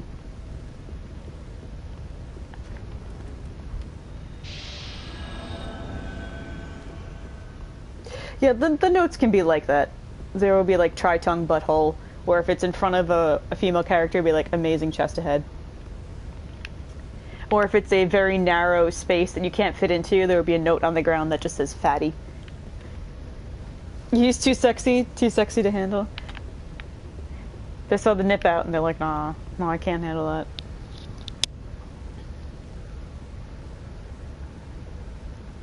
Okay. It's 10:56.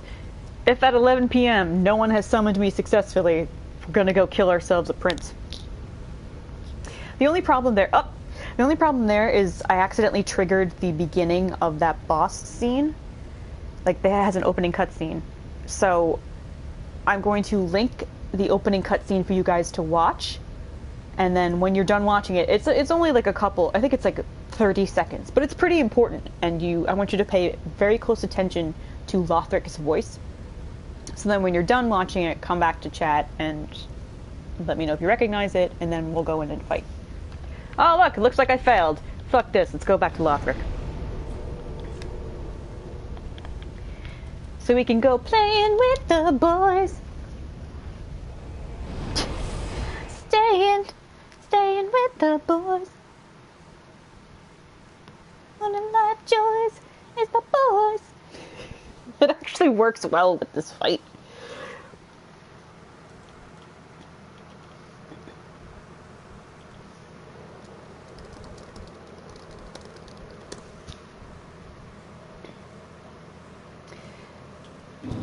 Okay. Alright, I was wrong. It's 43 seconds. It's okay. I want you all to watch this.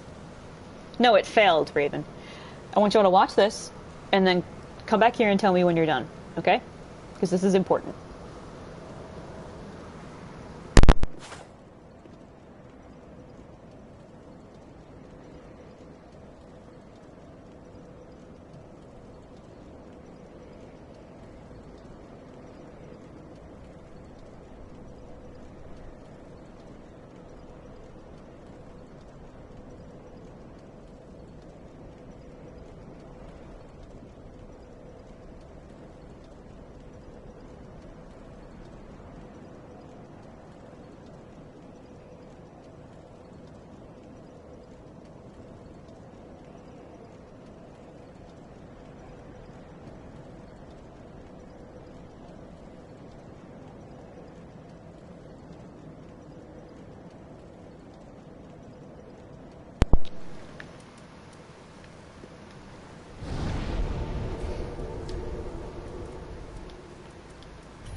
Okay, so you watched it, you guys? One, I love how bored he sounds. Like, oh look, another contender. But he's telling you, I don't want to be a Lord of Cinder. I have no interest in it. And he says, he talks about how it's pretty much just a waste of time. He wants it all to just stop. The endless sacrifice of becoming Lords of Cinder. And he's not wrong. It is an endless, thankless sacrifice. Because the flame will always need to be rekindled. Will always require sacrifices. He's not wrong there. And What else does he say that's pretty important? The mantle of Lord interests me none. Yeah, Firelinking Curse. He calls it a curse, actually. Legacy of Lords that faded to nothing. Now, there's a couple important things about Lothric for why he would say that. And then, you've done enough now. You've done quite enough now. Have your rest. That is actually a very kind thing for him to tell you. It's like you don't have to do this. You can stop now. You can rest here. Lothric has been raised from birth to be a Lord of Cinder. His swaddling clothes are the clothes of the Witch of Izalith. So, he's basically literally wrapped up in a Lord Soul's garb. He also was born to a family that worshipped and venerated the old gods of Anor Londo, and depending on what theory you believe, may have actually descended from them. They uphold the linking of the fire, which was an Anor Londo concept, and his voice is the same voice as Gwendolyn's voice actor. Now, I don't think that he is Gwendolyn, obviously, but that's pretty significant that a son associated with magic in a cursed family who's meant for a very specific task has the voice of Gwendolyn's voice actor. That to me is important. And the opposite of Gwendolyn, Gwendolyn was the one who upheld the illusion of Anor Londo and the fire linking ritual. We have Lothric, who says it's a curse, and he has no interest in it. He doesn't want anything to do with it. He just wants the world to fade. Just wants it all to go out. And yeah, he's telling them, like, you've done enough. You can relax, and we'll just watch the world end. We can watch it end here. So yeah. I had said after the Aldrich fight that Gwendolyn's voice will come back, or that we're going to hear Gwendolyn again. That's why. I mean, if you believe that the Lothric royal family does descend in some way from the Anor Londo gods, then Lothric would probably totally be maybe like a reincarnation of Gwendolyn. If I could, yeah. The ending I'm going to pick is very much what Prince Lothric wants. And I consider this the best ending, and I'll tell you why after we get it. I think it's to me, it's the most gentle and happy and hopeful ending that has ever been in a Dark Souls game.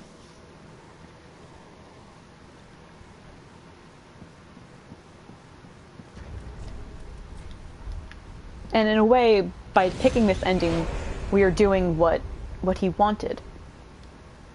Okay, Cirrus? I don't think there's... Who are you? What's your name? I may summon just like another person. Just because, you know, co-oping is fun. Ooh, yeah! Oh my god, this is... It's Randy Savage. Okay, Randy Savage, let's go.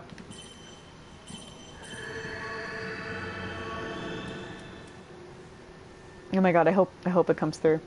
Don't fan me, Randy Savage.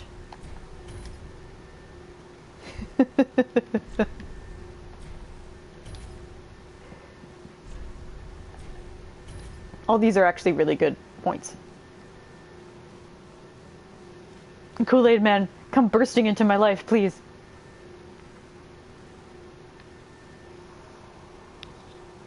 Yes!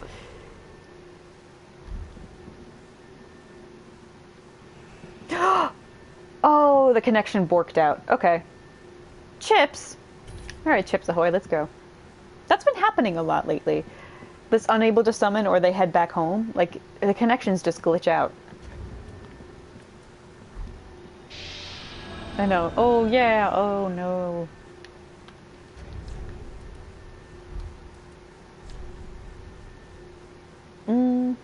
I have pretty shitty physical defense. I don't want to stick with this.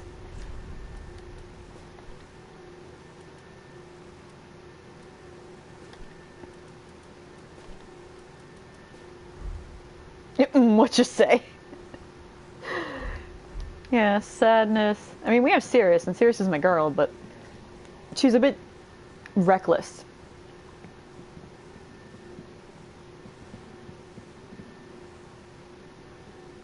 But if no one else shows up, then yeah, we're gonna run in there.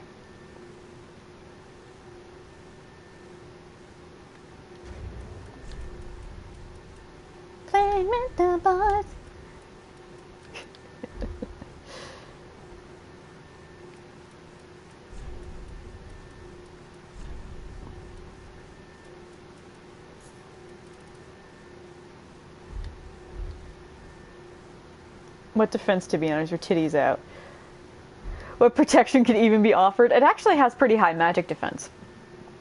But yeah, and having a really light garb that doesn't offer much physical protection is actually pretty good if you have a lot of invincibility frames.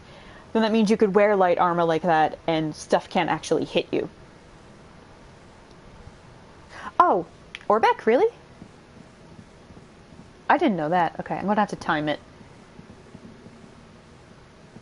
Thank you now, I had no idea. And yeah, I did finish his quest. Turn around, asshole.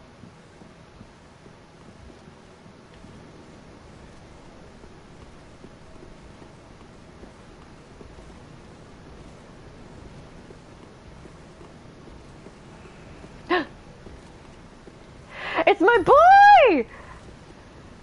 Oh my god, you guys! I had no... We can fight with the Mage Akechi. Mage Assassin Akechi. Yay! Hey, honeybee. Let's do it. I got my squad. Squad up.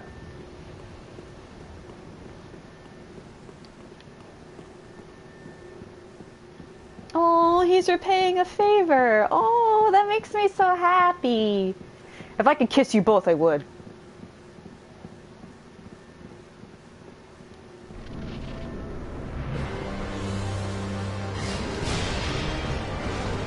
Lothric helps him teleport around the room because Lorien can't walk. He can just crawl.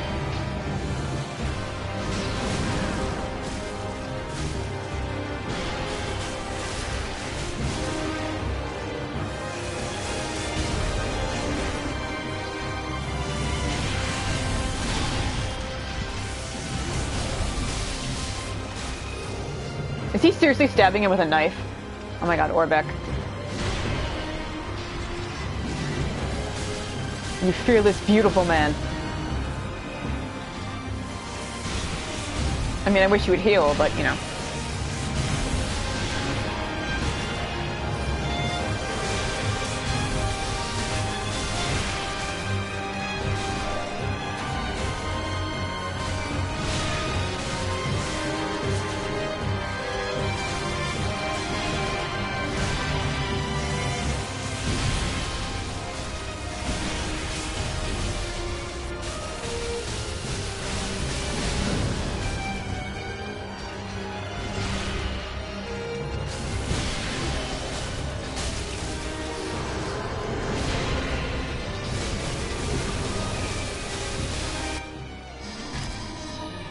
His hair was progressively getting whiter. Like, his life essence was fading as we fought him, and now it's completely white. It is very sad. Dear brother, I'm on my way.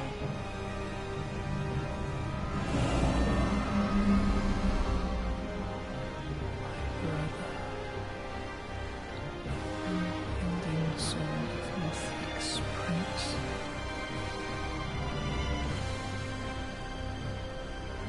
Rise if you would, for that is our curse.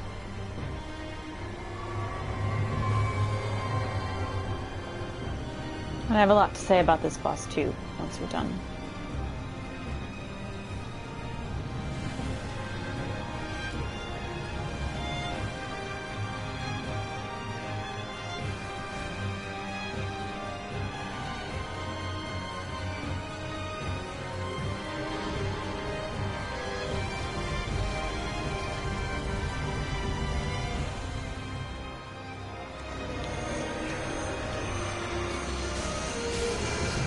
And Lothric is on his brother's back, trying to keep us away from him.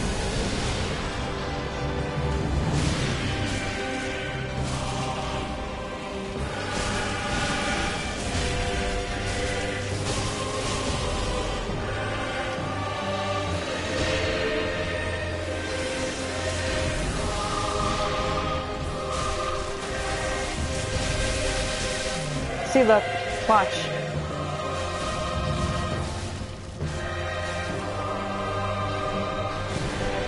he takes a part of himself to revive Lorien.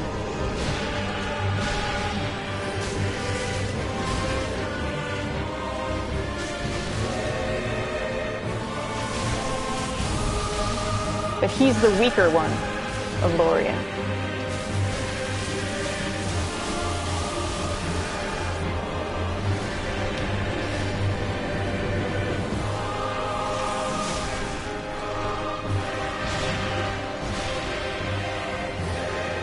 It might be her. It might be Cirrus dead. Yeah, okay.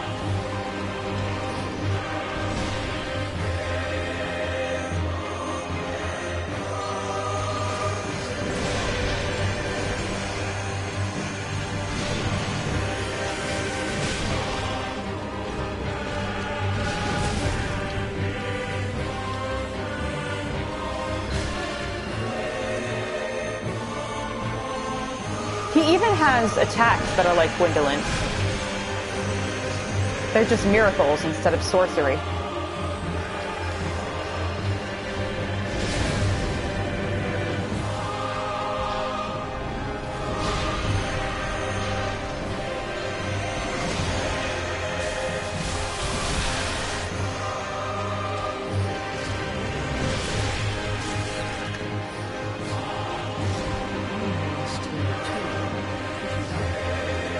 I have to turn up their voices. I have to turn up their voices so you can hear him when he says that. It's really quite sweet. He's like, okay, well, you know, we're gonna die here, but you can rest here too.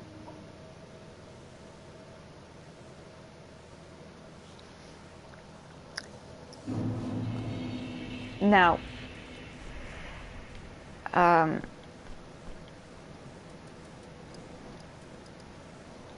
Lothric and his brother Lorien are bound magically. We won't know the full details of that until we get their soul.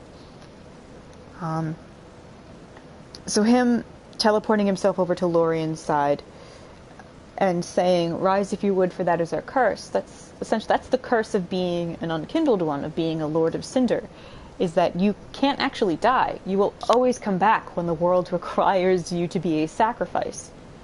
And he's tired of it. He doesn't want it anymore. My theory is that since he was sickly and frail from birth, his family was like, okay, we're going to make him a Lord of Cinder just, to get rid of the weak one.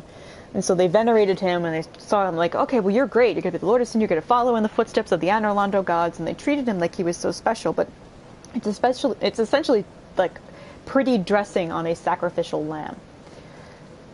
And what I like about the second phase is he's so weak, obviously, that he's just holding onto his brother.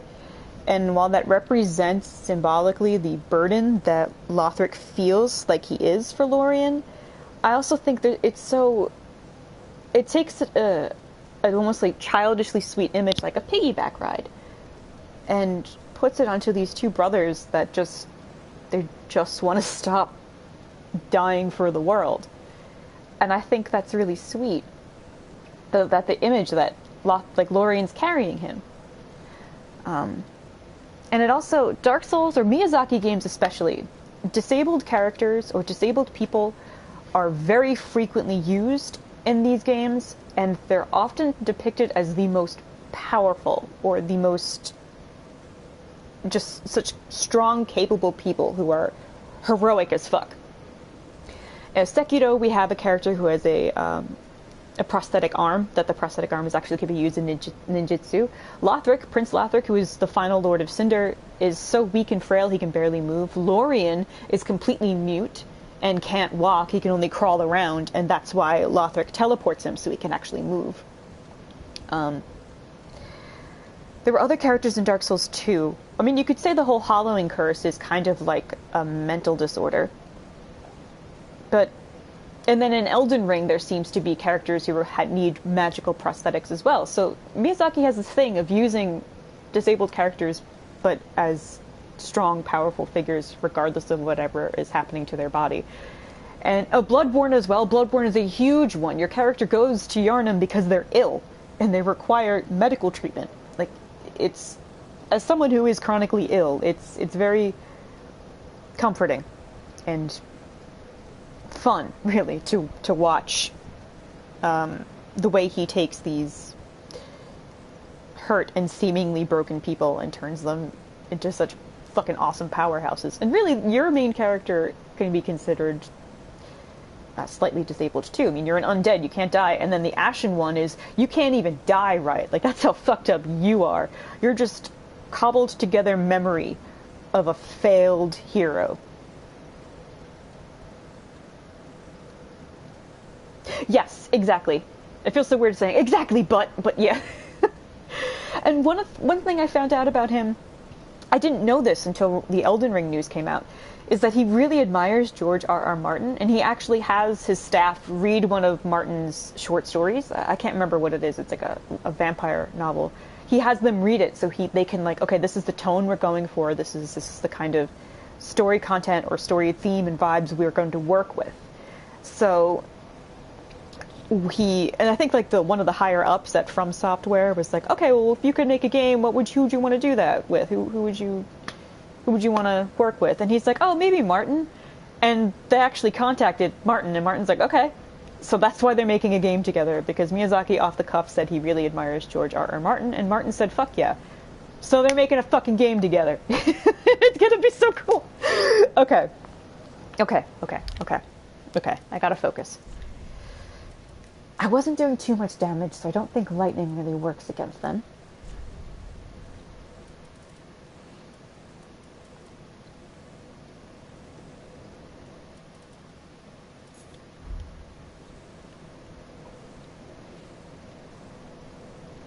Maybe dark?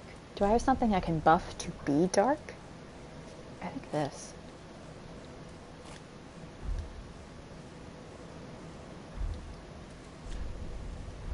Yeah, let's go with this. Let's try this.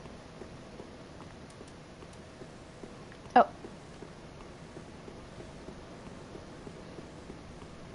And I want to keep using Orbeck and Cirrus just because of, like I said, the meta of it, that I worked with them this whole time. I helped them on their quests, and they're obviously willing to help me on mine. So, yeah.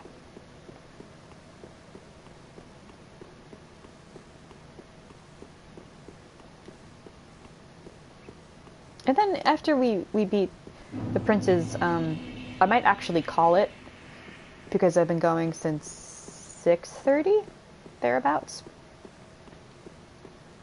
And then I'll just level up and stuff off camera, I keep saying that, off stream, so that when we start up Ringed City again tomorrow, I'll be stronger.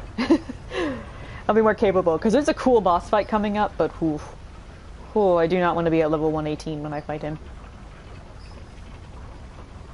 I want to have more intelligence so I could use one specific spell that is fucking awesome. Orbeck's actually using it in the fight. It's that shimmering blue mist.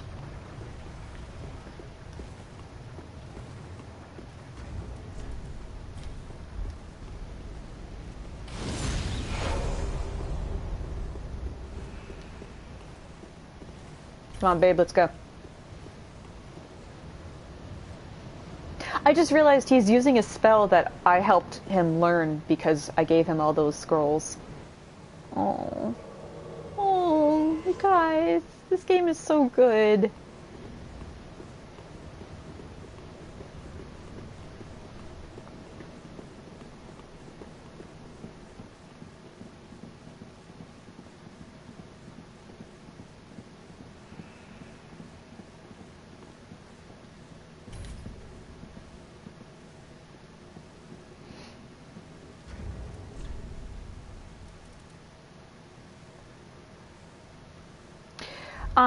What you can do is help people on bosses. You put down your summon sign and they will pull you in, and you can run with them through the level, and you get a lot of souls that way.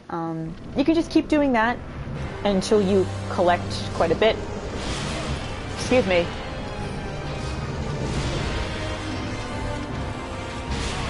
Stop it!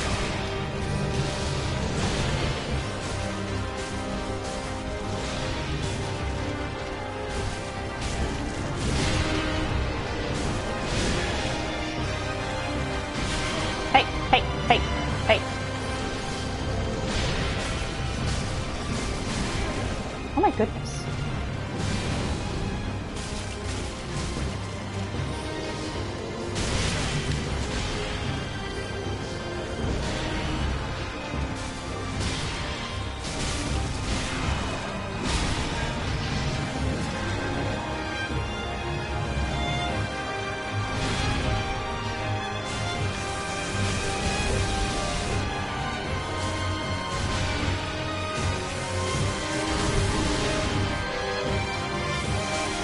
Oh, he's got blood all over him.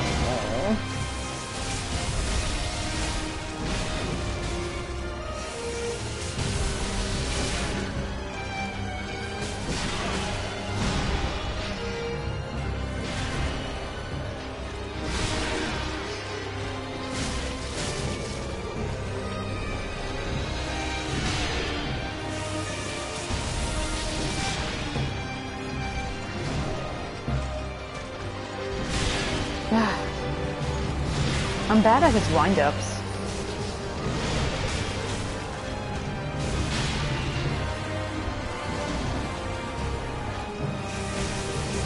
Alright, well, Lothric is silly and he stood inside of his poison mist. Oh, okay, yeah, Sirius is dead too. This is gonna be tricky. As in, I'm probably gonna die.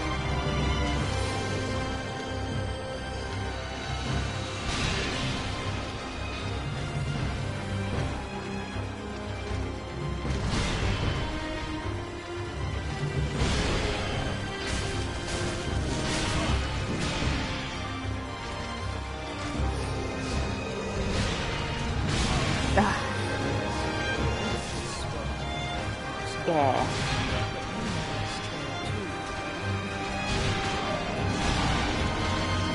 Yeah, Lorian's fucking pissed. Like, this, it's RNG, because, like, I guess in terms of what attacks they're doing, but Frida was like that too. There were a couple times she wasn't so bad, and then there's others where she's like, I'm going to eat you. And that's precisely what she did. Lorian took no prisoners. Uh-oh. Oh, my hip. Ow. Ow, ow, ow, ow, ow, ow, ow. Yes, hello, Mew.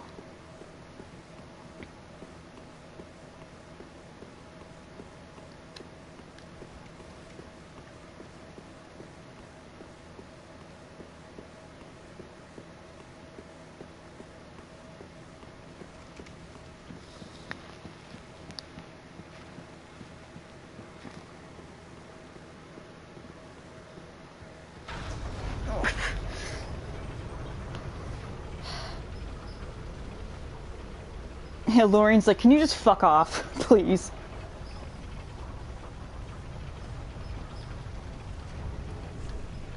And the music is a little loud, but I really like the music in this one. I think it's one of the prettiest.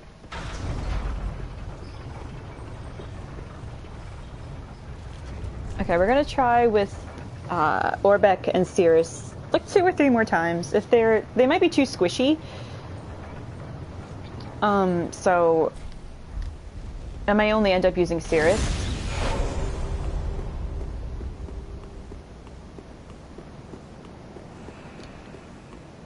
Or honestly, if I'm really that determined to have meta people, I'll use like Orbeck, Cirrus, and then probably summon a human.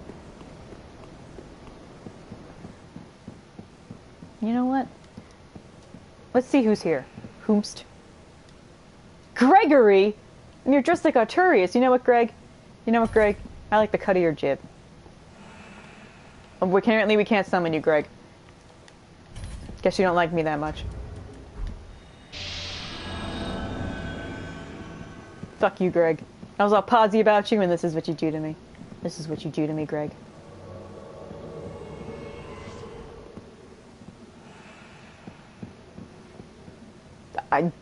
Sure. Let's see if this works.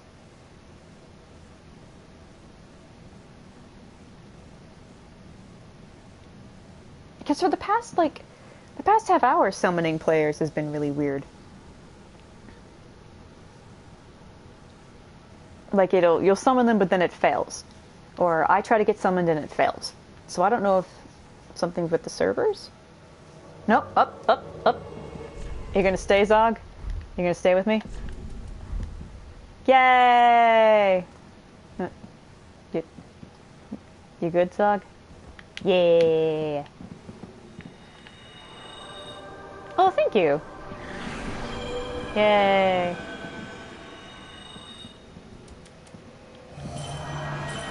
Holy shit! Zog's raring to go. Yeah, yeah, yeah, yeah, yeah, yeah, yeah.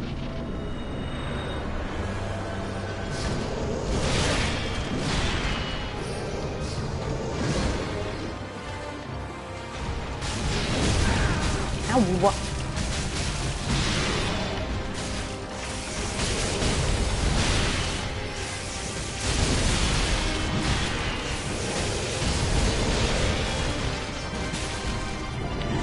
Oh yeah, he buffed us. That's why we're doing this kind of damage. Oh shit.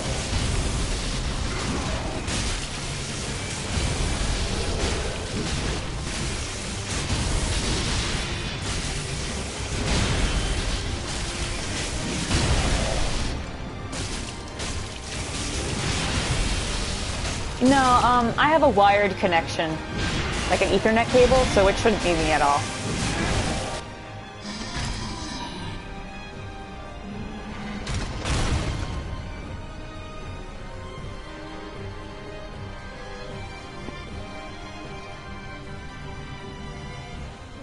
His throne is a bed, Dear brother, because that's how sickly he is. I'm on my way. But there's something almost grotesque about putting him on display like that. Like your throne is your sick bed. Brother,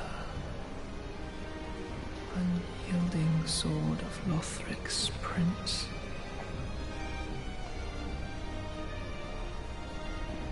Rise if you would. I just want to hear Gwendolyn's For voice that again. is our curse. And he's the only other character besides Frida whose lips move when he talks.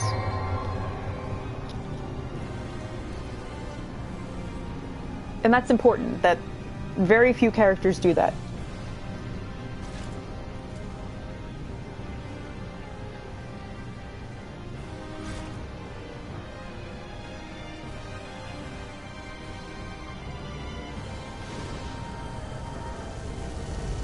And now they're embered.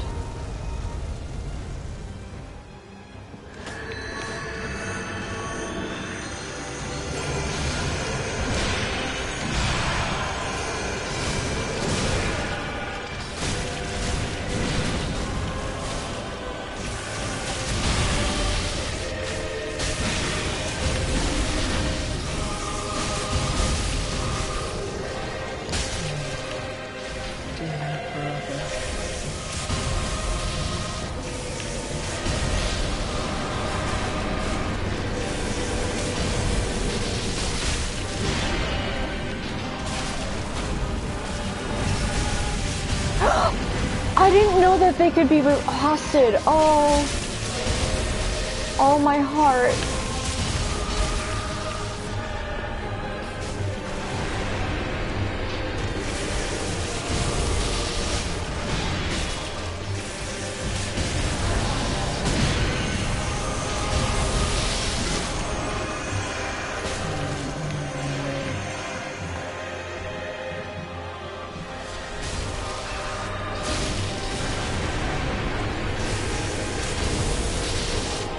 Note that he has a little less health each time.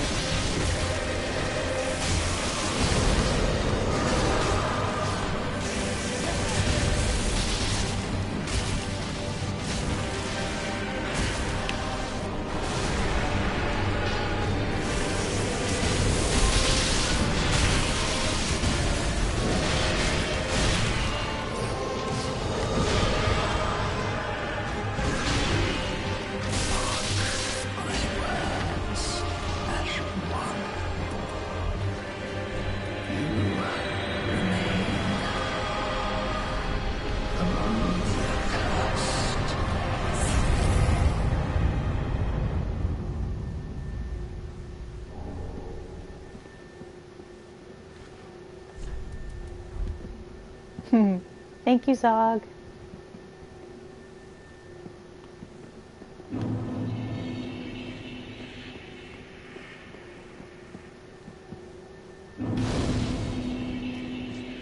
Oh, this is interesting. Are these feathers? Wow. I've never noticed this before. Are these feathers? They are! Whoa. Feathers only show up when you use blessed... I know, Lala. Oh, I know. I know. I know, Blue Jay. I know. But... the ending I choose would be an ending they would be proud of. I can promise you that. Okay. Pay attention to the pillars, okay?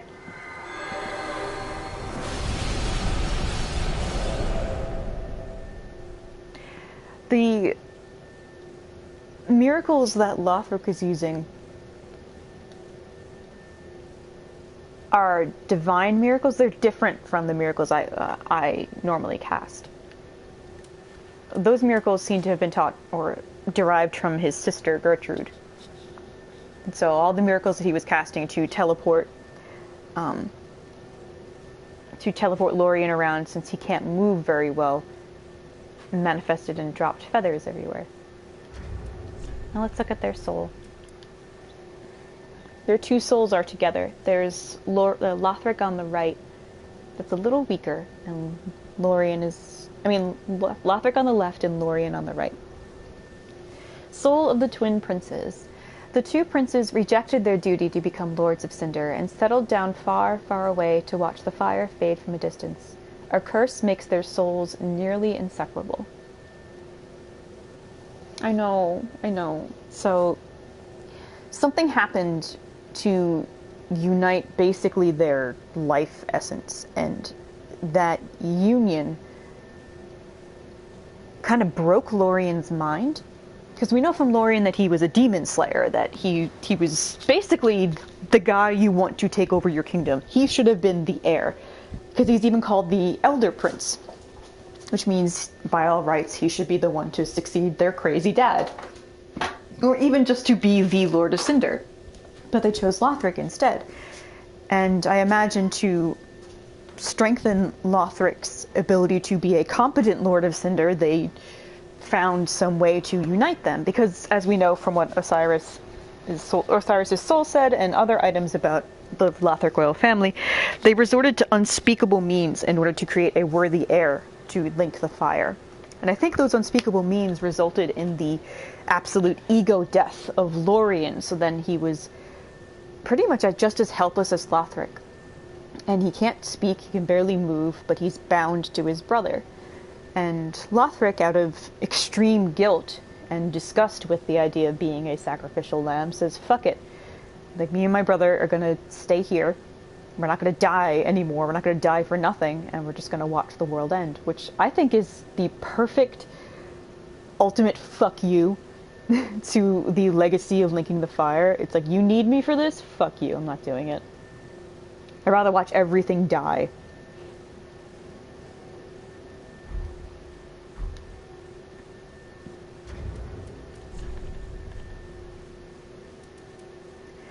Cinders of a Lord left by Prince Lothric.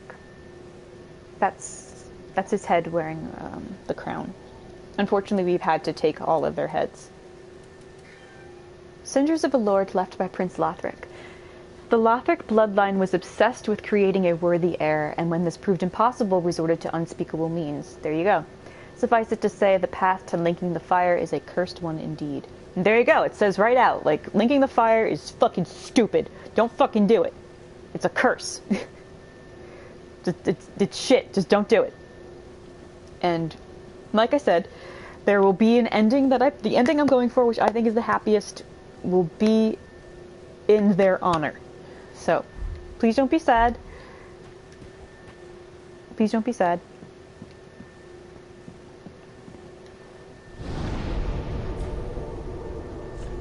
Or don't be too sad.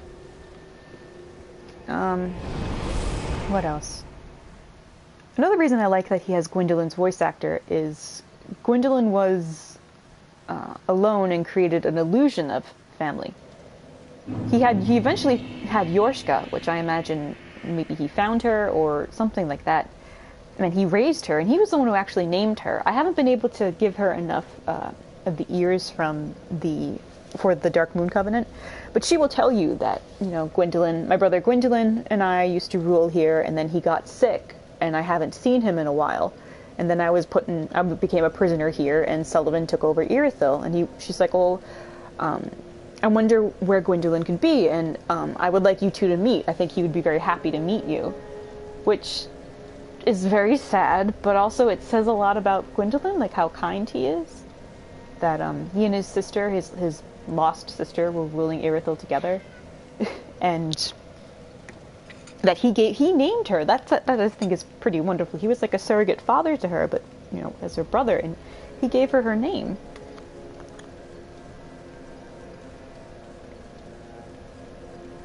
Oh, you heard her? Yeah, this is Miyu. Hi, Miyu. Kitty cat, hello. She hears that you guys are sad, so she's coming to say hi. Hello, kitty cat. Hello. Hello, kitty. So, you want to be a little less sad, you guys? Actually, no, you're going to be pretty sad. Now that we finished Sirius's quest line, she fulfilled her promise. I know, I'm sorry. I still have to write the Gwendolyn fic, which I am going to do. I'm absolutely going to do it. I have half of it done. It's just going to be a little bit. 13? Oh, 13 people are watching me? That's almost Jesus' apostle numbers, plus Judas. So hey guys. So Sirius fulfilled her promise to me. And she told us flat out, you know, I'll serve you until the end of your duty, and then I'll die. Like, we were her current purpose in life. And this guy's just chilling. He's just vibing, so I'm gonna leave him alone. And so Sirius took her own life. She died on her terms.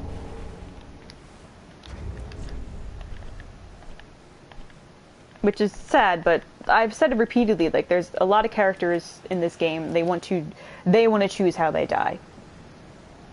They want to do, like, they don't want to just either be a sacrifice or to die for nothing. Like, if they're going to go out, and they are going to go out dying, obviously, they're going to choose how it happens.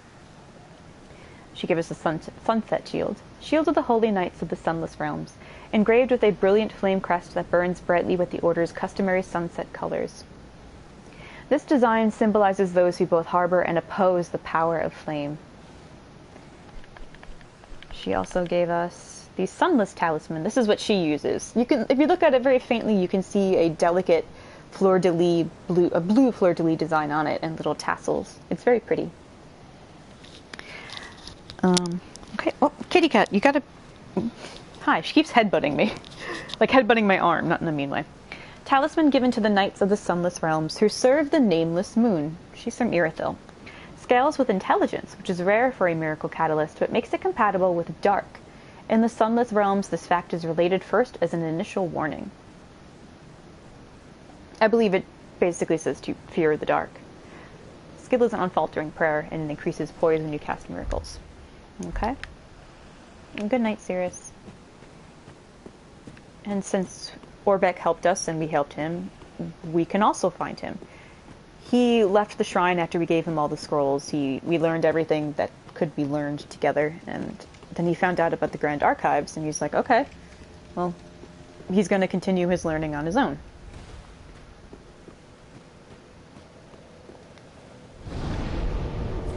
So let's go check it out.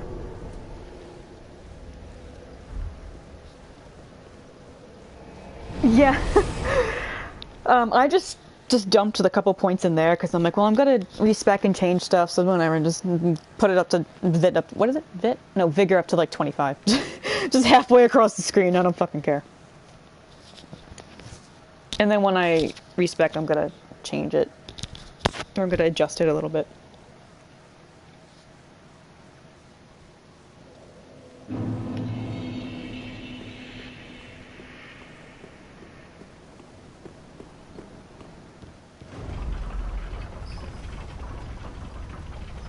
Hello, kitty cat.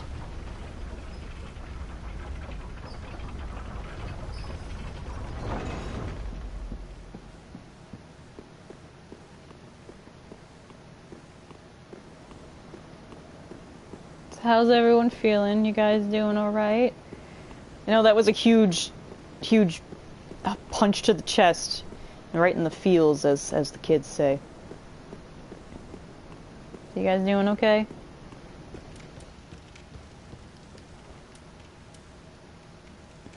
What did I... Oh, I unequipped everything but that. Sad chat hours. I'm great, familiar with that particular kick. The testicles. Honestly, no, I just want to draw the princes. Being happy, I'm coping. Aww. I understand. I'm trying to think of what could cheer you guys up. In this game, honestly, not much. I don't know what I could play that would make you guys happier. Get the wax off of me! So I'm struggling to think of a pick-me-up. Excuse me!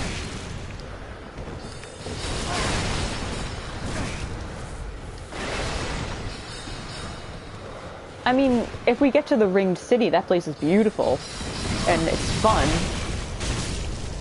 Oh, I could play on my Daenerys build so you could watch me burn things to death. Excuse me! Oh, I'm covered in wax, that's why I can't roll. Y'all fucking rude. Christ alive. Do you want to see that, Lala? Because I think you would enjoy that a lot. And I could still co-op as her. You wouldn't really have any context for the bosses we're going up against, so that's fine. Because I'm not going to explain them to you. Okay.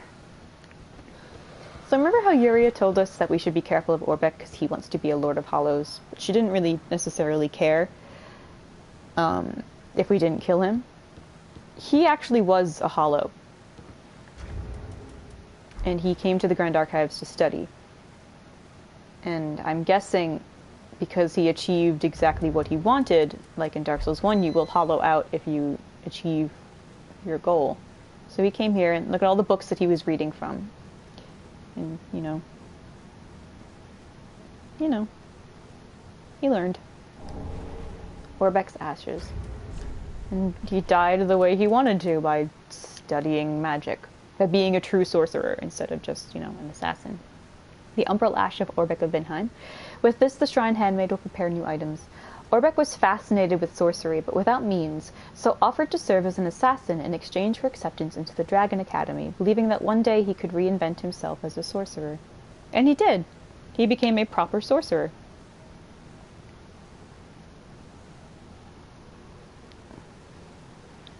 And I'm happy for him. He realized his dream.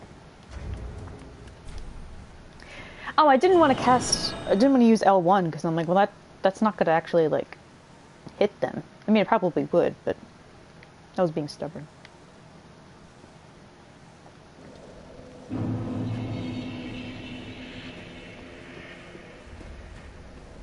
No, the wax on my head. Sorry, lady.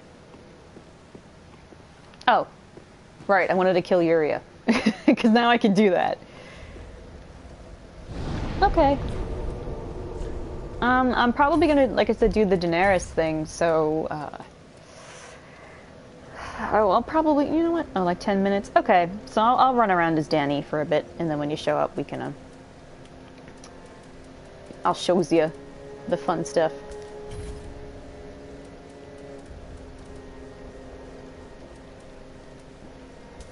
Yep. No spoils, though.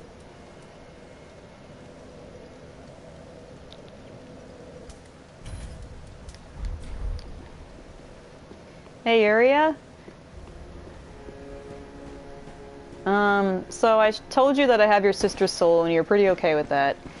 And you want me to be a Lord of Hollows and take the flame, but I think the flame should, like, end forever, so... Please. What is the matter? No. I beseech thee. Claim the fire.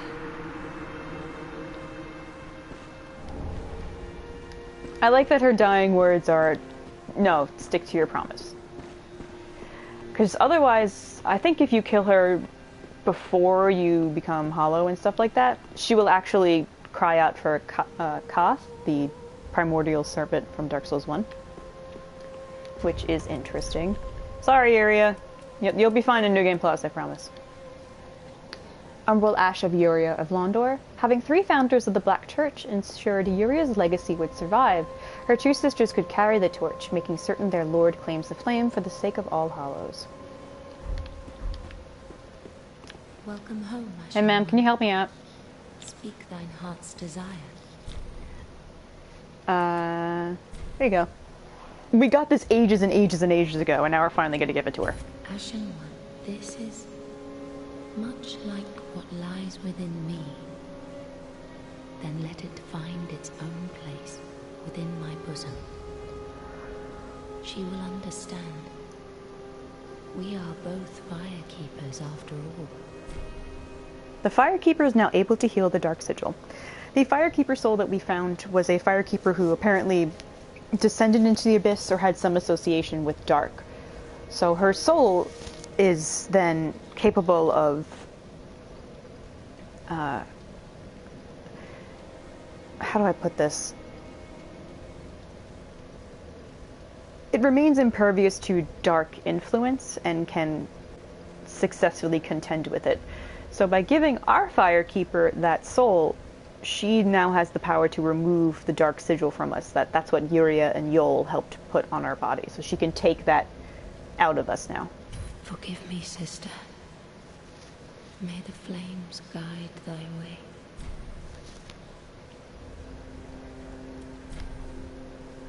Look how many souls it requires. I'm definitely going to level up for that. I don't want to be hollow anymore. But we're also going to give her the eyes of the Firekeeper, which we found in the Untended Graves pocket universe. And Ludleth told us, don't do that. Like, those Firekeeper eyes come from a Firekeeper who saw a future without an Age of Fire, just an Age of Dark, and that's not something Firekeepers are meant to see. So, knowing what we know about the Age of Fire, and knowing Lothric thought it was a bunch of bullshit, I agree. So, guess what? Ashen One, are these eyes? How gracious of thee, Ashen One. The very things we Firekeepers have been missing. And the music changes.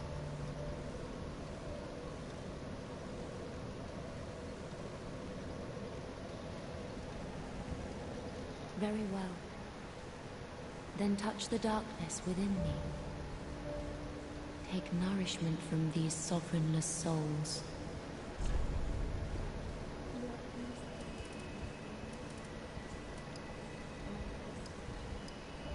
It doesn't really matter how we level up. I'm just gonna respec anyway, so.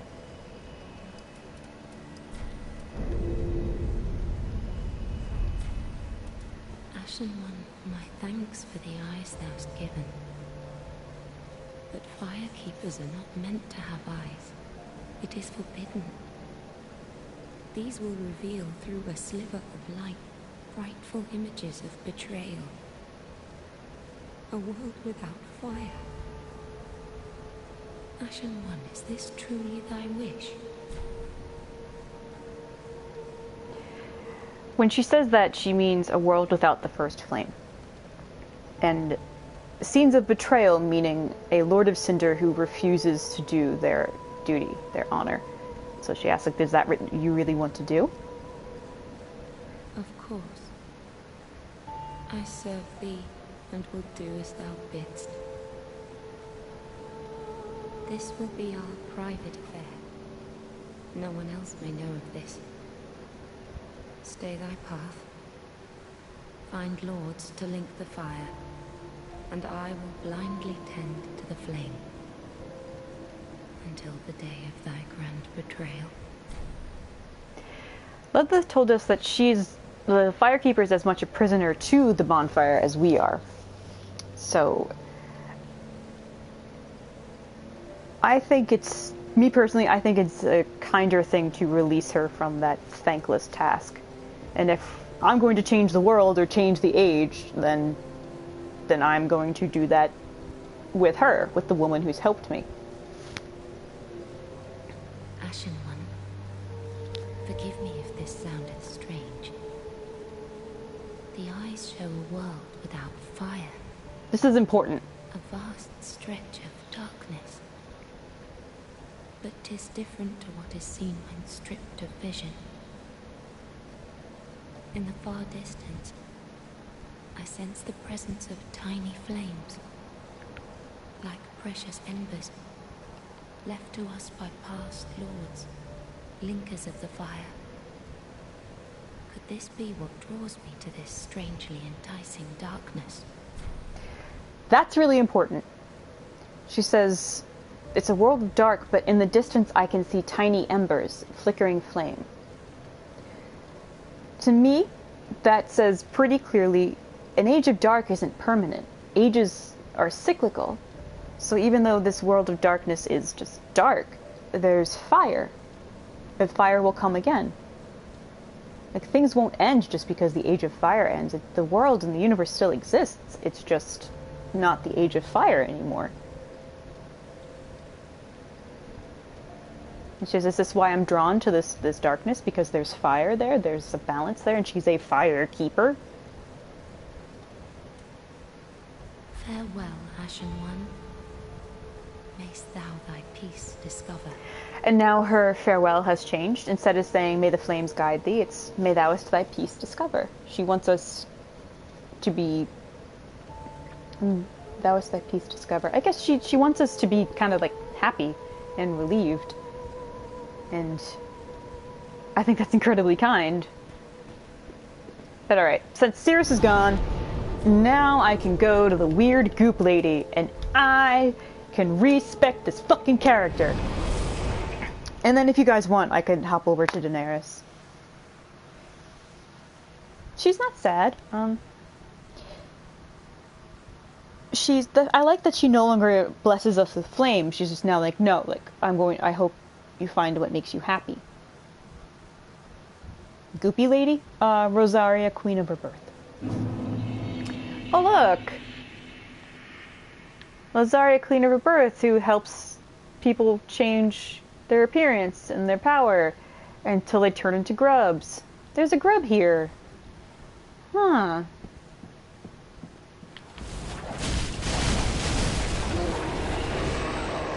Remember we got invaded by Hazel?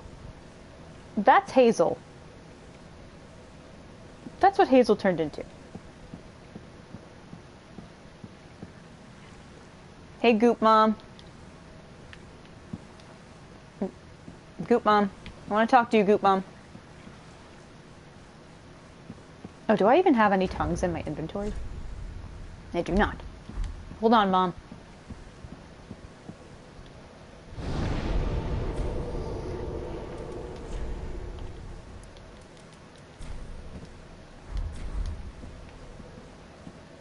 Like Rosaria, this whole area is really cool. The cradles, is like, if people are reborn, then I imagine this implies that they're like helpless little babies. And then there's cradles like dangling from the ceiling, which is extra creepy. And she has a bed with like a little drawstring in case she wants some privacy, and she's cradling this fleshy, goopy lump on her lap. Which, you know, she's nice. She's, you know. No, that's not her butt. It's just resting on her. You see, she has feet. It's just curled up around her. She's comforting it.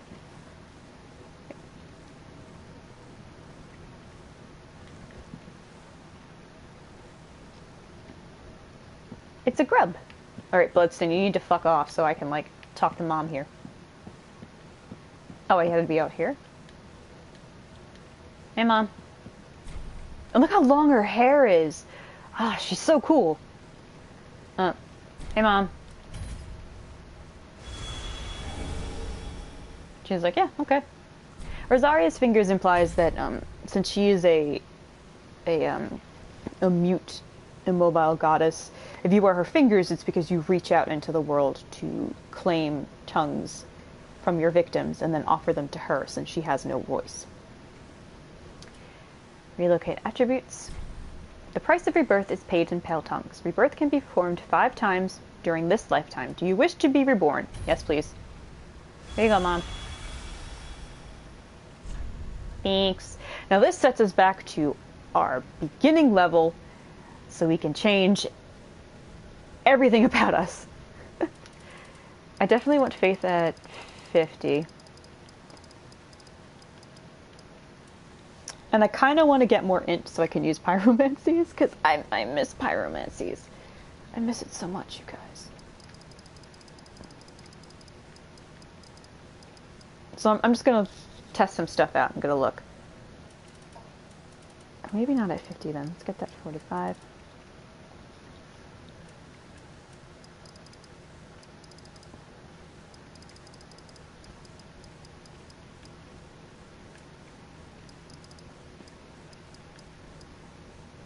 Yeah, that goes down by a bit.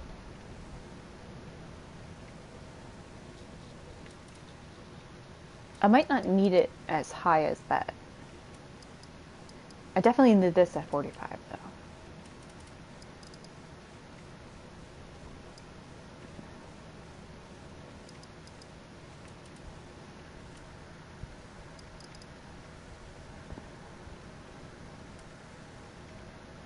I don't mind Vit being at 12, that's nothing to me.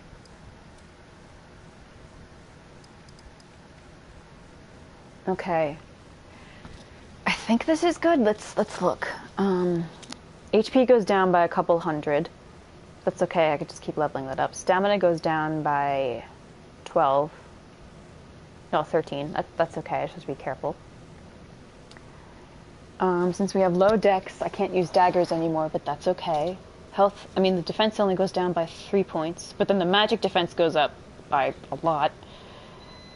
And then with int and faith, we can use pyromancies and sorceries, which is very fucking useful. So. Yep. Make me reborn, bitch. Thanks, Mom. Bye. Alright, so let's take that off, because I can't even use it anymore. Oh, I need dex at 16. Oh, I'm 1 point off. I'm gonna waste a pale tongue fixing that. Because I forgot it was 16. Wait. Mom, I changed my mind.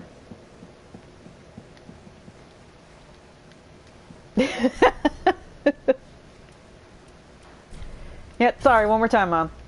Thanks. No. No, I'm not gonna grind 1 level.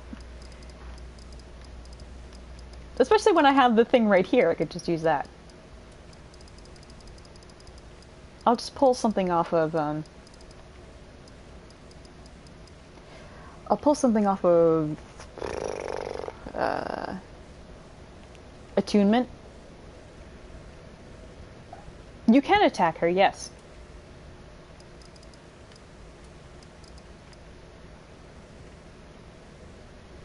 Let me just leave that for there. For now.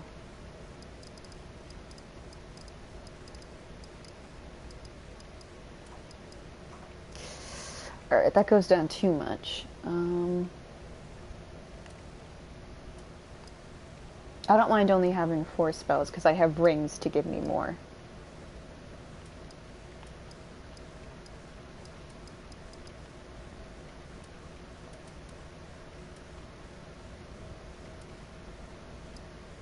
And that's only 2 points, that's not so bad. Aw! Thank you! Good night, bud. Thank you for the help on the bosses, by the way. Thanks for hanging out.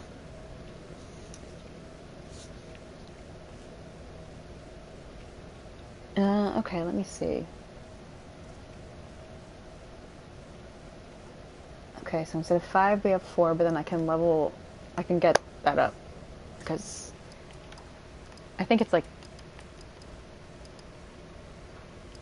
Whatever. The point being, it's fine. Yeah.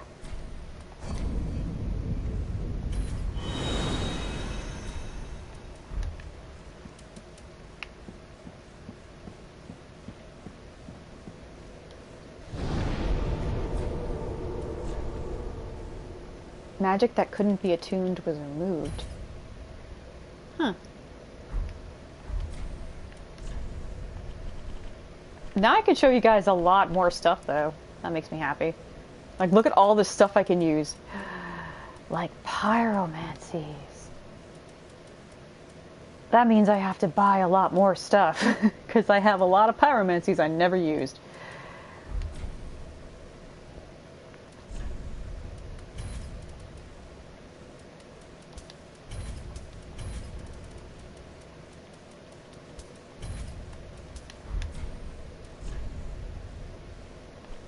Let's go back to Firelink. I think I could buy it from Carla.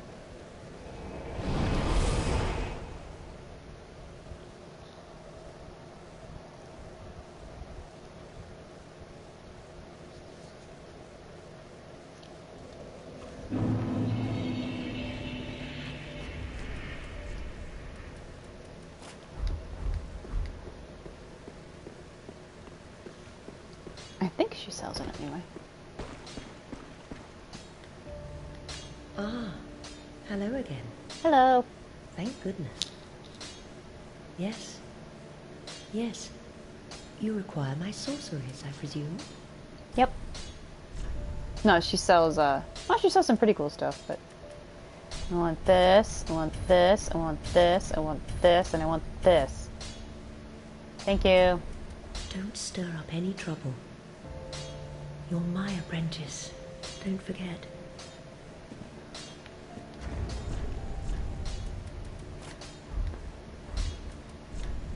$4.24. That's not bad.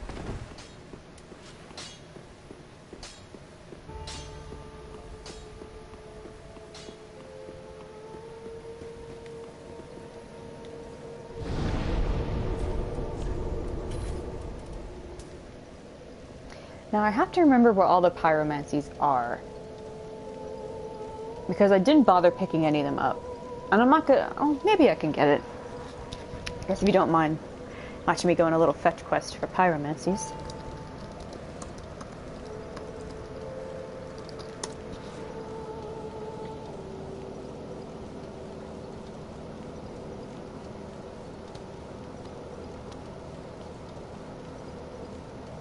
Cornix sells stuff too that I don't think I bought everything from him. Oh, and you have to see what the Twin Prince's souls make.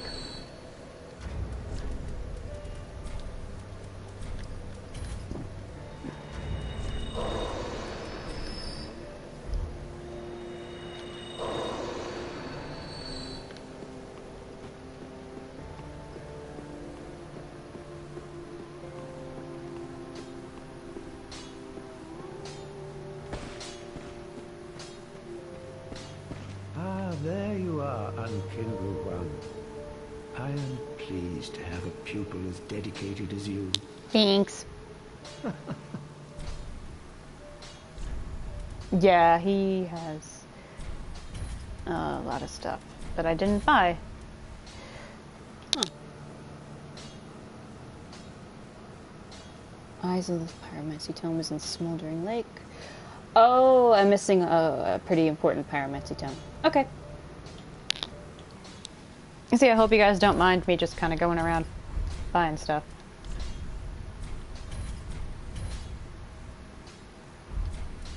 Do not be gone for long. What is a teacher without a pupil?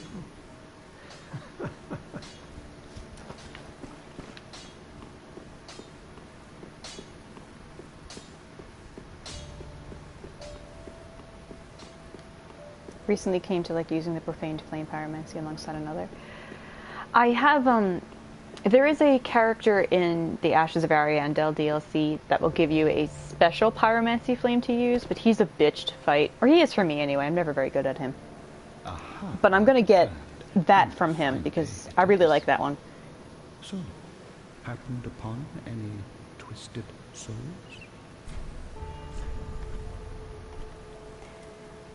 So we can get, I think one of two weapons.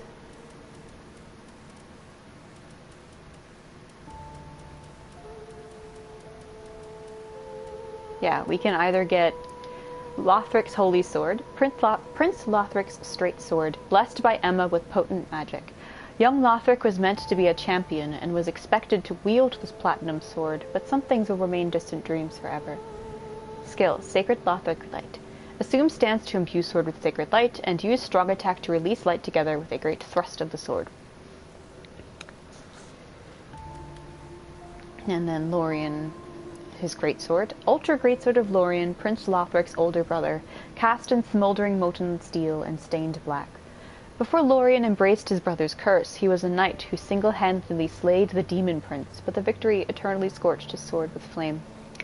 Flame of Lorien. Lunge forward to transform smolder into flame, and follow with a strong attack to launch flame across ground. So the moves he was doing to us in the boss fight, we can then do that. I'm probably going to get this instead, because I would only need 2 more points in dex to be able to wield it. And, you know, it's nice and light, and it's Lothric's, so, and he couldn't wield it, so I want to wield it in his stead. I took the mantle of Lord of Cinder of mine own volition. I speak these words with pride. Choose thy fate alone. Seize it with thine own hands. All the more should thy fate impale such foul betrayal. I like that he says that, because first he told us, oh, firekeepers aren't meant to have these eyes, it's scenes of betrayal. But he keeps encouraging us to do what we think is right. And then that right there, he obviously figured out, like, oh, he knows what we did with the firekeeper. And he says, well, I chose to be a Lord of Cinder. And you choose what you think is right, and especially if what you think is right involves a betrayal. And that doesn't sound like sarcasm. It sounds like he actually wants us to go through with the plan. It could be sarcasm. He could be being, like, a bit catty about it, like trying to guilt us, but he hasn't been like that all game. There's nothing duplicitous or rude about Ludless behavior. I think he's pretty impartial. It's like, well, I chose to do this. I chose to come back here because I wanted to be a Lord of Cinder. If that's not what you want, then you do what you think is right. Because obviously we got all the other heads of the Lords of Cinder. We are the most powerful one here. He's just like, well, do what you believe in, which is pretty interesting.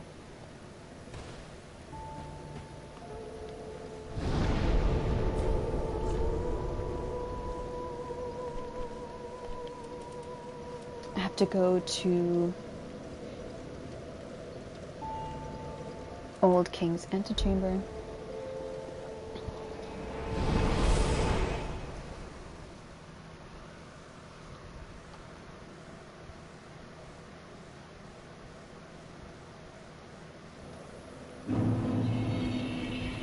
I don't think I can get Chaos Bed Vestiges, which is one of the most useful, because I used the Demon King's soul. Which is sad, but what can you do?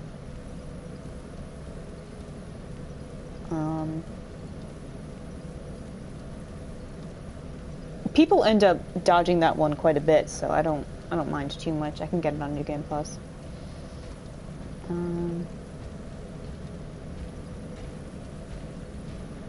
I got Black Flame, I got Black Fire.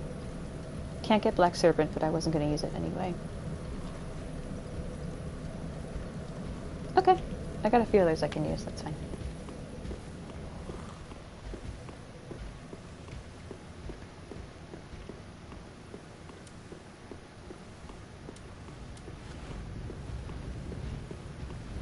Oh, that's not where I wanted to be.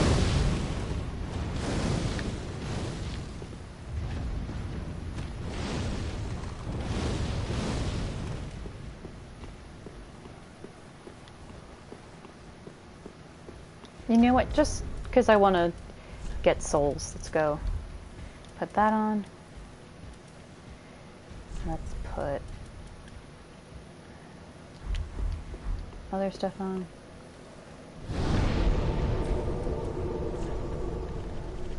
I'm probably going to do this till about 2 a.m., maybe 2:30.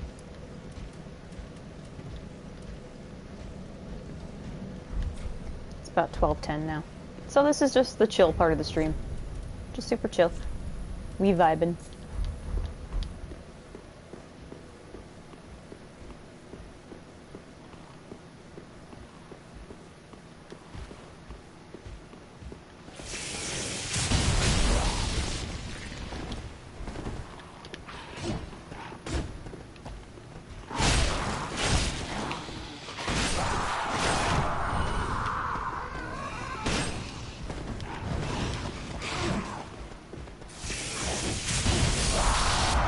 I just realized they're embered too.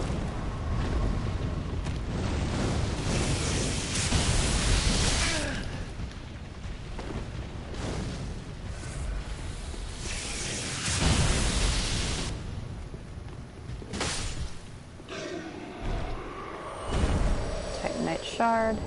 Titanite shard. Another tit shard, yay. Izalith Pyromancy Tome. A Pyromancy Tome from Izalith containing pyromancies of the witches, and it looks like bark, like from the Bed of Chaos. Chaos pyromancies manipulate lava and birthed all later forms of pyromancy. There was another... In the Smoldering Lagoons, I have to find the clay liner.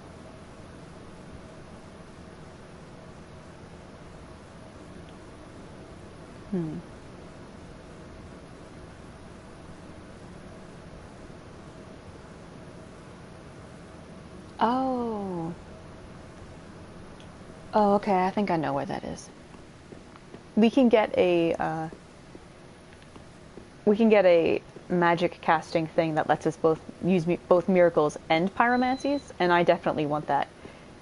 And I think it's the hair of the Fair Lady from Dark Souls 1, because it's a lock of white hair that allows us to use miracles and pyromancies, and it's called the White Hair Talisman, and the description of it is: this lock of hair belonged to a deformed member of the Chaos Witches, mothers of the art of pyromancy.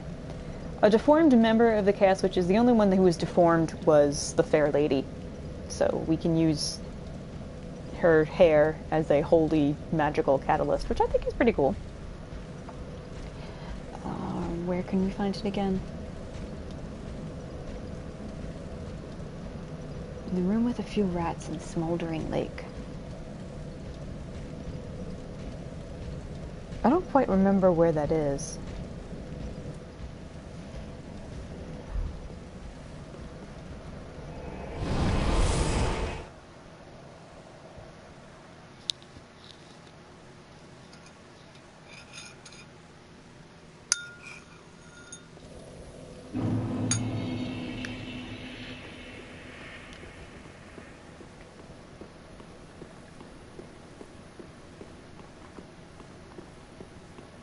I'm actually kind of sad I don't have Chaos Bed vestiges.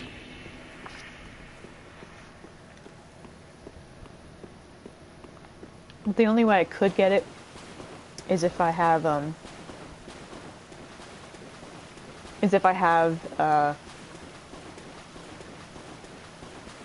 the old Demon King's soul. And yeah, I don't have that. Thought it was in the smaller lava room. Oh! Yeah, you're right. I'm a little turned around, I have to admit. Like, yeah, with the rats! Yeah. I'm a little turned around. It's been a while since I came here, and honestly, I don't remember the Smoldering Lake Demon Ruins place all that well, because I'm just not interested in it.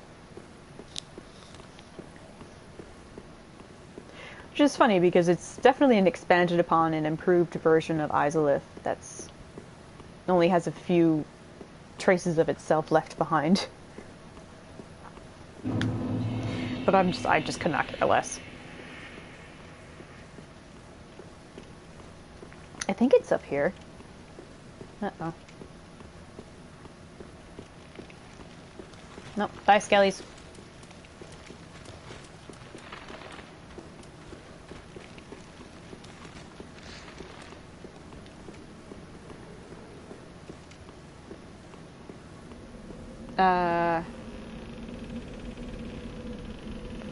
Hold on.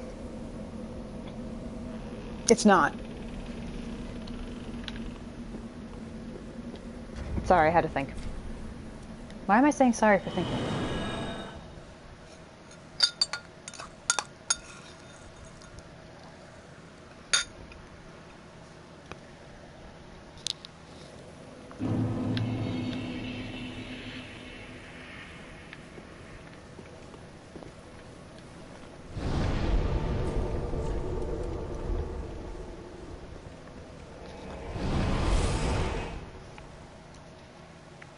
so lost.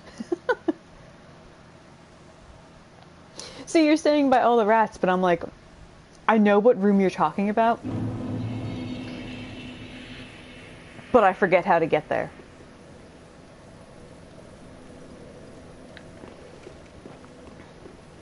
Yeah, it's not this way.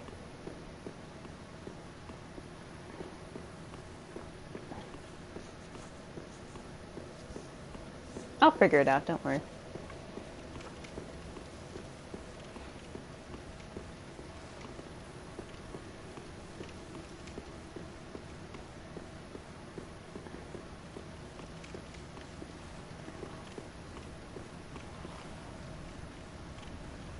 By all the rats.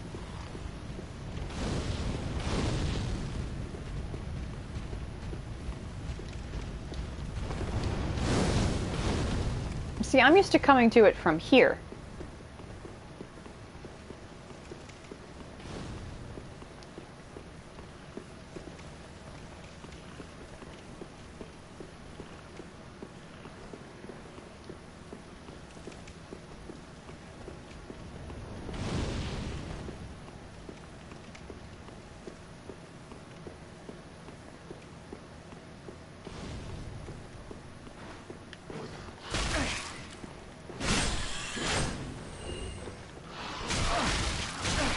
Excuse me. God, I hate rats so much.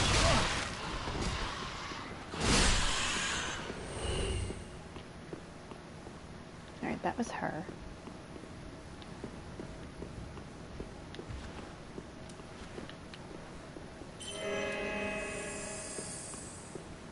I hope it's not in the lava because I don't think I can survive that.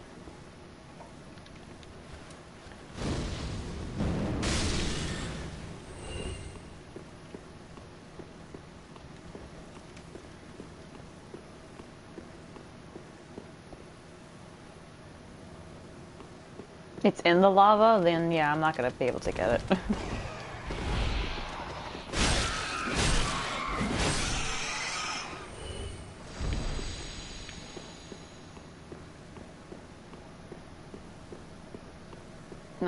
No, I think the further one is a pyromancy.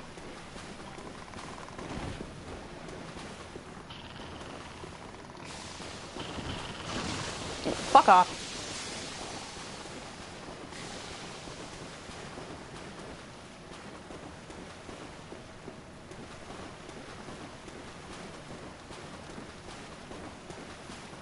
Excuse me.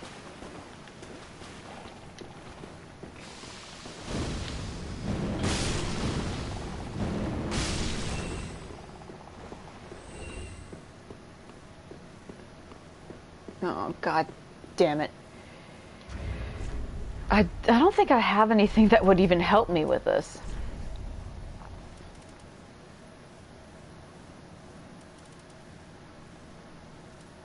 No. It's hello, kitty cat. I should have put flash sweat on.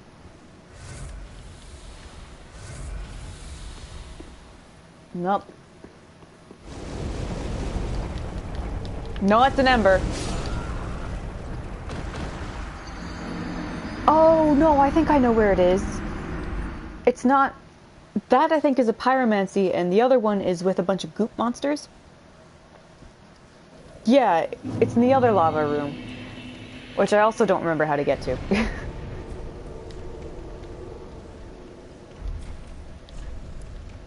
I have to come into this place from a certain angle, otherwise I'm totally lost.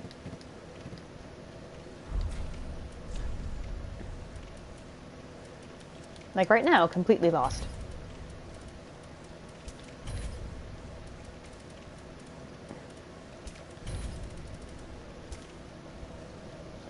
Yep, I'm using the scythe because I can use it, and also I can use pyromancies.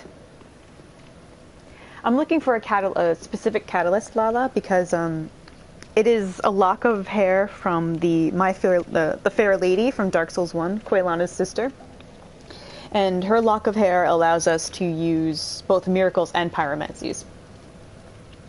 And that is incredibly helpful for us.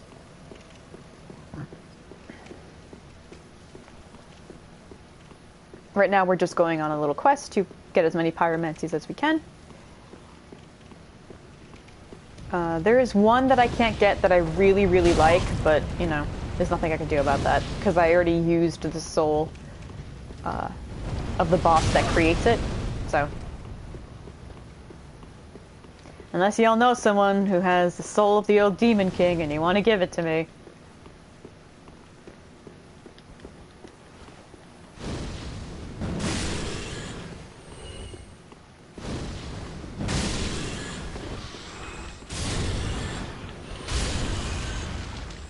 Pyromancies are very fun, Lala.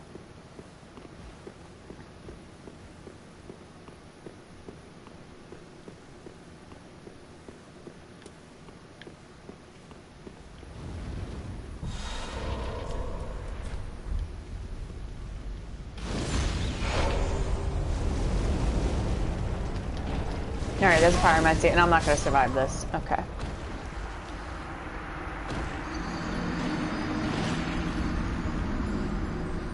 I'm pretty sure that's it. Flash sweat, rainbow petals.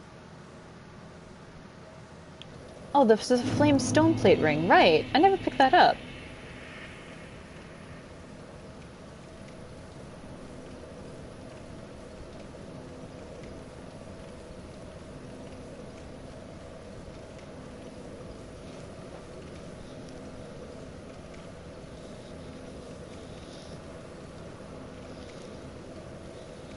Oh. Yeah, I never picked this up from the undead settlement. Well, let's just try it one more time, and if I still can't do it, then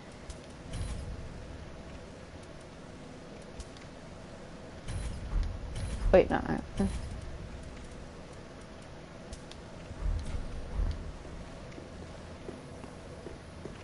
Then we're gonna go get that ring.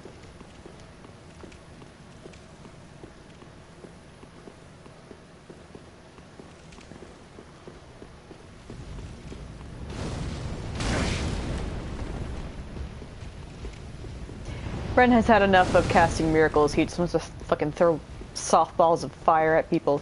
He mad. He angry.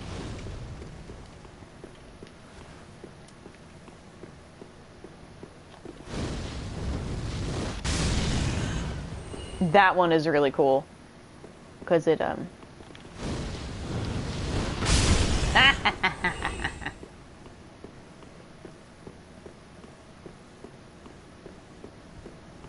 And no talk me Angie. No talk me Angie, I set you on fire.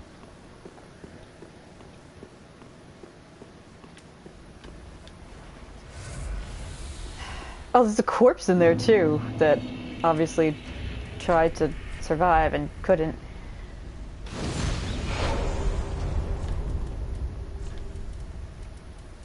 Oh, shit, I forgot, I have the... I have the, Blade of the Darkmoon thing.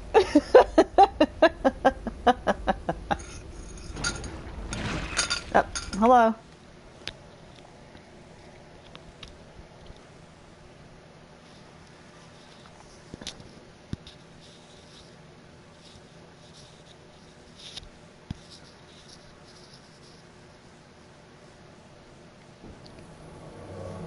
Oh, is this a fight club?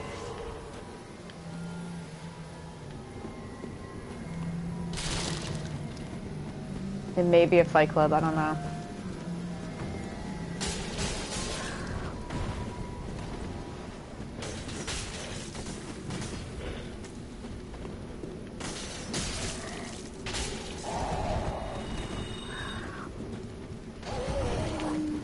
I actually can't tell what's happening. What the fuck is going on here?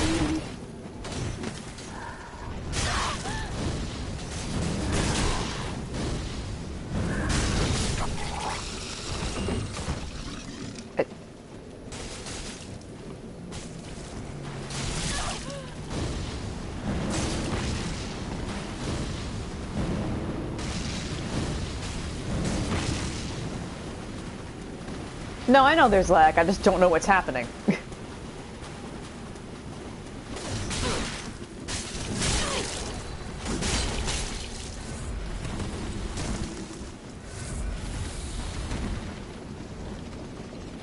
Y'all want to explain to me?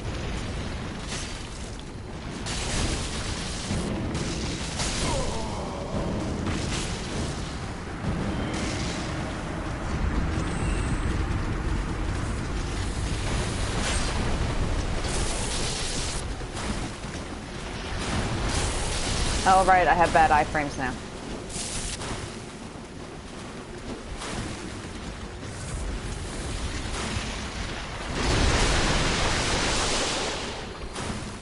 You gonna do me a solid and help me out? Oh. Bye, Charlotte, thanks.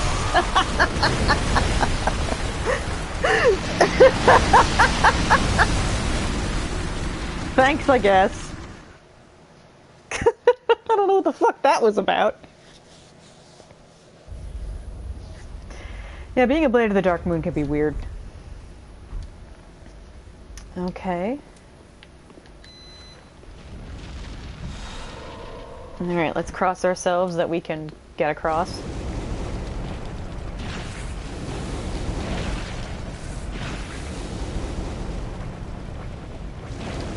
Got it! Yes! Yay! No, I didn't, because I didn't get an ear.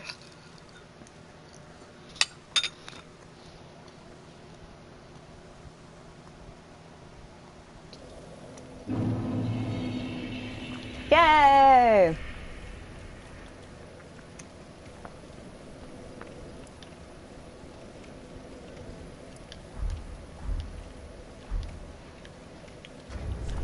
Okay, now we're good around as a run around, excuse me, as a hottie. Y'all have been waiting long enough. Oh god, we're hideous.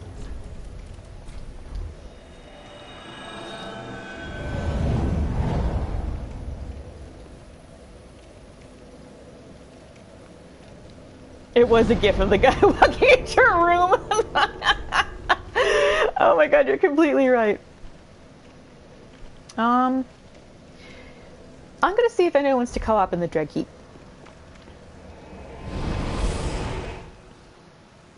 So that's what we're gonna do till about 2 a.m., 2:30. So another 2 hours of just this. If you guys aren't interested, that's totally fine, but we can chill, we can hang out. You can ask questions and talk amongst yourselves, talk about your day, and get to know each other and such.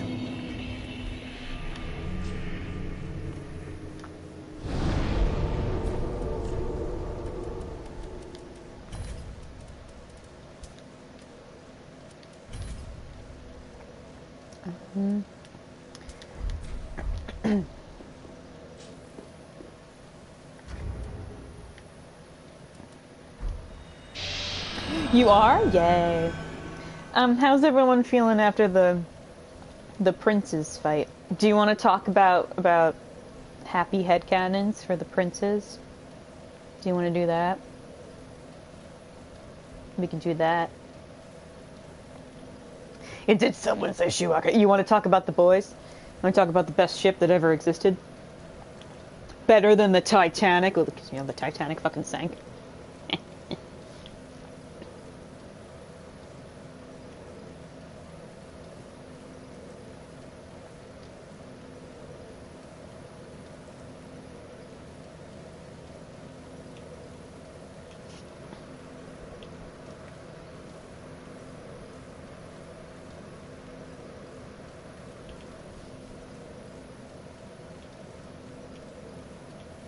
To walk a thread of time. I don't often go looking up fanfic, so I don't. That's not familiar to me.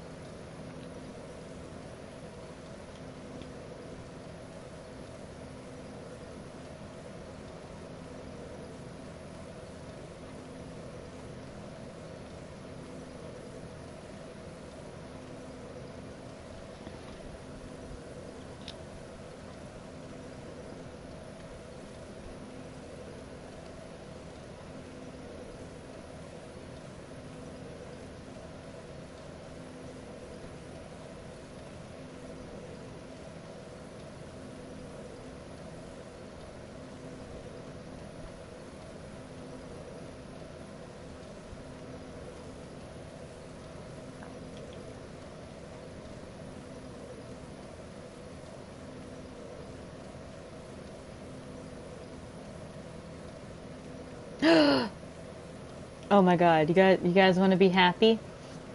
You guys want to be happy after the sadness of the wonderful twin princes? You cannot move on from this titty outfit? Yeah, he's got a titty out. Is that why no one wants to summon me? I got a titty out? Are they intimidated by my titty?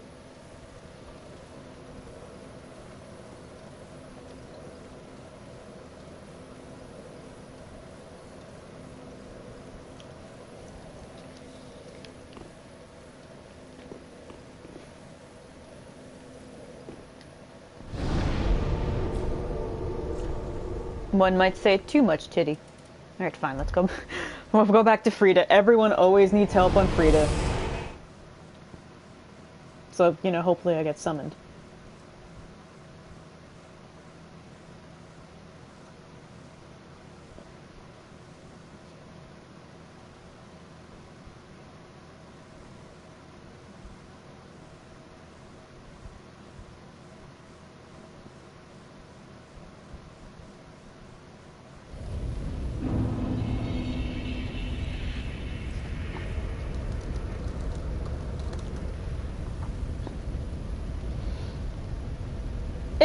Isn't the drawing cute? They're so happy. They happy babies. Now just imagine that, but with Lorien giving baby Lothric a piggyback ride.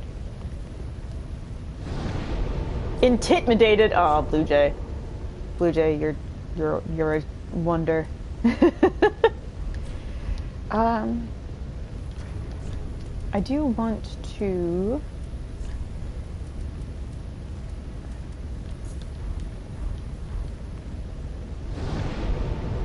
No, wait.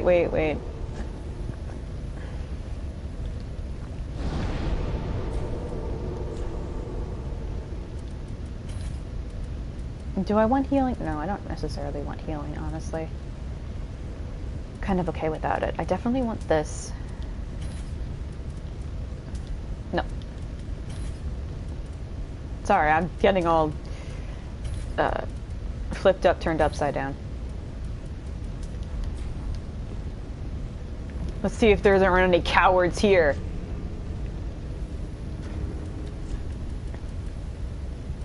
The coward's gonna summon me? Yeah! I hope it actually goes through. Yes!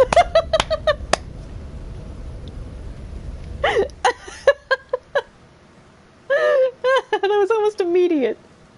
Someone saw it and they're like, I gotta have this guy. I gotta have him on my crew. I already have Irina Irina is already a firekeeper, so I finished her quest in the best way possible.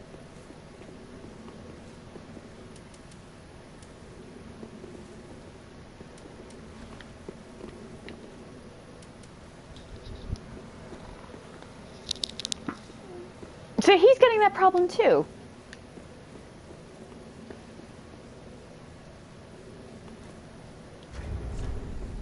One of life's joys is the boys. I'm here. Let's switch to the dagger, though.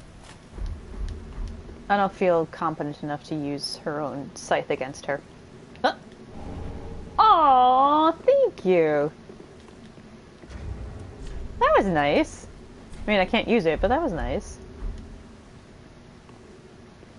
I once had someone drop me a greatsword, like, just out of nowhere. And then I had someone, like, they summoned me to help them on Aldrich, and they gave me, like, 99 soul items. Which was clearly, like, a dupe glitch or something. And I think I had said it in another stream. I didn't use it for a while, because I'm like, I don't want this to, like, fuck something up. No, it was just 99 soul items. It just gave me 1,000,000 souls. Yeah. I was like, okay, thanks. And that's been happening a lot. Even an invader left me a lot of stuff. I was like, why are people being so nice? I don't get it.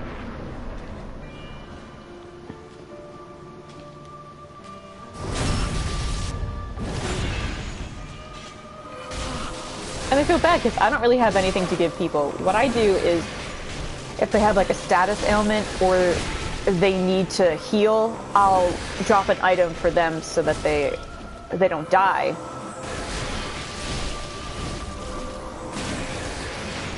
Yeah, he talks. I'm sorry, Blue Jay. You missed the whole cutscene because this guy skipped it. But if you want, you can go look up the Sister Frida fight cutscene. In fact, I actually recommend that because it puts into context why he's here at all and why he has such a strong reaction to Frida dying. Oh shit.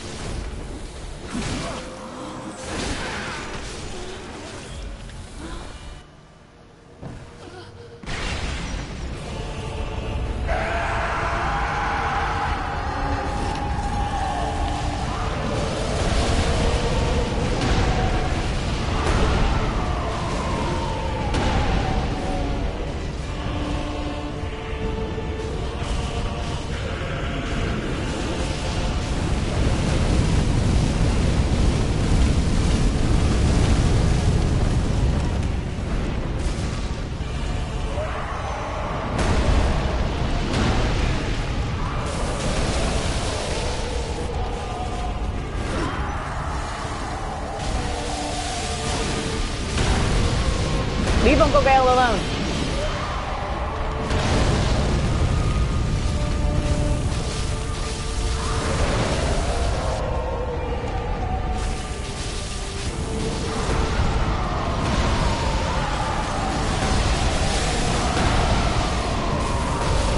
Yeah, he's strapped to the chair, actually, Lala. Hopefully I get summoned by someone who wants to watch the full cutscene. Because this fight's amazing.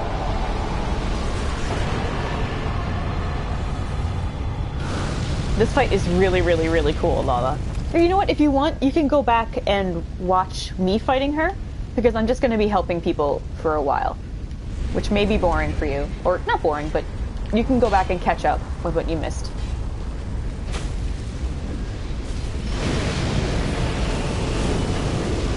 I love the way she fights.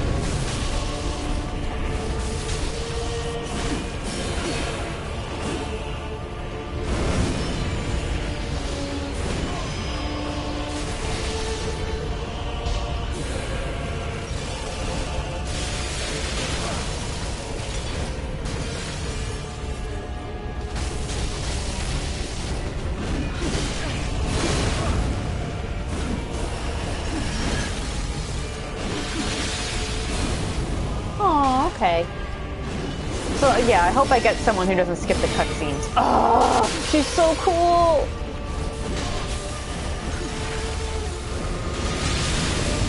Look at that!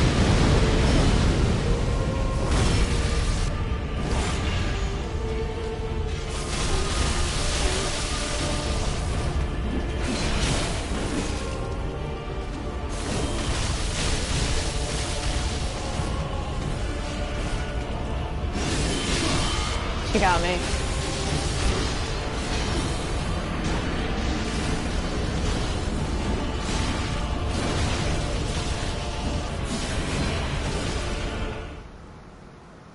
Okay.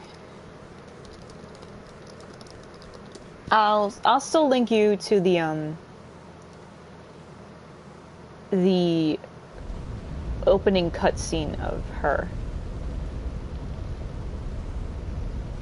Of when the father talks and what the transformation scene is like.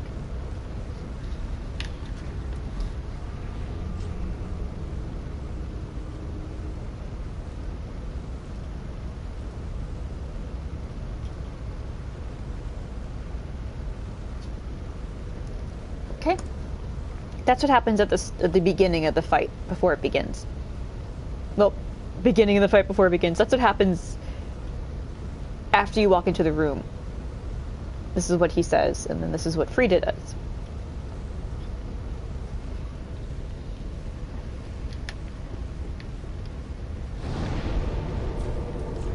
That's kind of useless. Let's go back to that.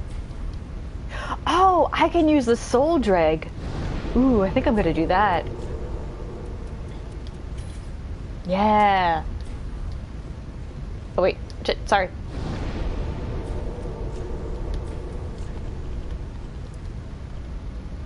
Oh shit, do I...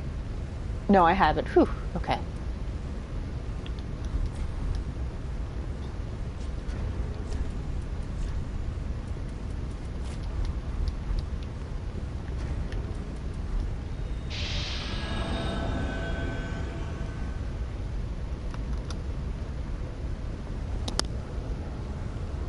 Uh-oh. Oh, there we go. Whew.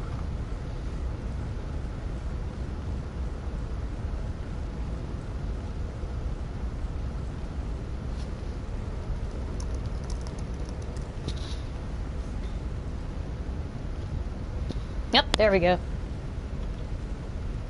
Can't resist the power of the tit.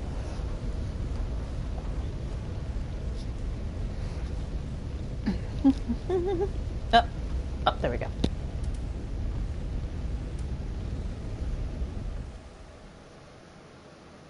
Hey, Blue Jay. Yeah, I guess you watched the beginning cutscene?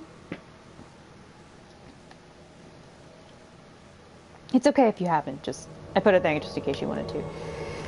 Victoria and Alexander. Hello.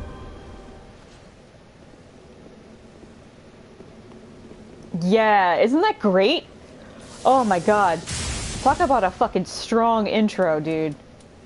And he's so sweet. He's just like, oh, bring Frida to me, please. Like, he's so kind. She is! She is the baddest bitch around.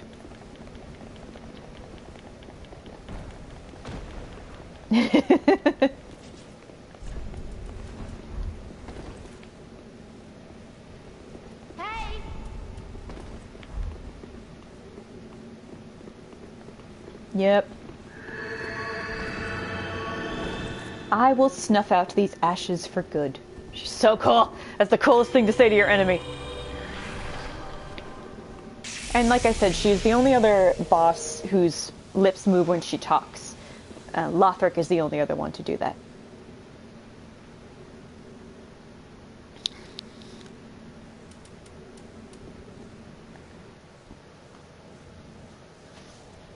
She's honestly my favorite boss. She's just... ugh.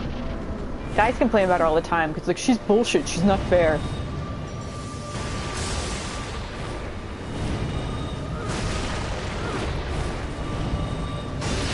I'm firing giant balls of humanity at her.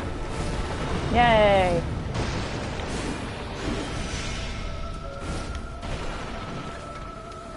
Hi, Frida.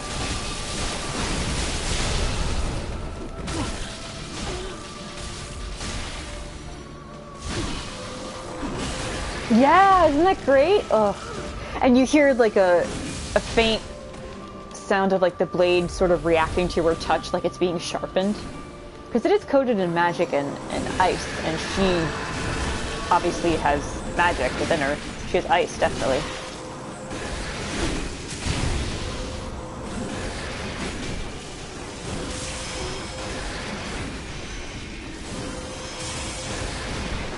And what's sweet and sad to me is he actually is hiding his gaze. Like, see? He's hiding. He's doing what she asked him to do. Ooh!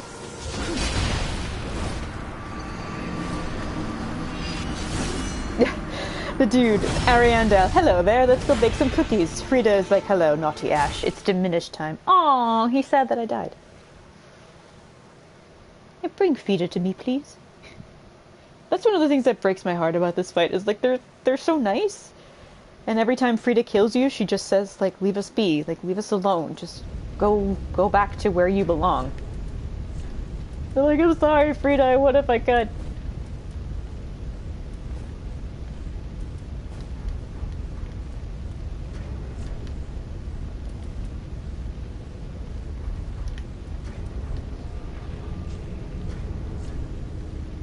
What spells do I have that I don't really need?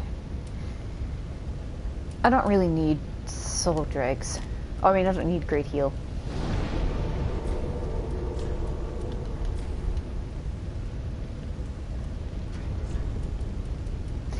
I still have that Kenny Loggins song in my head.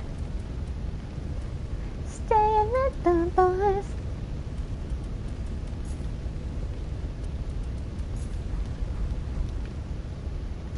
One of life's joys is the boys. And now look, Ren is a battle nun, armed with a knife. Oh, hey.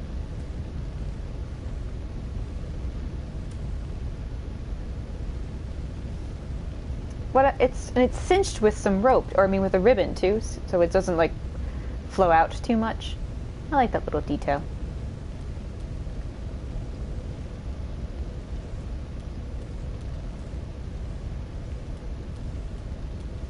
And look at the flowiness of these clothes. Look at the physics, cloth physics. Ah!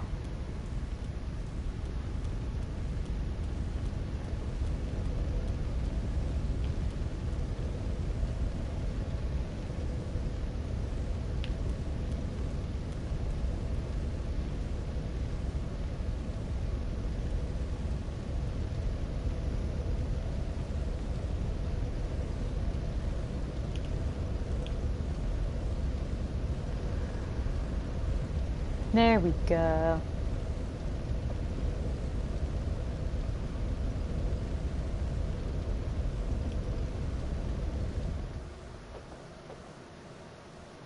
Now you guys know why I have Frida's Great Scythe as my Tumblr URL. For a while it was Sister Frida's, like with an S at the end, because I couldn't get the original name. But yeah, Frida's great. I love her.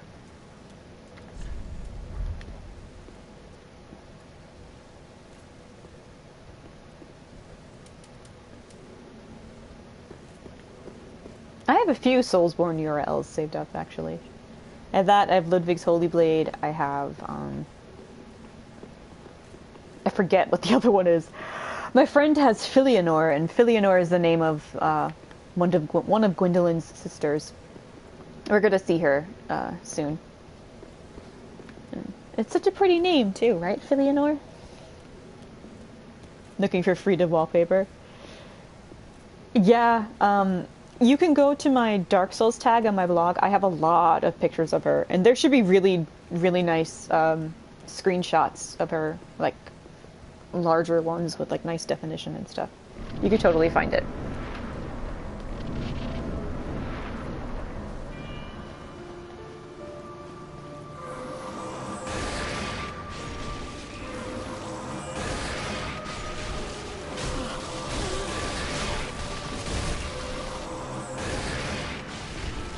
No, I don't have any talent for making clothes. I also have a lot of body image issues, and I don't have money. I'm pretty broke. And I also feel like my time to cosplay has kind of come and gone. I'm an adult, and I'm at the age where unless I do that thing professionally, like for cons or for like modeling purposes, I don't think I should do it. That's just me though, and I just mean me personally, I don't think I should.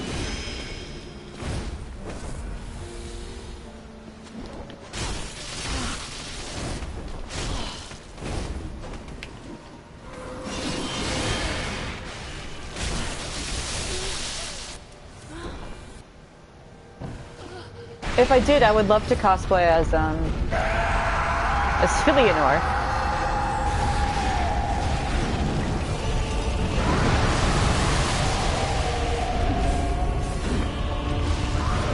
Or even Gwendolyn, really. I think he'd be fun.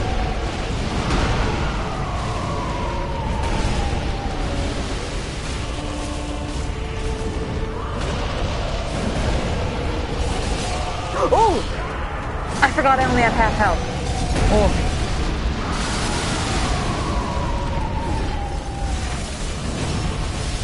Sorry, Tommy. I forgot I'm super squishy now. Yeah, and I only had half health, yeah. I see. Sorry, Kami.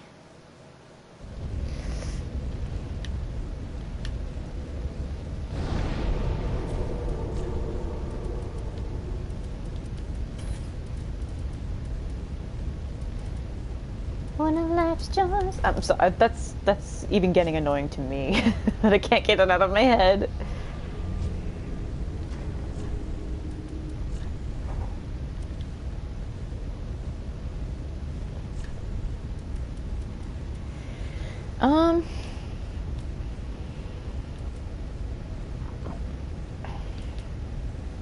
Yeah, I need to upgrade this so it can be pretty efficient.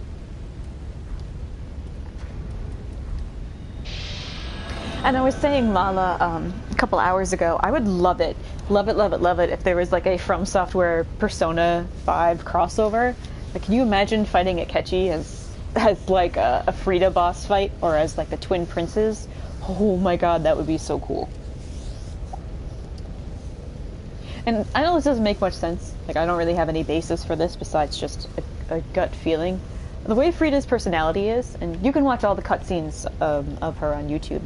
I think they're only about 8 minutes, if that. Something about her personality, the way she talks, and just what she's done, which is coming to this painted world for forlorn and lost people and becoming a maternal caretaking figure for them and protecting them. Reminds me a lot of what we can surmise about Akechi's mother, based on what he said of her. So yeah, Frida just reminds me of Akechi's mom.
Apparently all of Akechi's confidant rank ups in English have been posted on YouTube. Aww,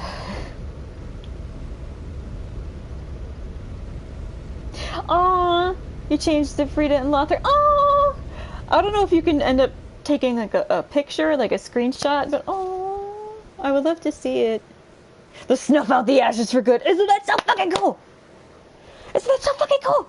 Because it's exactly what Lothric and Lorien want to do. Yeah, someone ripped all the cutscenes of Akechi in the English version and put it up on the YouTubes.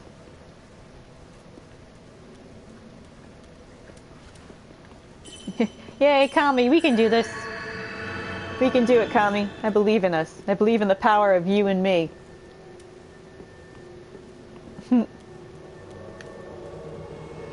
Ord! Hello, Ord.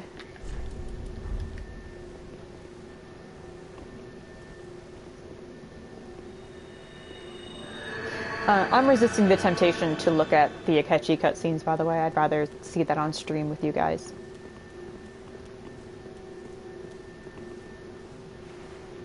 Okay. When I get a sec after the fight, I'll look, okay?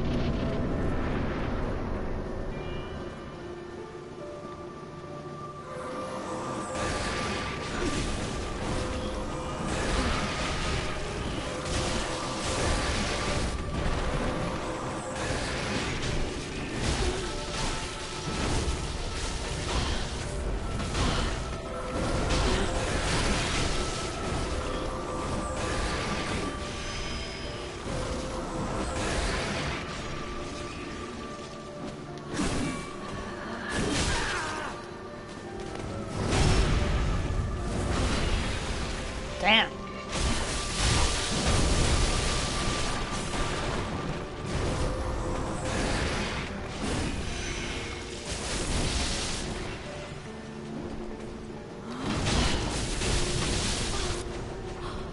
Sorry, Frida. Oh yeah, I heard the I'll break them, and then his AOA phrase is "tell me how much it hurts." which I think is fucking awesome. And he says it so demented and vicious, and I'm like, yeah. Yeah.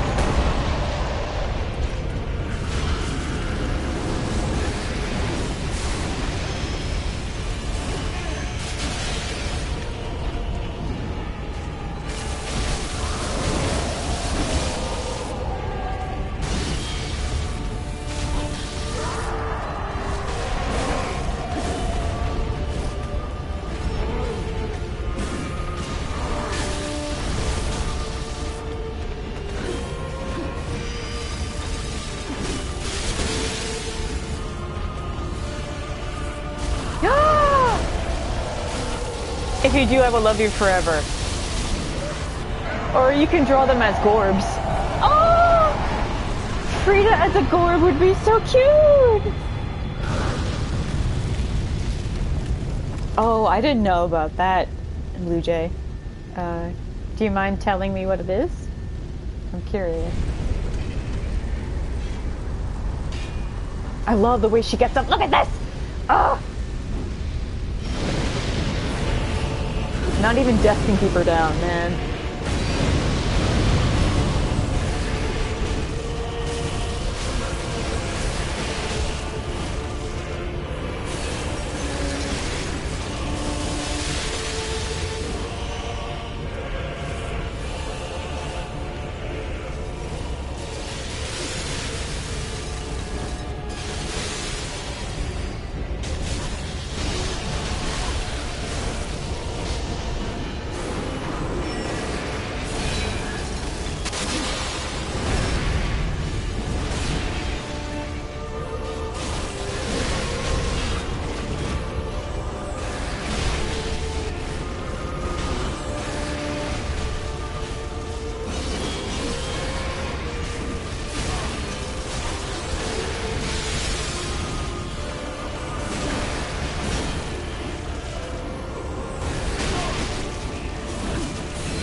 Look at that attack! Ah!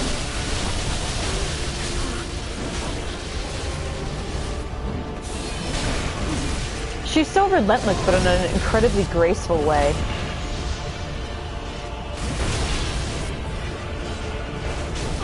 Like she's willing to defend this world with her life. Lala, if you want, when you watch my attempts of her, I did a bunch of them solo. You can see how long she chains those attacks. They're crazy. She's great. She's a great fight.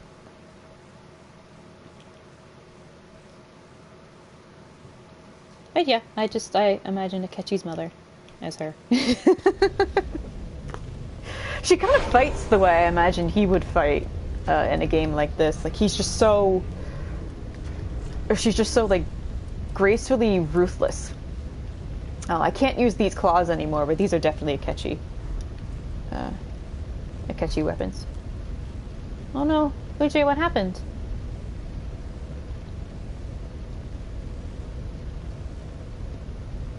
Oh.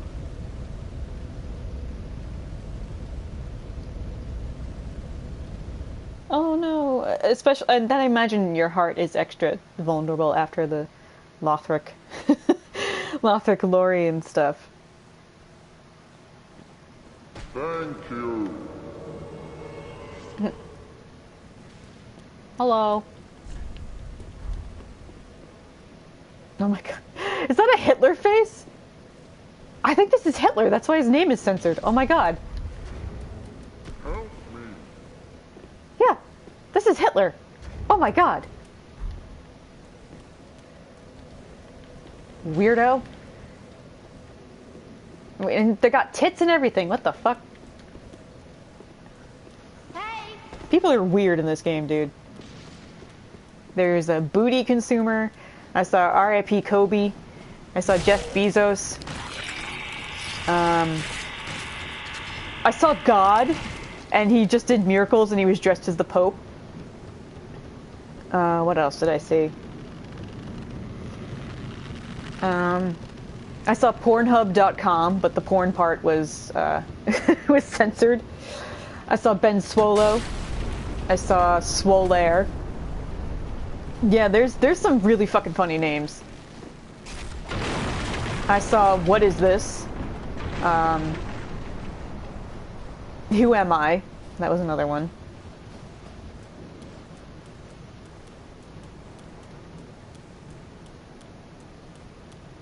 I've seen a bunch of Game of Thrones characters, because people do that too.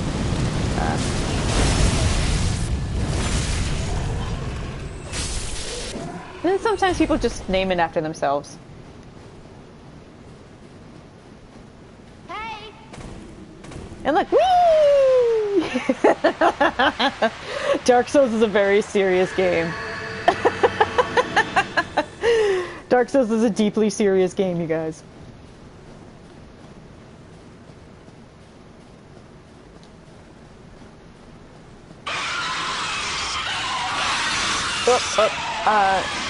Yeah, this is the body horror zone, but I'm gonna ignore them all.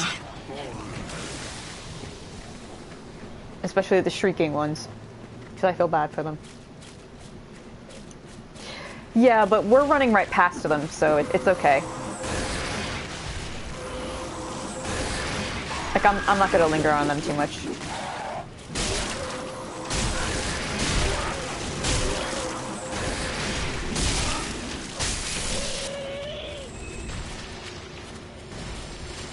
Yeah, sorry, they're pretty loud. I'll turn the sound effects down a little bit.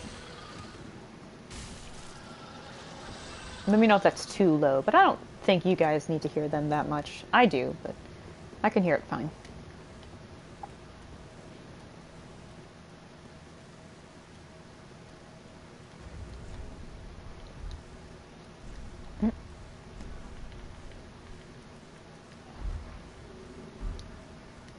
Yeah, there's a lot of things that scream in this game. It's like Bloodborne, only, like, I don't know, like less super crazy.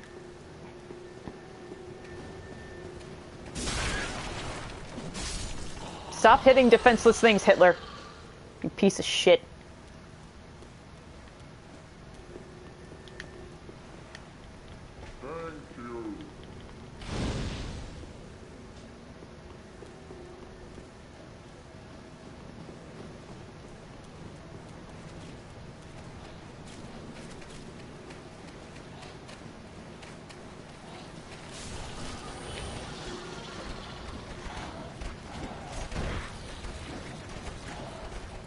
I can't tell if I want to be, like, offended by this, or just kind of, like, side-eye it and judge quietly.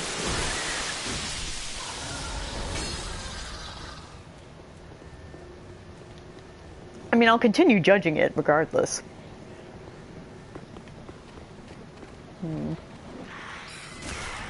I mean, I've seen worse, actually, believe it or not. I've seen people name themselves after, like, convicted sex offenders, and they were only invaders, and they were just pieces of shit, and I'm like, okay, not only are you annoying, but you named yourself after a convicted sexual abuser. Hope you feel fun about that.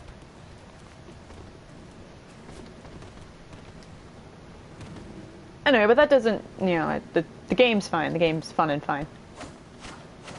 Just, you know, sometimes people can be dicks. Alright, well, Hitler's too stupid to open the door, so that's his problem.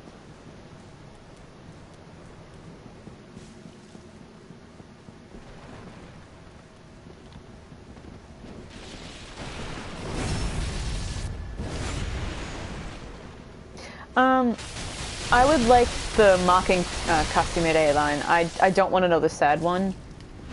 Unless it's like super duper spoilers, I don't want to know it.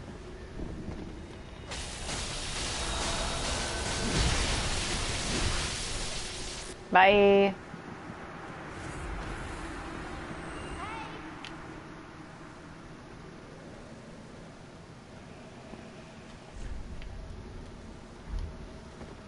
Yeah, same here, Lala. I would like to know what he says just to sue me, just because I want to know.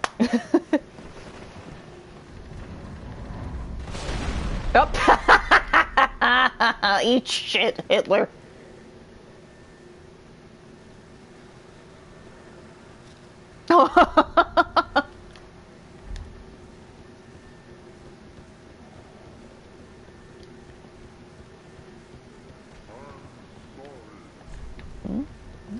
Fine.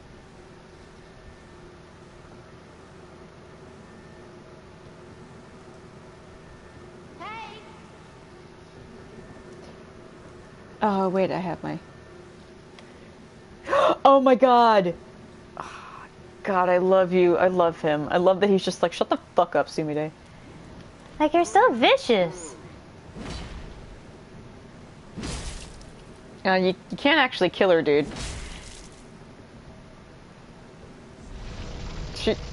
She just goes to her room. I don't know what that was for.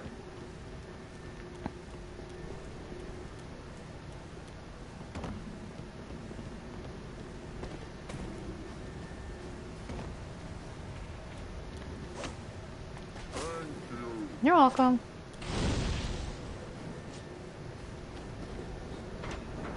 What an asshole, I love him.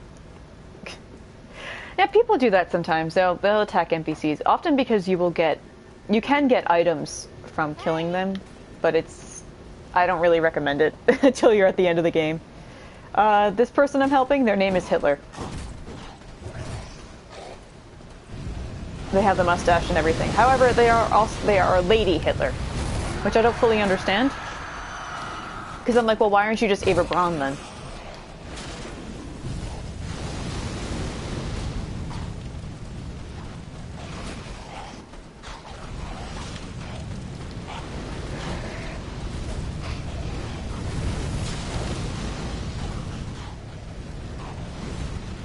I have no idea where they went, so, you know.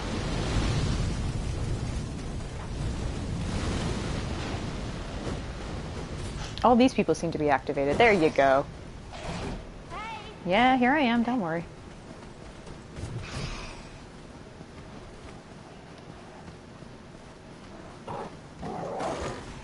Bye, puppies.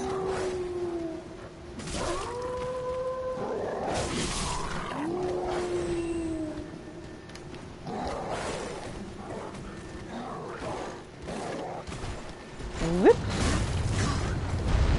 Let's just run through the entire DLC.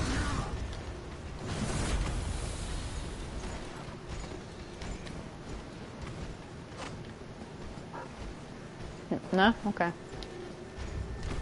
We actually did literally just that. We just ran through the entire DLC.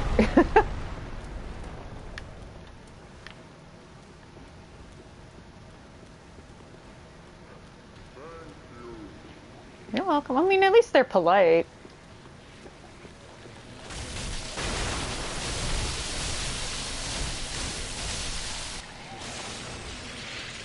I mean, it'd be kind of like if someone named themselves Pol Pot. It's not funny, but or Stalin. Oh, we just got invaded. Jojo.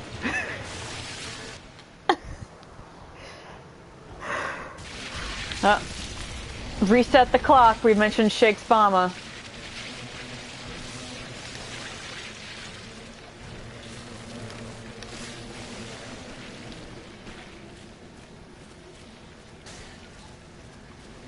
Oh, they're down here.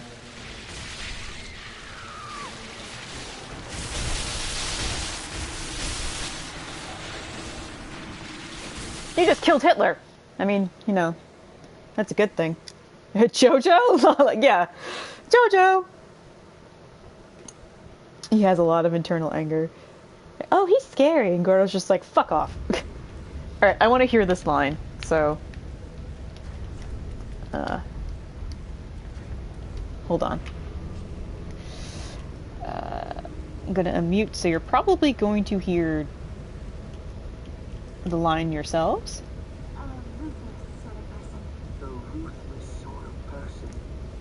I love him! God, she's such a dumbass. The ruthless sort of person. Sorry you're as useless as tits on a bull when it comes to the Persona 5 Rolla's story, Kasumide.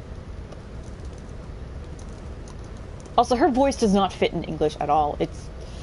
It'll probably grow on me, but it's just not. I'm just like, what the hell? And then they recast Tai for some reason?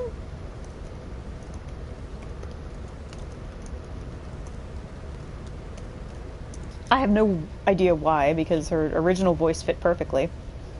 He is literally the SpongeBob meme, yes.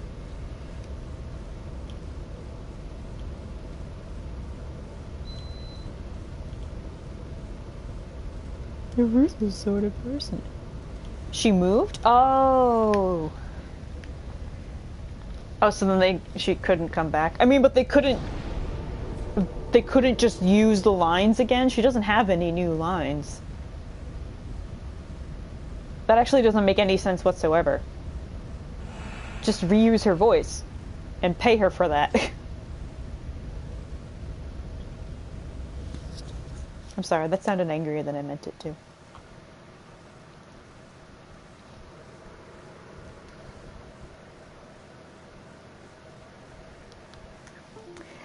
I don't think she has any.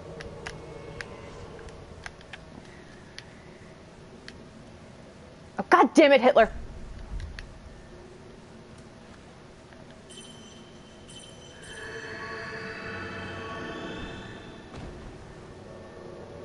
Bernard Wigbrand. What the fuck are these names?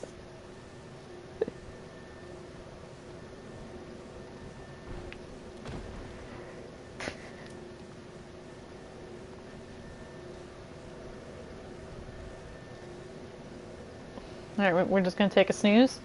Okay.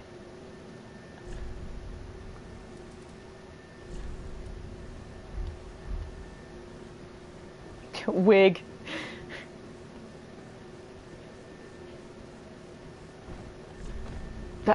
Okay.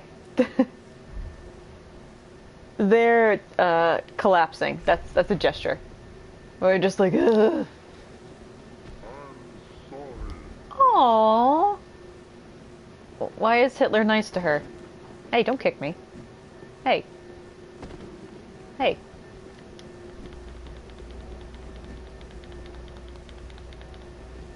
I do like that they bowed to her at least. Alright. You're kind of warming up to me. I do think you're crass and tasteless, though. You're welcome. Cat, stop crying.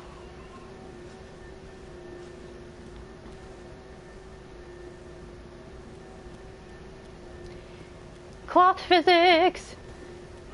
Oh.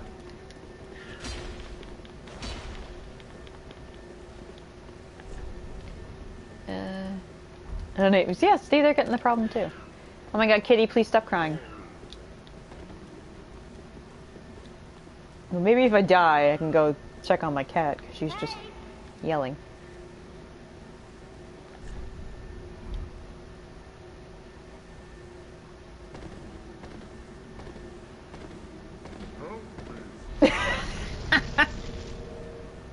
Was that a little kitty in a box? Aww.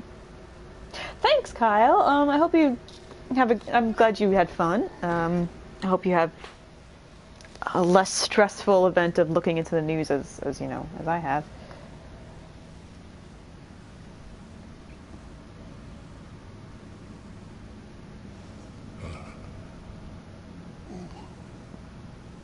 Bring Frida to me, please. Canst thou not see the flame flickering once again? Soon will it surge. I can see it, feel it. Yeah, you're gonna see. Yeah.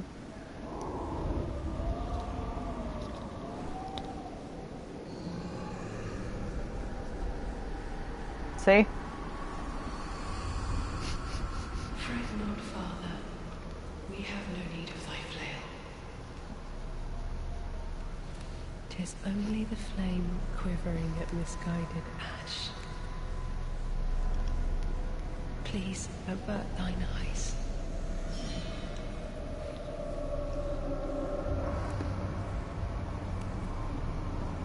I will snuff out these ashes for good. It's even funnier if like their character is like bright blue and their face is just like heavily distorted, and they turn around in like a serious cutscene and they just look like a Smurf.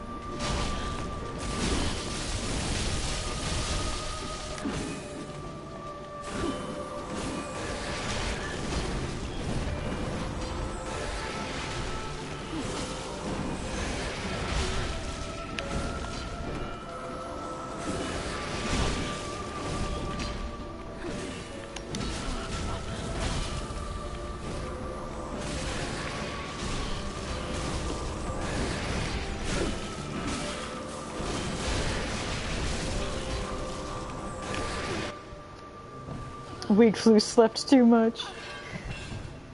Weak Flu too sleepy.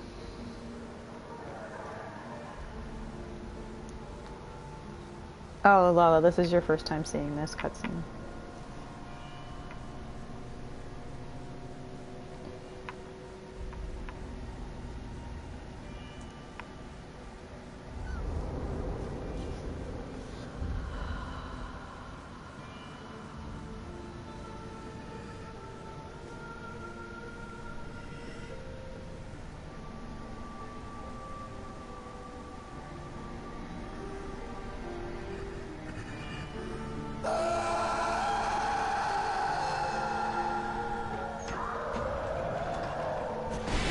Alright, they did cut it. You can look that up. I showed it a few times. It's intense. And I'll explain it when we're done here.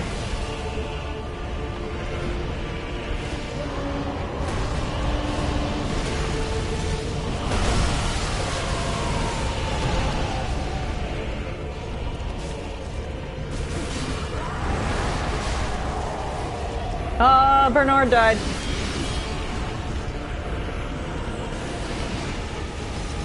Wig.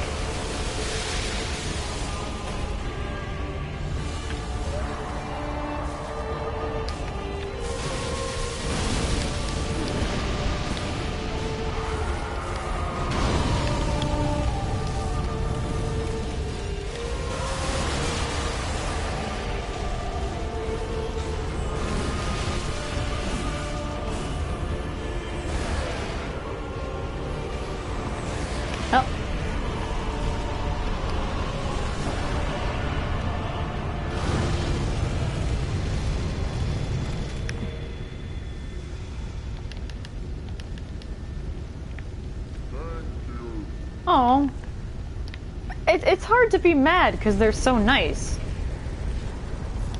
I don't know how I feel about that.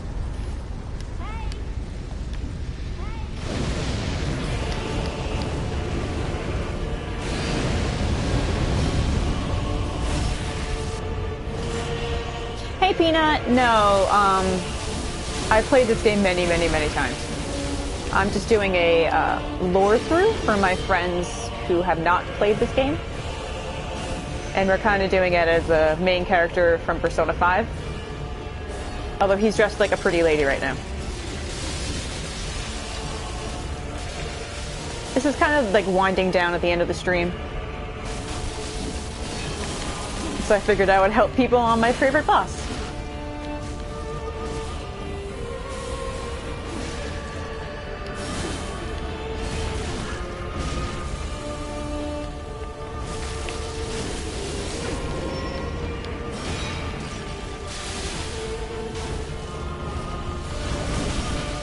Damn it, Frida.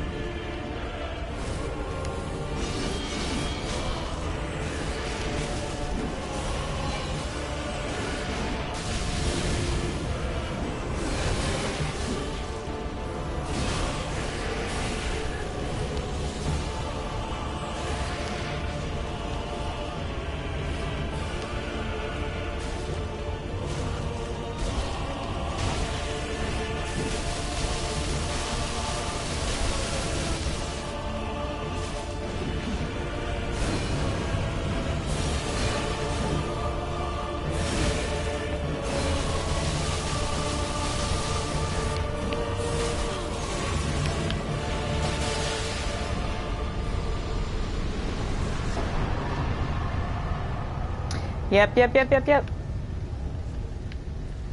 No, I mean the friends in chat. They don't play these games. They like them, but they don't play them. So I figured I would go through the game and explain story and just read all the items and kind of sort of give both like a class 101 of Dark Souls and then also list some theories that I have. Yeah, okay, Lala, I wanna talk about the second cutscene. So the whole reason why we're in the painted world of Ariandel is there is a prophecy that when the ashes are two, a flame lighteth, which means when there's two ashen ones in the painting, a flame will appear. Gale brought us into the painted world. He was praying to a statue of Velka, which is a goddess, to bring fire to Ariandel. And he finds us, and he's so grateful because he's like, okay, now the prophecy can be fulfilled, and the painted worlds won't be rotting anymore. That's what we're supposed to help with. So when she collapses in the pool of blood, and it forms that perfect circle, and then the blood starts dripping down, that's meant to look like the eclipse in Lothric. I don't know if you've seen it, the bleeding sun. If not, I can go show you what it is. And then it forms another circle around that vessel that the father is cradling. And that's, to me, that represents us connected to her, since we're the two ashen ones from the prophecy. And perfect circles like that, that's what the dark sign is, which we have right here. All undead are branded with this. So she has this too. So it shows that we're connected, and then the fact that that second circle appears around the Lord vessel containing fire is just a nod, like, hey, you're meant to link the fire. There you go. And when he rips himself out of the chair and starts slamming the vessel into the ground, his blood and the fire that keeps that world going, keeps that painted world alive, is mixed together in that. And he and Frida have been suppressing that fire because they don't want the painted world to burn up. So the fact that he's so distraught and heartbroken at seeing her die, and he did what she asked. He covered his face so he wouldn't see her fight, and so he didn't know that she was dying, and he did as she asked, and he just couldn't do anything to help. So he just snaps and then takes the vessel and slams it on the ground repeatedly, and to the sound of a heartbeat. He does it like a drumming beat at a very distinct movement, and the camera cuts to like over his shoulder so you can see her. She's the focus. She's what he's looking at and focusing himself on. And then the urn explodes, so then the fire of the world mixed with his blood rekindle her. See how we're outlined in orange and little cinders are rising off of us? That's what he does to her. He kindles her. He brings her back to life. So that's the second phase. And then in the third phase, she collapses after you defeat them. And he cradles the vessel to himself and burns himself up immediately. And so uses his life to bring her back a third time as the Black Flame Frida. And as he disappears, he says the prophecy again. He says, when the ashes are two, a flame alighteth. And then he talks to Frida. He says, thou art ash, and fire befits thee, of course. So he decides in the end that he's going to use the flame of the world to bring her back, so she can protect the world with her life and fight you. And that's why in the third phase, she is at her most vicious and aggressive and relentless. And it's fucking awesome. And I love this boss so much. So goddamn much. I forgot why I wanted all these souls. Oh, I wanted to farm because I want to get levels for Ringed City. I think I want to get to at least 125. Maybe 130. Isn't that awesome? Ashes of Ariandel DLC tells more of a story than, like, some whole games. And I'm not even joking with that. Ring City tells a pretty distinct one, too. But it's kind of like how Fallout New Vegas' DLC is better than some entire games' plots are. Ashes of Ariandel is fantastic.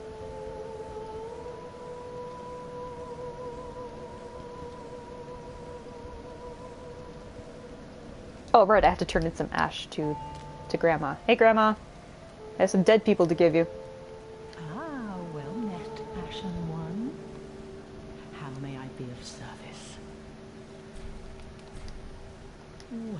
Well, what warm, Isn't it? honourable ash have we here? It's as if thy fate were with death entwined. But take no note of There's me. something Thy business is thine own. bittersweet but beautiful at the same time about this game. This game more than Dark Souls 1, in my opinion, because this one is about, because you meet more people who are in the same position as you. In Dark Souls 1, you do not meet another chosen undead. The only other undead who knows about that prophecy that you meet dies in the beginning. And in this, you meet two other unkindled ones. Frida's the one you have the most constant contact with.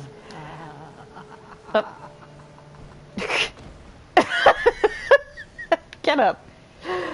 And her story is definitely the most developed out of them all, along with yours. Okay, I can get Uria's clothes. And I can get Orbek's clothes. Aww. Okay, I'm gonna get everybody's clothes. Anything else I could get? Oh, I can get Lorien's stuff. Armor of Prince Lothric's older brother Lorien. This black-dyed brass helm is patterned with flame. Lorien, raised as a knight, is said to have been left mute and crippled by his younger brother's curse. It is also said that Lorien, in fact, wished it so. That's something else that's bittersweetly beautiful, that Lorien, who was so brave and strong and noble, and he was elder prince, probably an heir, he killed fucking demons and stuff. When he was bound to his younger, sickly brother, he lost not only the ability to speak, but to move. And didn't mind. He was bound to his brother, and he could basically protect his brother. He would be with his brother, and it didn't matter to him. They shared a curse, and so Lothric wasn't alone with it. I think that's incredibly beautiful. Armor of Prince Lothric's older brother Lorien. This black-dyed brass armor was passed down to him from the royal family.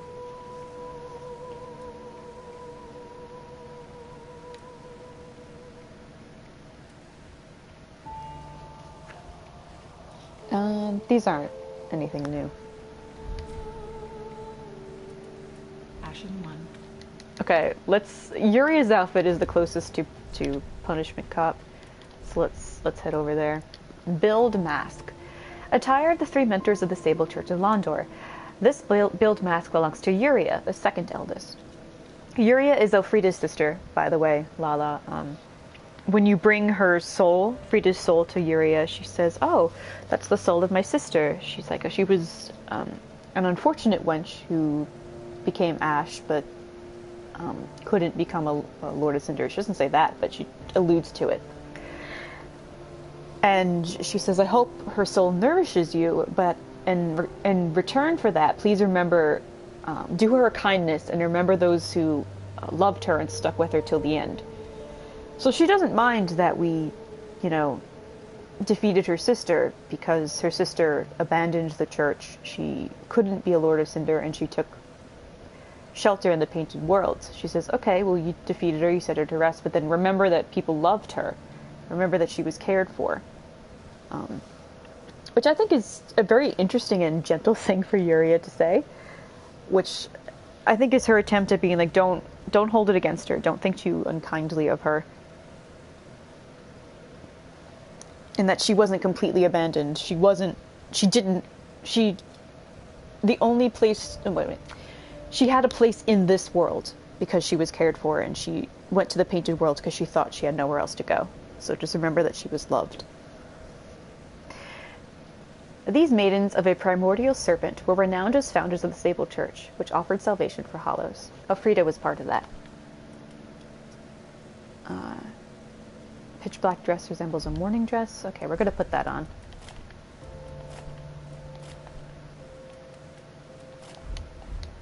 Look at us. We have like fake gray hair, but look at us, dude.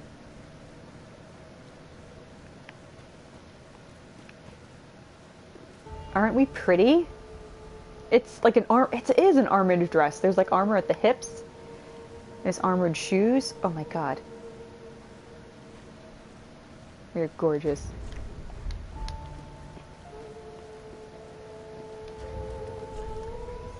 Oh, that's pretty good defense too. That's not bad. Let's look at Orbek's coat. Traditional coat of the Vinheim Dragon School. Normally a deep blue color, this black variation is a sign of a sorcerer engaged in surreptitious work. These covert agents were excelled at manipulating sound. So this is basically like, yeah, he was an assassin. Yeah, and the ember part of... Oh, the ember looks so pretty. Okay. It's 1:30. Okay, we'll go for another hour. I said we'd stream till about 2:30.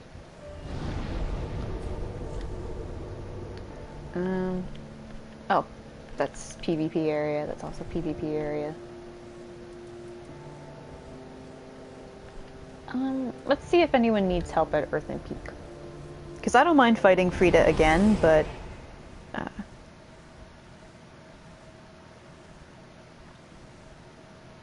I also kind of want to keep things interesting for you guys. Because I could fight her, honestly, for hours. I have actually camped out in front of her fight, her boss arena, for like 12 hours a couple years ago, just helping people on her and no one else.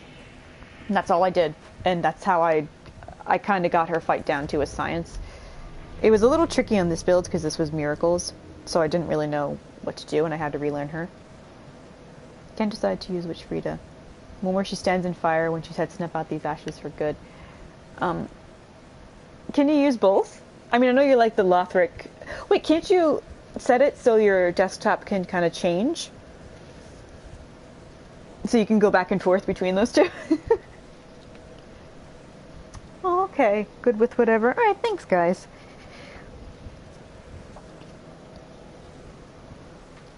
I don't think anybody needs help here. Also, I can get invaded. I just realized that. Uh-oh. Ow. Oh. Hey, Lap. Oh, there you are. Perfect timing. You remember that treasure? In the thick of the poison swamp. Sure do. Well, I fetched it for you. As promised. Thank you. Oh, it was only a hop and a skip. I needed a rest from old Nan over there. Okay. Go ahead. It's yours. Maybe it'll help you with that solemn duty of yours. Why, thank you.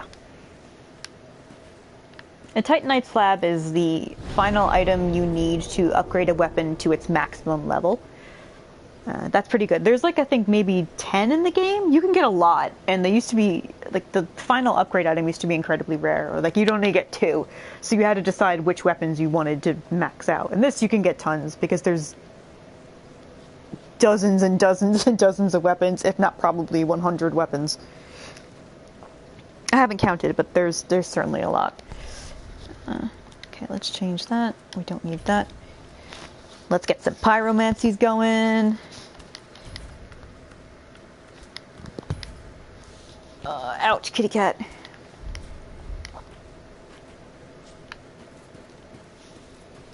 Let's go pick up some items that I missed. Oh, yay!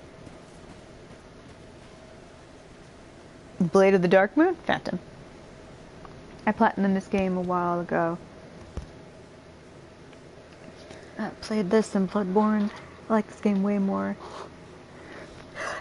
I like Bloodborne too. Like, I love it a lot, but yeah, I feel like I wanted more out of it, and that's because I genuinely liked the game. I didn't feel like I was being shortchanged or anything.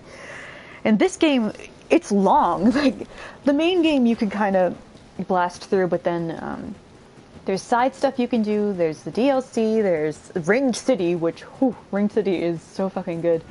But then there's so many different weapon variants, so you can, and then they have weapon arts, so you can do so many different things with the stuff you have. Like, there's just a ton of variety in this.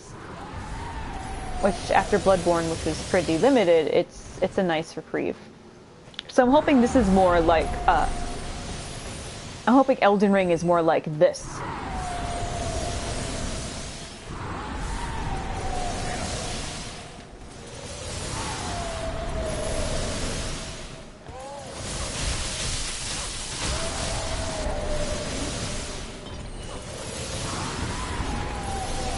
Stop screaming, Angel! Oh, did he go off the cliff? I think so. Yeah, by the way, there's angels. Elden Ring is the upcoming game from Miyazaki, who directed this game in Bloodborne and Dark Souls 1. He's working on it with George R.R. Martin. It seems to be based off of Scandinavian myth. Dark Souls is based heavily on European fantasy or European mythology, specifically Norse in a lot of areas, with a mixture of Buddhism and Shinto beliefs. But Elden Ring seems pretty heavily inspired. I think it's called the Kalevala. You can go look it up if you'd like. I think it's from Norway. It's very specifically Norwegian.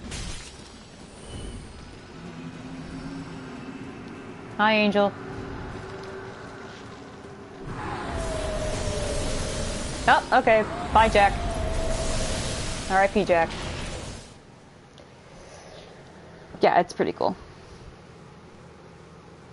You platinum Bloodborne 30 days, or less than 30. Unless I haven't even beat the DLC. Ooh.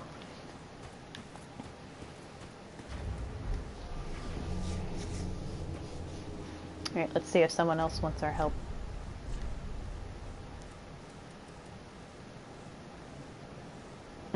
Weight ratio 64. Whoa. No, sir, I don't like it. No, I wanted this. And I still want to keep that on. Yeah, I don't know when Elden Ring is coming out, but I'm really excited for it. It was announced, I think last year. There was a teaser trailer for it. Nothing else has really been said. They said it's going to be like open worlds, and I think you could ride a horse, and that there would be character creation like in Dark Souls, so that you can make builds and stuff. But I don't know much else about it besides the fact that Martin wrote the story and the basic concept.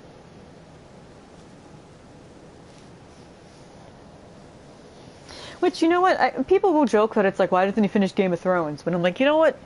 Considering what D&D did to Game of Thrones, I'm not surprised that he's just like, I want to do something that makes me happy, without any pressure, without knowing that people are going to adapt it and change it and condense it for television format, something that could be wholly mine. So then he works on the stories like Dunk and Egg, he works on the Targaryen book, like he still is within that world, but focusing on things that are purely his creation, without, you know, producers meddling in it.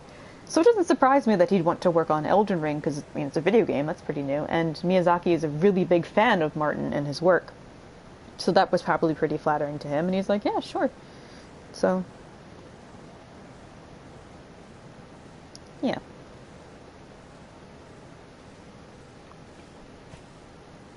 I guess y'all good?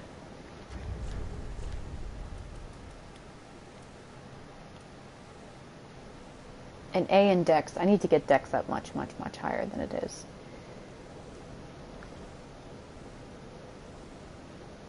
Yeah, me too, Peanut.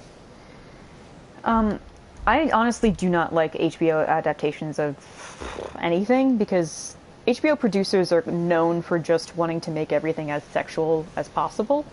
And I'm not a prude, okay? Like, I don't care. Like, I don't give a shit about stuff like that, but they just put in like random bits of nudity or like constant scenes with prostitutes or in brothels or just naked women somewhere.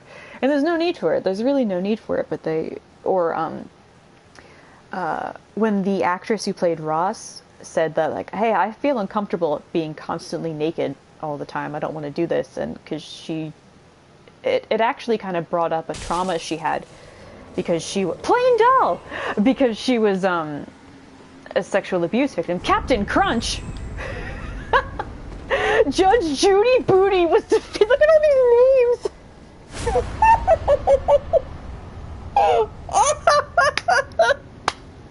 at all those names! Anyway, the actress who played Roz, constantly having to get naked and do these scenes reawoke an awareness of sexual abuse trauma within her, and so she said, hey, I kind of don't want to do these things and I'm kind of uncomfortable. Can we maybe change it a bit? And so her character was just a creation in the show, and Martin was really impressed and really liked her character, that he said he was going to mention her or put her in one of the books just as a little side character, which is very sweet. And then, I don't know if this was poor timing or a deliberate choice, but her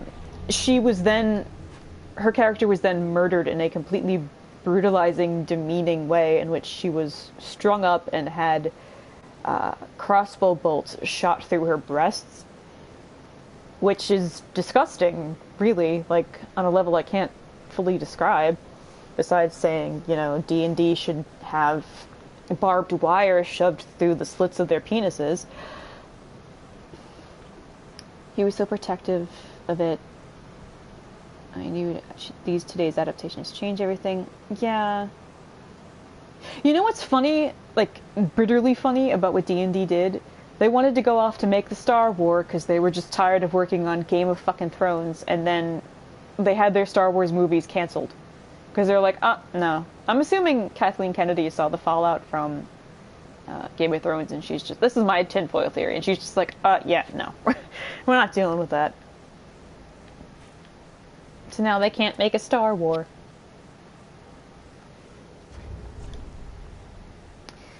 But yeah, I need higher dex, because that Frida's weapon levels in dex. So what could I pull from?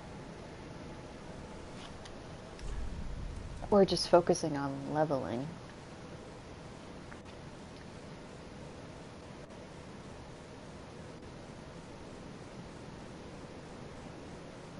Hmm.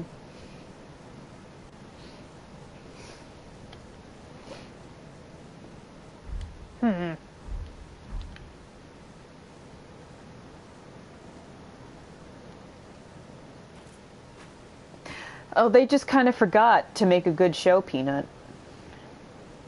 Just like Dani kind of forgot she's looking at an entire fleet of ships.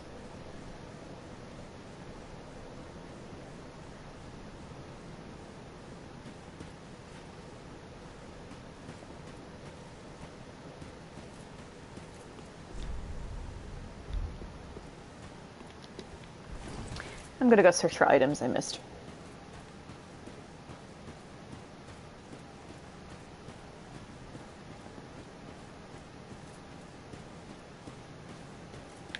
I know there was this one.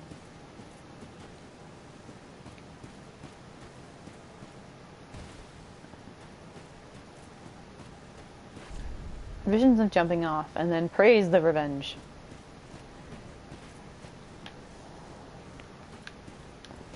You know what really grinds my gears about that, like, post-show interview that they did? It went from showing you cool behind-the-scenes stuff of how they made each episode, so you would see, like, set design, or you would see, I guess, costume ideas and pieces, and it went from giving you an insider's view of how the show is made to the writers are going to justify their creative decisions because they were too lazy to establish it in the show. And that is, as a writer and as someone who studies literature and, like, analyzes media and stories just as a hobby that she's very passionate about, that is so fucking lazy that the only people who could get away with it are a bunch of mediocre white dudes. Now, I'm aware I'm a white lady saying this, but, you know, fuck them. And just, like, if you can't convey your reasoning for why you did something in the script, then guess what? You need to rewrite that fucking script. A lot of media these days have unoriginal ideas with so many political messages. I think it depends on what message is being pushed. I'm not necessarily against anything, like, progressively political. When it comes to, like, horribly regressive, misogynistic bullshit, like how they treat women in that show. Yeah. Like how they treat women in that show. That, yeah, I have a problem with those kind of politics. And I understand that A Song of Ice and Fire does have pretty harrowing violence against women. Like, I'm aware of that. I've read the books. I actually really like the books. But it's never depicted as just something blasé that, you know, it happens, but it's always shown as, like, these people are monstrous, and it doesn't glorify what they did. It doesn't make the violence titillating in any way. And I constantly point to Jaime Lannister and how he feels about how women are vulnerable, and how he would have to stand outside the king's bedchamber and hear the wife like weep because she was in pain from what he was doing to her, and Jaime would bring it up to another member of the Kingsguard, and he was told, well, we protect the king, we don't protect the queen from him. And he thought that was just fucked up. And when Brienne was in danger of being attacked, he told her, you know, like, if it happens, you have to go away somewhere inside, you have to hide. Which is, one, that's a trauma response that I understand completely well from experience, and two, the fact that Jaime, like, pissant piece of shit Jaime at this point, would tell her that a man would tell a woman that is so, especially in the world like Game of Thrones, that's so, like, painfully kind. I don't know how to put it. Like, if he can't prevent what's going to happen to her, he can at least tell her how to prepare herself so she doesn't break. Anyway, I have a huge problem with how women are treated in Game of Thrones. Don't get me started on Sansa. I will keep you here all day.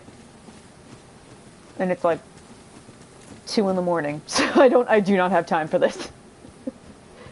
I could go on a tirade.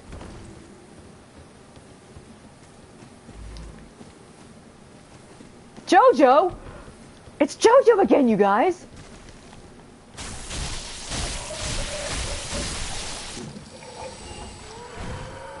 Oh, okay, basically, I don't know how to explain what they changed. I would have to name something pretty specific.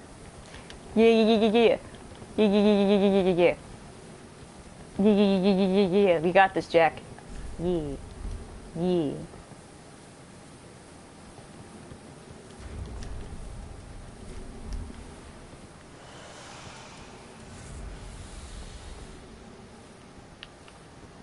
Yeah, it's, I'm pretty sure it's the same Jojo. I don't know where he is, though.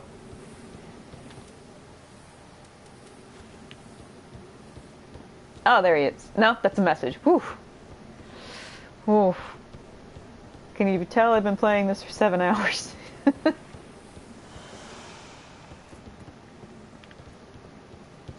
He's probably waiting near enemies. They do that a lot. Like, you get invaded and they'll just hang out near enemies and then fuck you up. Which I have to say is, you know, that's pretty clever.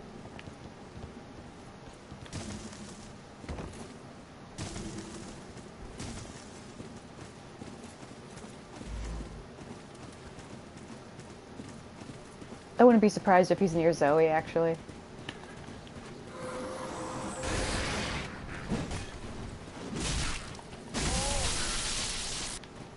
No, that's someone else. Hey, Zoe. Hey, girl. Yeah, I was fucking right.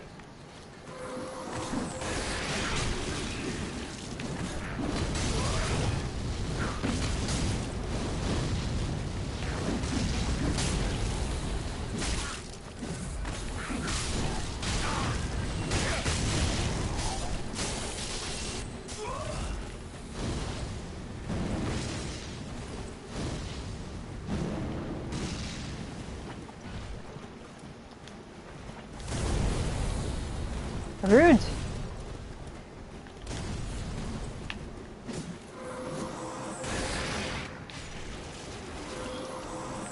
Nope, where are you casting that, honey?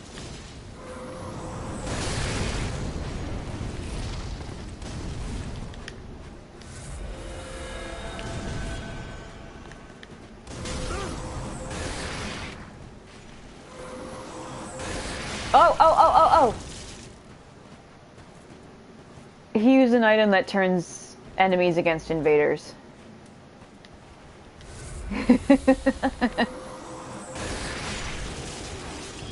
But it only lasts for a couple seconds, or about a minute or so.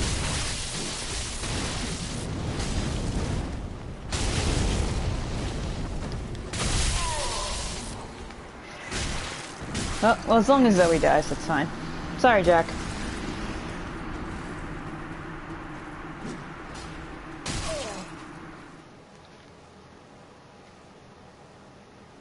Yeah, I kind of forgot I was playing as a guy, so I was not expecting a guy voice to show up when I died.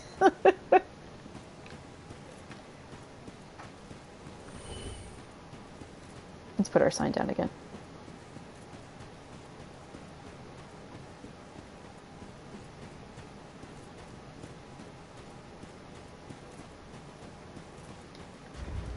Boop.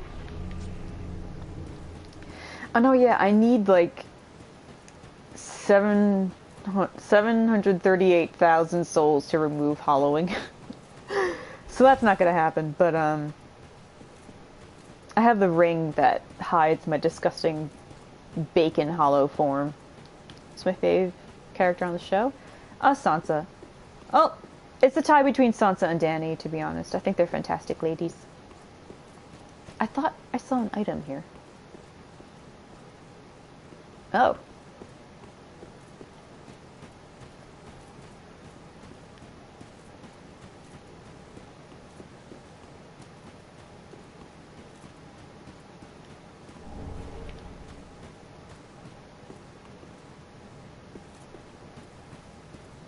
You know, when the world ends, I hope it does condense like this, because this is really cool.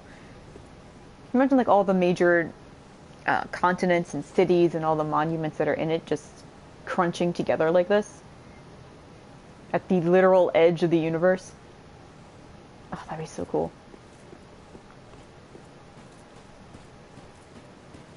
Hey, buddy.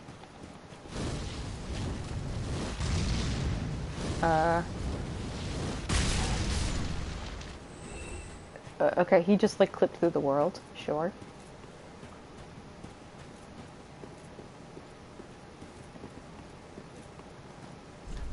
Huh. It's a door. What? Giant door shape. It actually was a door. Oh my god, what? Is this what I think it is?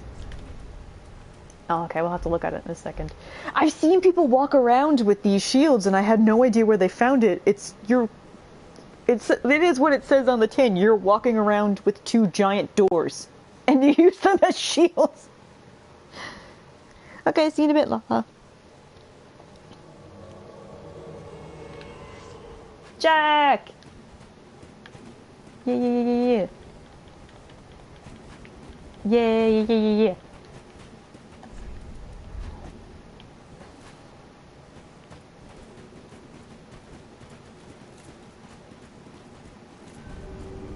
I forgot where this angel's larva is.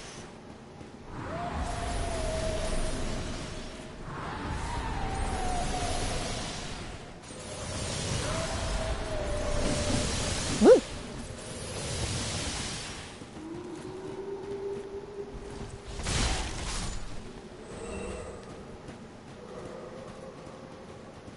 Oh yeah, now we can take our time here because that thing's dead. Yay.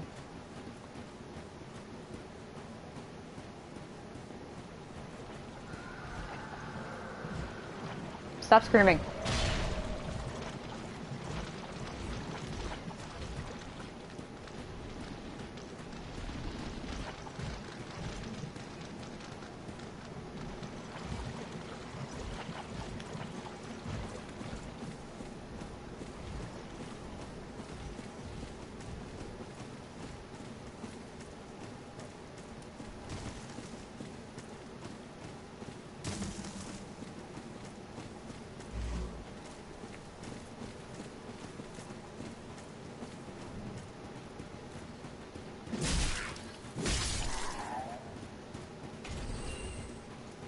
Aw.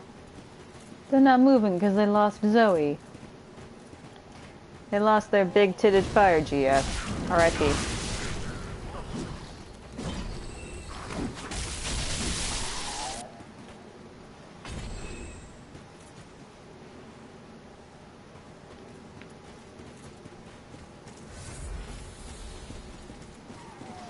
Hello.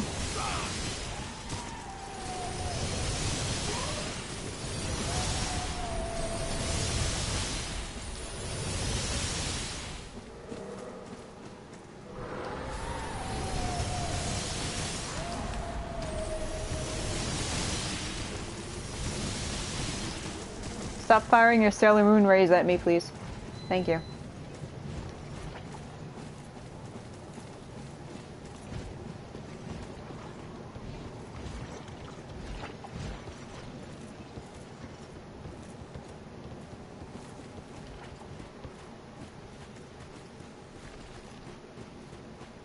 Oh wait, whoops. Yeah. Alright, now the angel's gone, yay. For some reason I was just running right past it. And there's nothing that way, so whoopsie.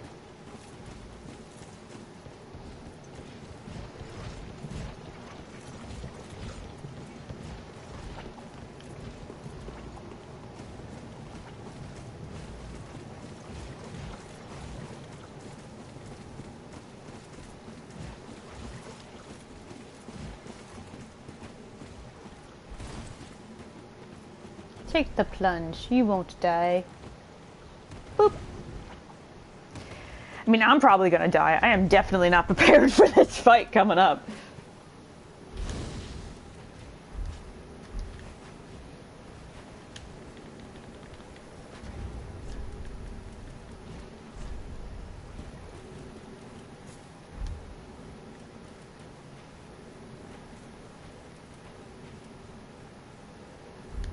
I'm definitely not gonna need pyromancies.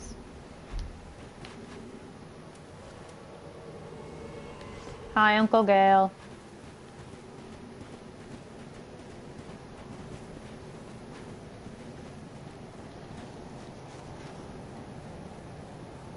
Adorable. Oh, Blue Jay. You star.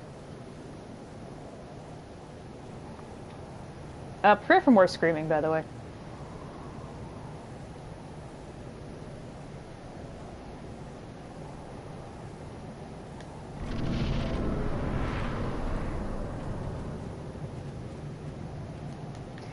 Whee!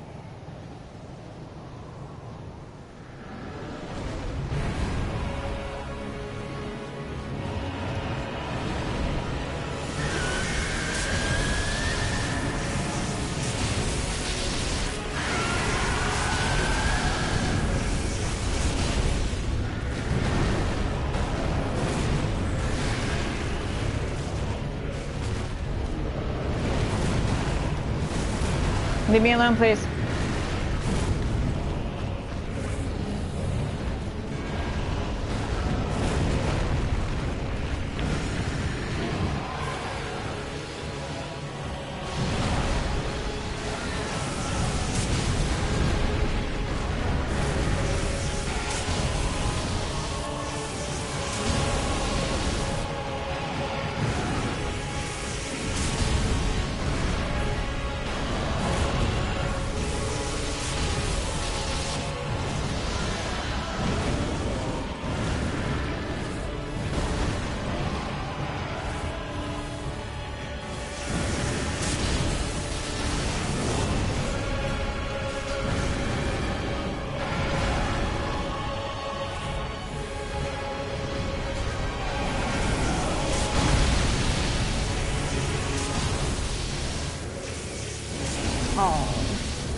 Alright, yeah, I'm not gonna do too well.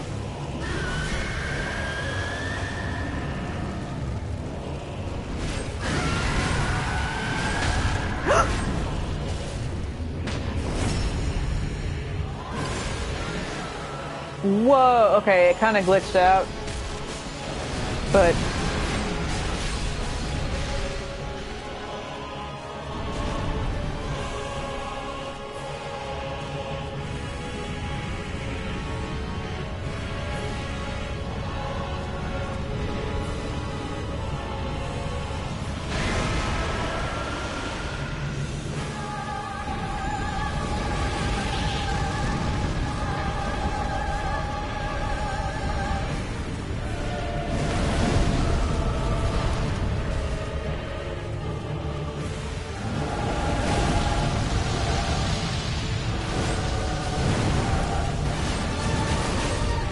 Isn't this amazing? The boss fights in Ring City and Ashes are so good. They're honestly some of the best that From Software has ever done.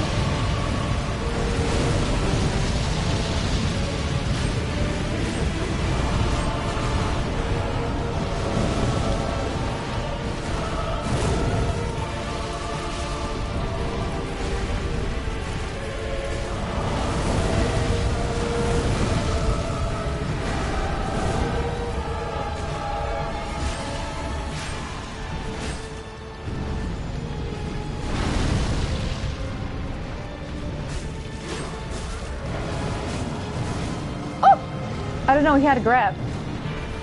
Oh, well, that's me.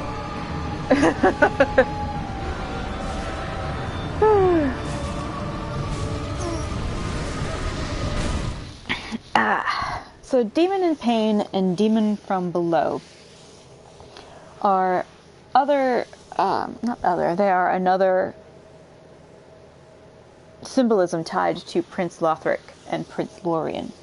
Just like the two wyvern, the sick wyvern that we saw in front of the Lothric castle gates, the demons are representative of them too. They share a flame. When they hunch over and start screaming and then their bodies light up with fire, it's because one of them is harnessing the flame that they use as a life source, and the other normally will lose it, and so they go dark. And when they go dark, they can only spew out poison, which I think is pretty interesting. And Demon in Pain and Demon from Below, which I think probably means like demon underneath. I have to look up the Japanese for it. That ties into what the princes are. Like, they're in pain, and the demon underneath is, I would say... Oh, okay. Mad Dark Spirit Casanova has returned home. Okay, bye, Casanova. So, if it is demon underneath, that would be Lorien carrying the weight of Lothric. And then when both of the demons die, they merge together to form the Demon Prince. And as we know, Lorien was most famous for killing a demon prince. I don't know if it's this prince. If it is, then that just means time is all weird and wibbly wobbly. Which makes sense, but... Oh, I wanted to look at the door shields. A giant door shield, unusually shaped pair of paired great shields resembling great doors. Heirlooms of the knight who was known as the protector of the meek, yet failed to protect anyone. Oh. That's sad. This makes me think of Hodor, honestly. Skill, lockout. Shut the great doors tightly for stalwart defense and use normal attack to transition into shield bash, or strong attack for a heave that blocks the shield from making damage. I've seen people use that. They co-op with people and they just put the two great shields together and just smash the fuck out of anybody and don't actually take any damage from it. People are very inventive in this game.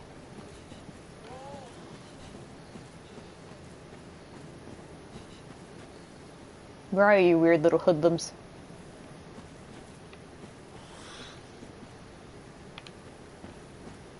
God, they sound like they're right behind me.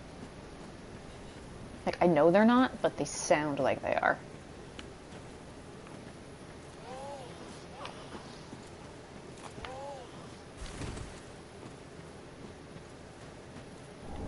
Ooh.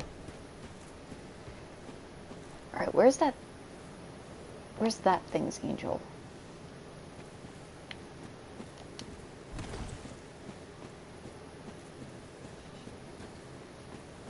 I don't think I can make it over there.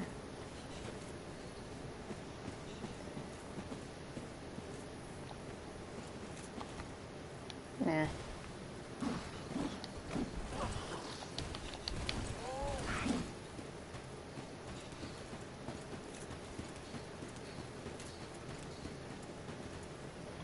I also have to head back to the bonfire where Jack is, because he probably needs help again.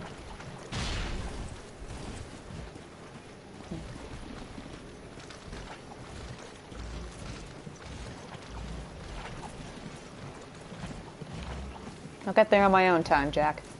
Not that you can hear me.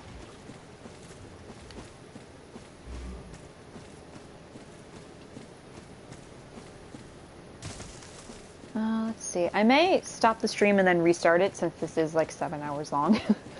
And then probably go just for another like hour and a half, 2 hours. So I'm probably going to stop at maybe 4 a.m., 4:30.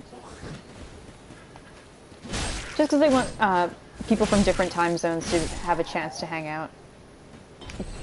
Because I know we're from literally all over the world.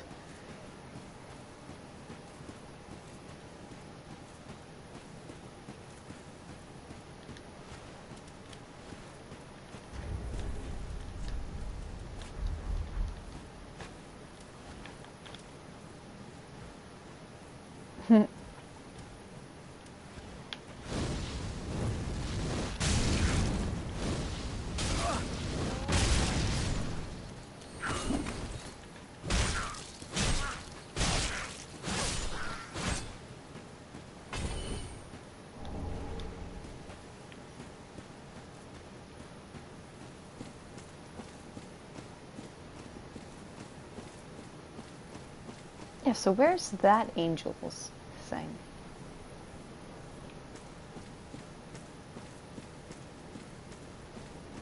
Or did we get it? Yeah, I think we got it. But I know there was 3.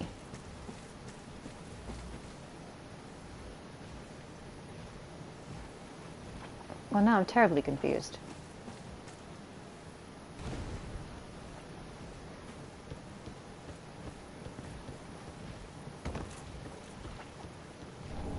Divine blessing.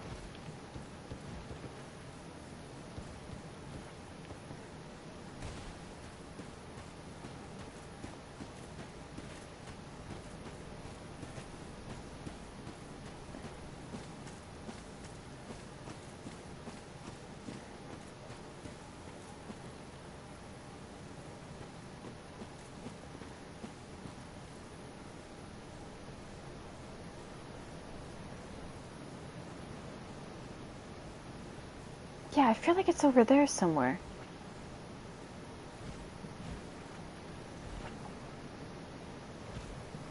I think it is. I think I know which one I'm confusing it with. There's one way back in the beginning. Okay.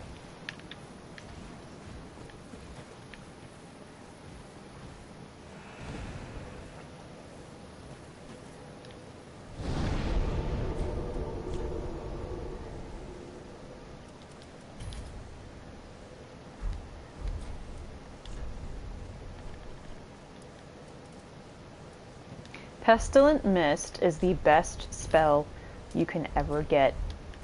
And that is no exaggeration. It is genuinely the best sorcery. What it does is you cast a cloud of mist that will slowly gnaw away at your enemy's health.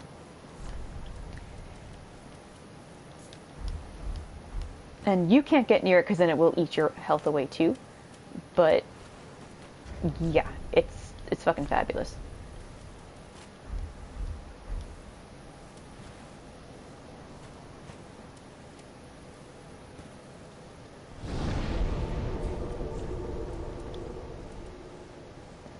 Anything else I would want? Not really.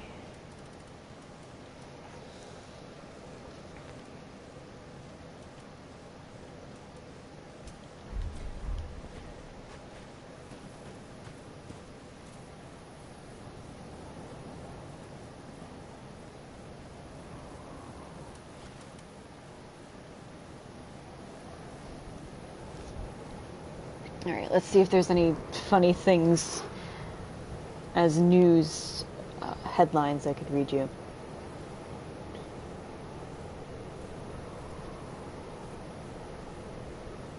The Mormon Church closes all of its temples. You know, fuck you, Mormons.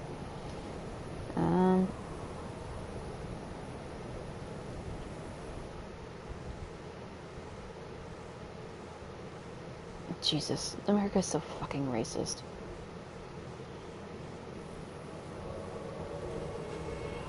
Oh my god, all of these things are terrible. Like, none of them are funny. I can't even read them to you. Yeah. Hi, Jack. Hi, Jack.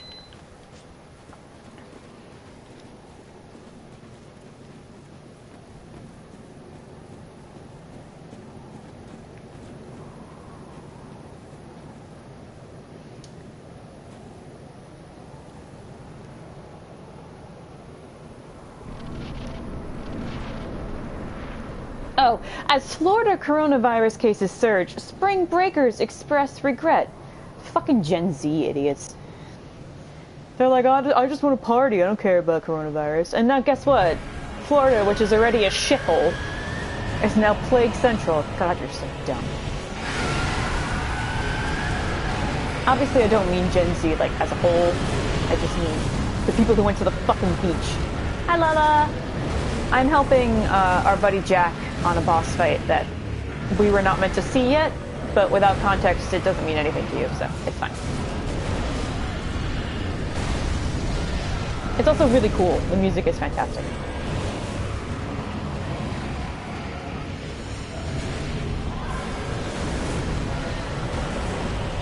And Ren is casting spells that will gnaw at their health.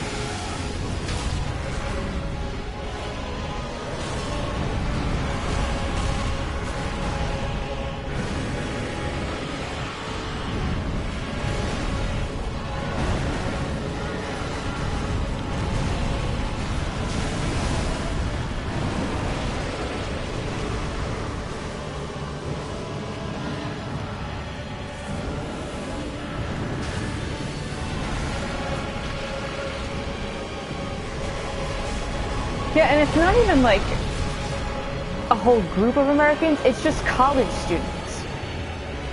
Like the same generation who ate fucking Tide Pods. They're like, I just want to go on spring break. It's like, just sit at home and masturbate, you idiots. And I specifically bring up masturbation because I'm like, that's just something you do alone. And it doesn't hurt anybody, and you have fun, you know. You don't spread a plague.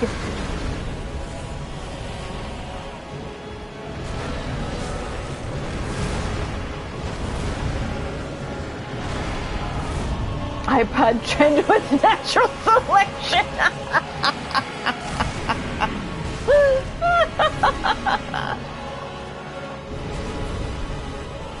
Oh my god.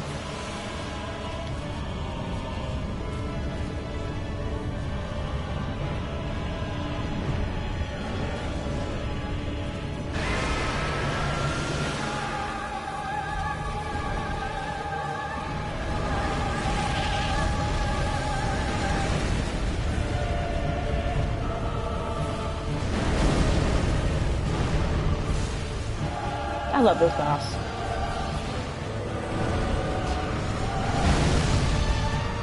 Like the violin is so pretty.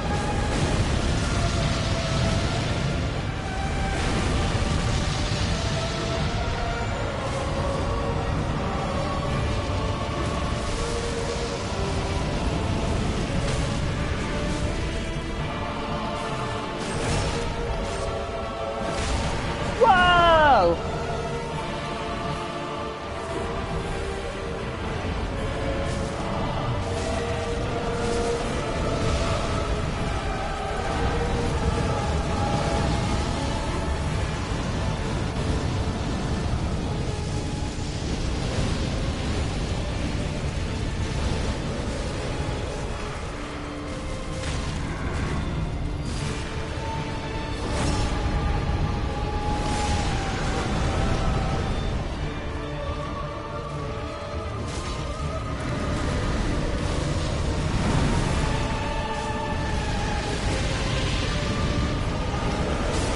Yeah, I knew that was me.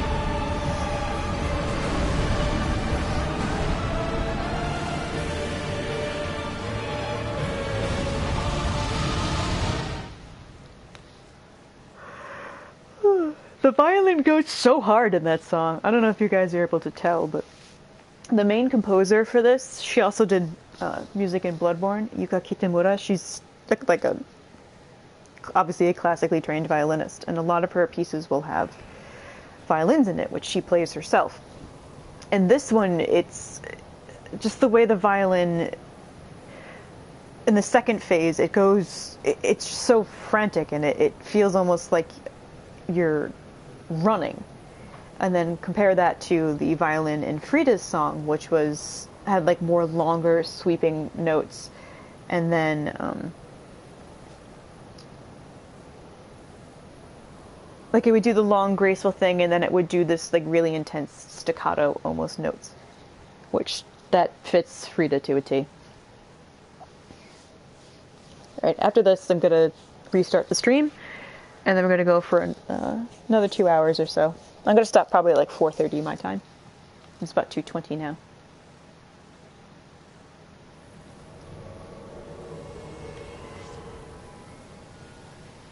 Well, hello.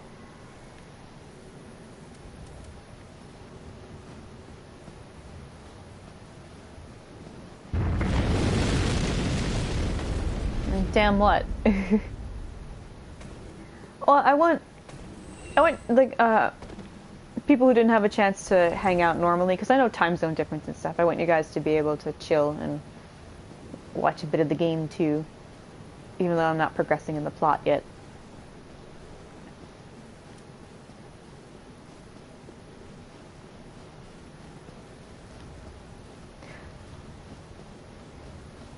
Oh, did the chat stop you again? Where the hell is everybody? I mean, they left the trees alive. The tree people are still here.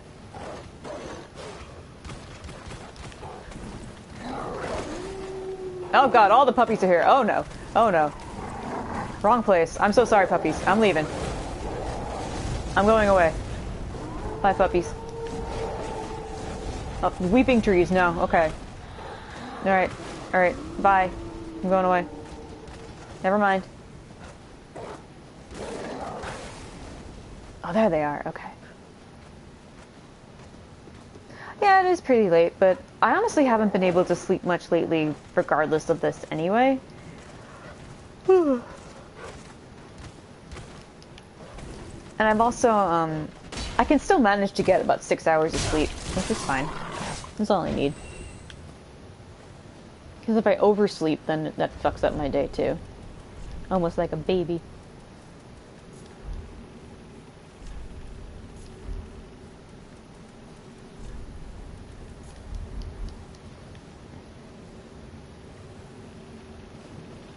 Alright, we're looking for the invader, apparently.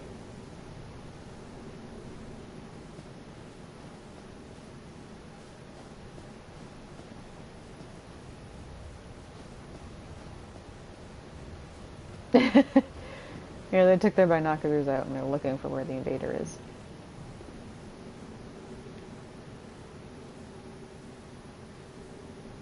I mean, I don't know why we don't just literally go looking.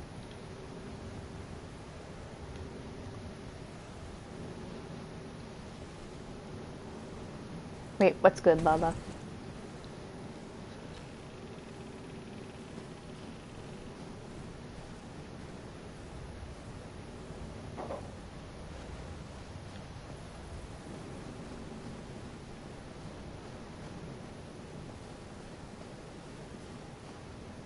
Alright, that puppy's freaking out.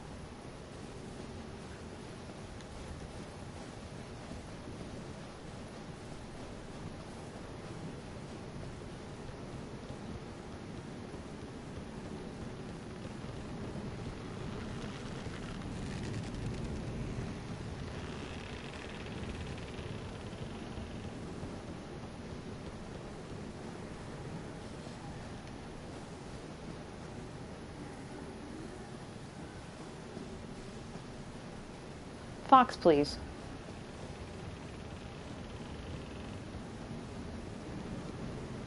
Aww. Well, I mean, I guess it was a pretty good cosplay if you didn't realize it. Hello. He's just the @ symbol. Hello, @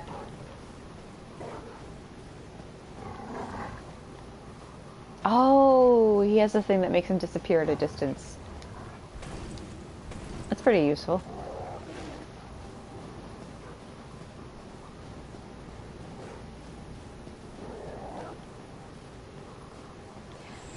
Please feel free to share what the wallpaper when you do finish it. I would love to see it. I'd actually even like to see the cosplay, but I think I know which one it is.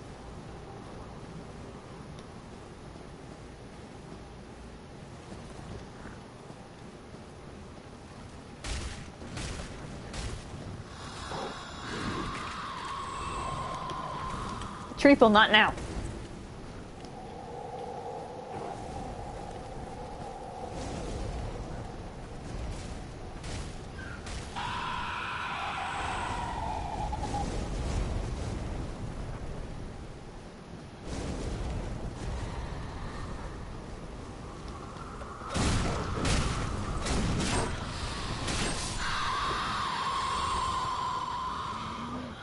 Quiet.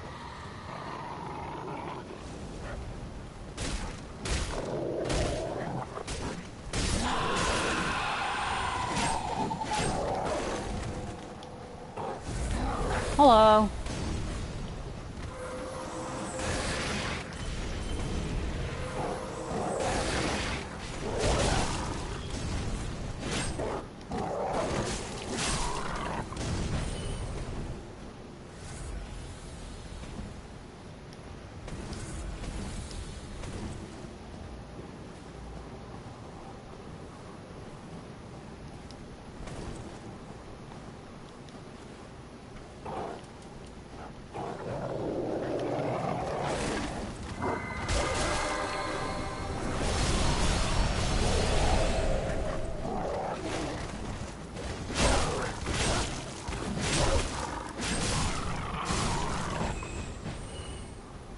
Alright, thank you.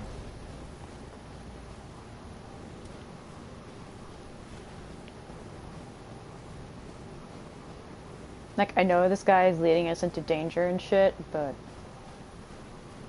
I also don't particularly care. Hi, puppy! There's a giant puppy, you guys. Look at him.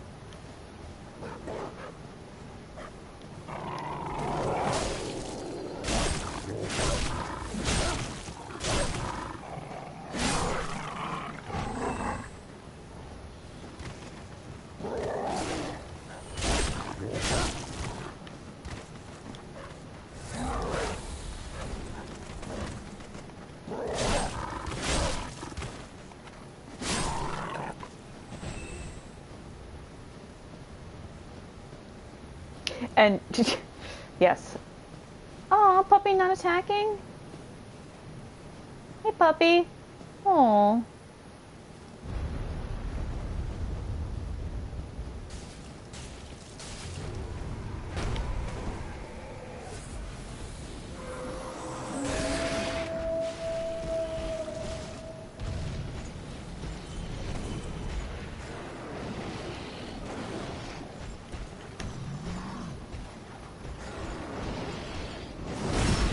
I did not know they could be backstabbed.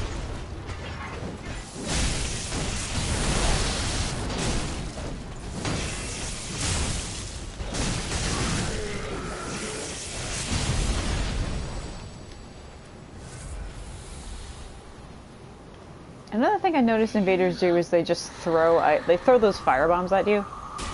I've honestly never seen them do that until recently, but I don't think it's a new thing. It's just behavior I've noticed more often.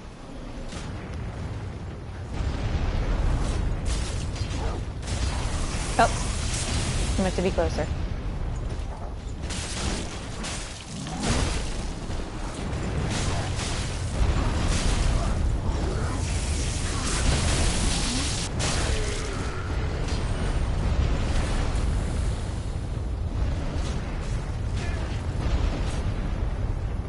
Knock it off with the goddamn arrows.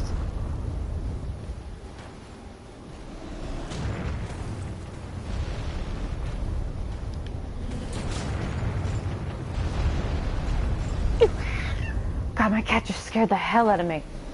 I know, kitty cat, I know.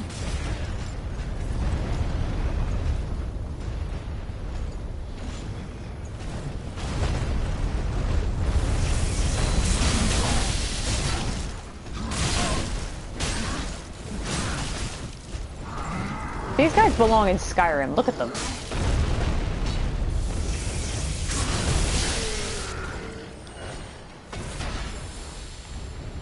I actually haven't been over to this part of the DLC. I forgot to show you guys this.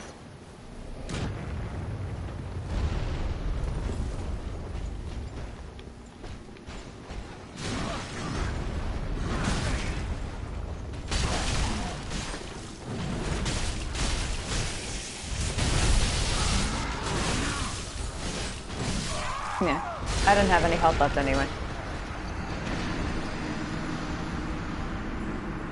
Shared on the Discord, okay.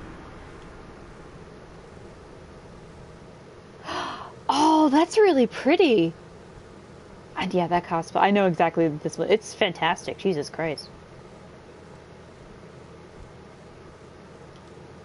Nope, I'm dead. Oh my god. Do you want to, I mean, all this news is disgusting, so I don't know if it'll make you feel any better. But,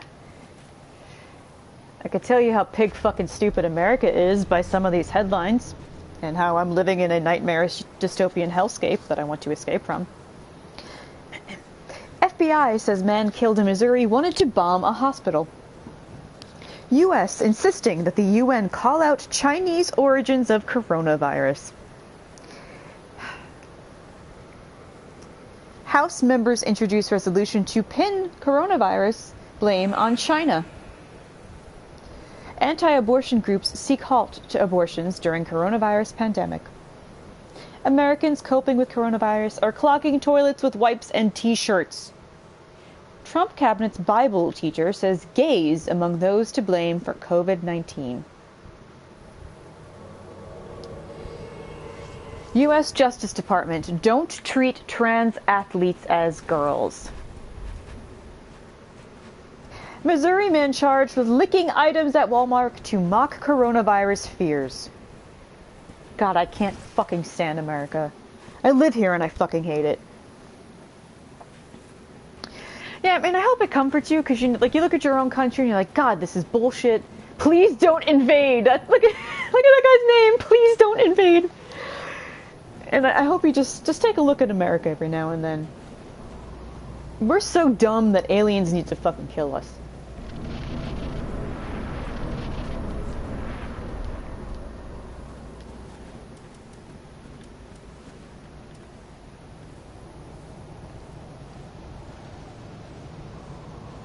Like, it's... all of that I just read is disgusting. And it's happening on the highest level of government. And is therefore not just disgusting, it's terrifying. That's what I mean when I say shit like young adults in the Persona 5 fandom need to find... oh, I'm dead.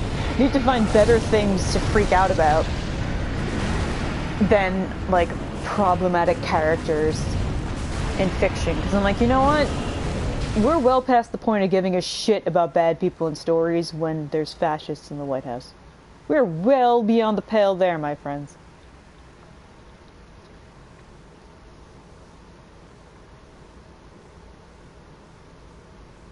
Alright, I'm going to restart the stream because it's been going on for 8 hours.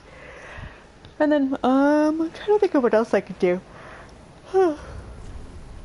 That would be kind of... well, I mean, we're just hanging out. You guys don't mind that much. So, I shall be right back